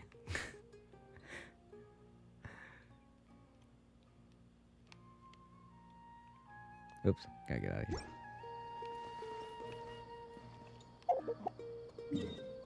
Alright. Well, since we're still in Fontaine, let's go ahead. Actually, let's work back down and go into that tea shop. I very rarely go in there, so I'm wondering if I've bought all of the recipes for that spot. It's over here. Hi, lady.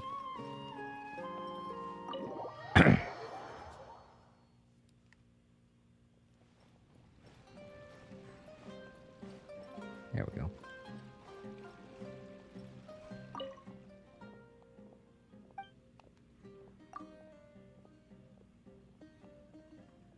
I have not. I was thinking that as I was going in here. I was like, I have been in here before, but did I buy the recipes while I was here? I did not. Baklava! How much do I have? I don't have any, I don't think. Let's buy some baklava.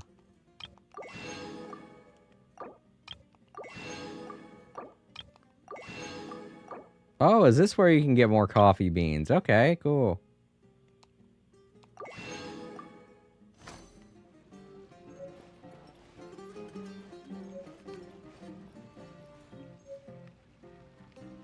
Millionaire self-proclaimed.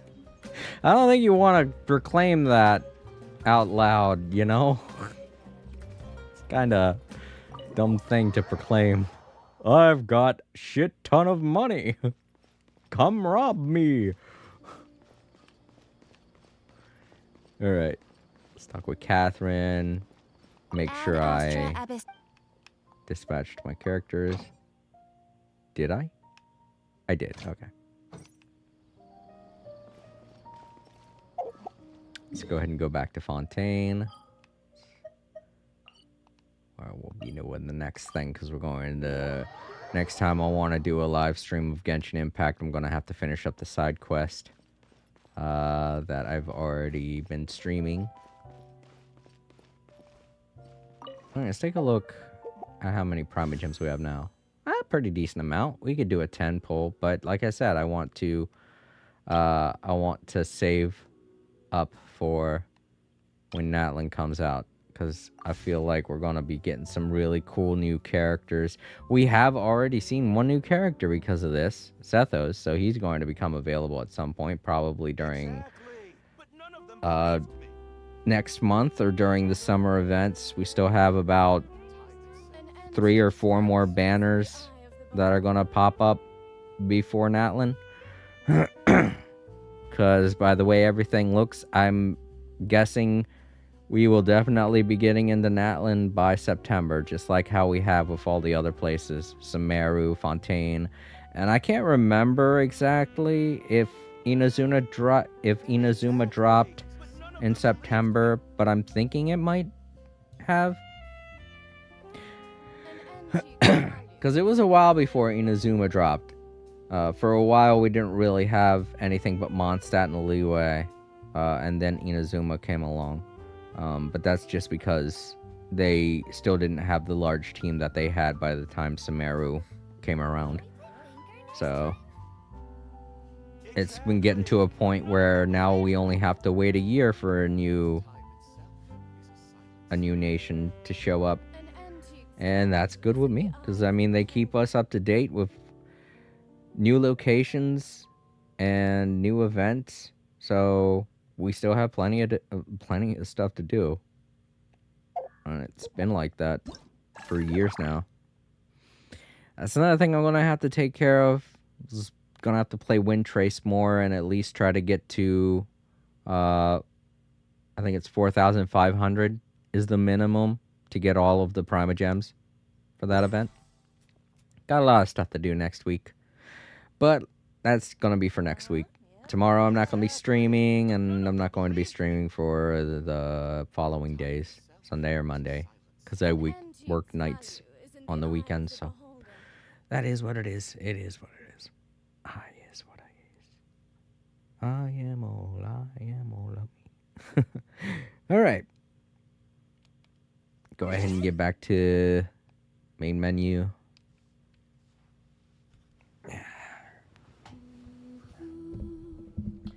Move the camera over a bit. Okay. So, nobody stopped by on Twitch. So, nobody to thank over there. Let's see what we got on YouTube. We got Semi. Thank you so much, Semi, for hanging out for as long as you did. It was good seeing you again. I hope you have good luck with all your polls and such. I know you're going to be playing a lot this weekend. Bryce, I want to thank you. You were here for almost all the way up until the very end. So thank you very much. And let's see, what was the other new person's name again? Captain Draco. Thank you so much, Captain Draco, for stopping by. I hope everything goes well with that edit you made. I'm glad I could give you a little inspiration and get you started on it and whatnot. To those watching in the archives, please leave a like, comment, share the video, and subscribe if you have not already. I'm not going to be streaming tomorrow, but I will be keeping you all up to date on the community tab over on YouTube, so make sure to check there to see when it is I'm going to be streaming next and what I'm going to be streaming. This has been another day of All Creator Live. I'm going to get to sleep. I hope you all have a great night, great day, depending on where you live. Hope you all have a great weekend, and I will see you all later. I'll leave you guys with the closing music here. That way you can enjoy that, especially if you're watching this to try and get some sleep. My streams are always usually good for that. I like to think that these are some pretty chill streams whenever I do Genshin Impact. They are pretty decent at putting people to sleep. And not in a bad way, but in a good way. Yeah, I know there's a difference now. Can you believe it? All right, everybody. You have a great, wonderful day. I'm going to get to bed. Good night, everyone.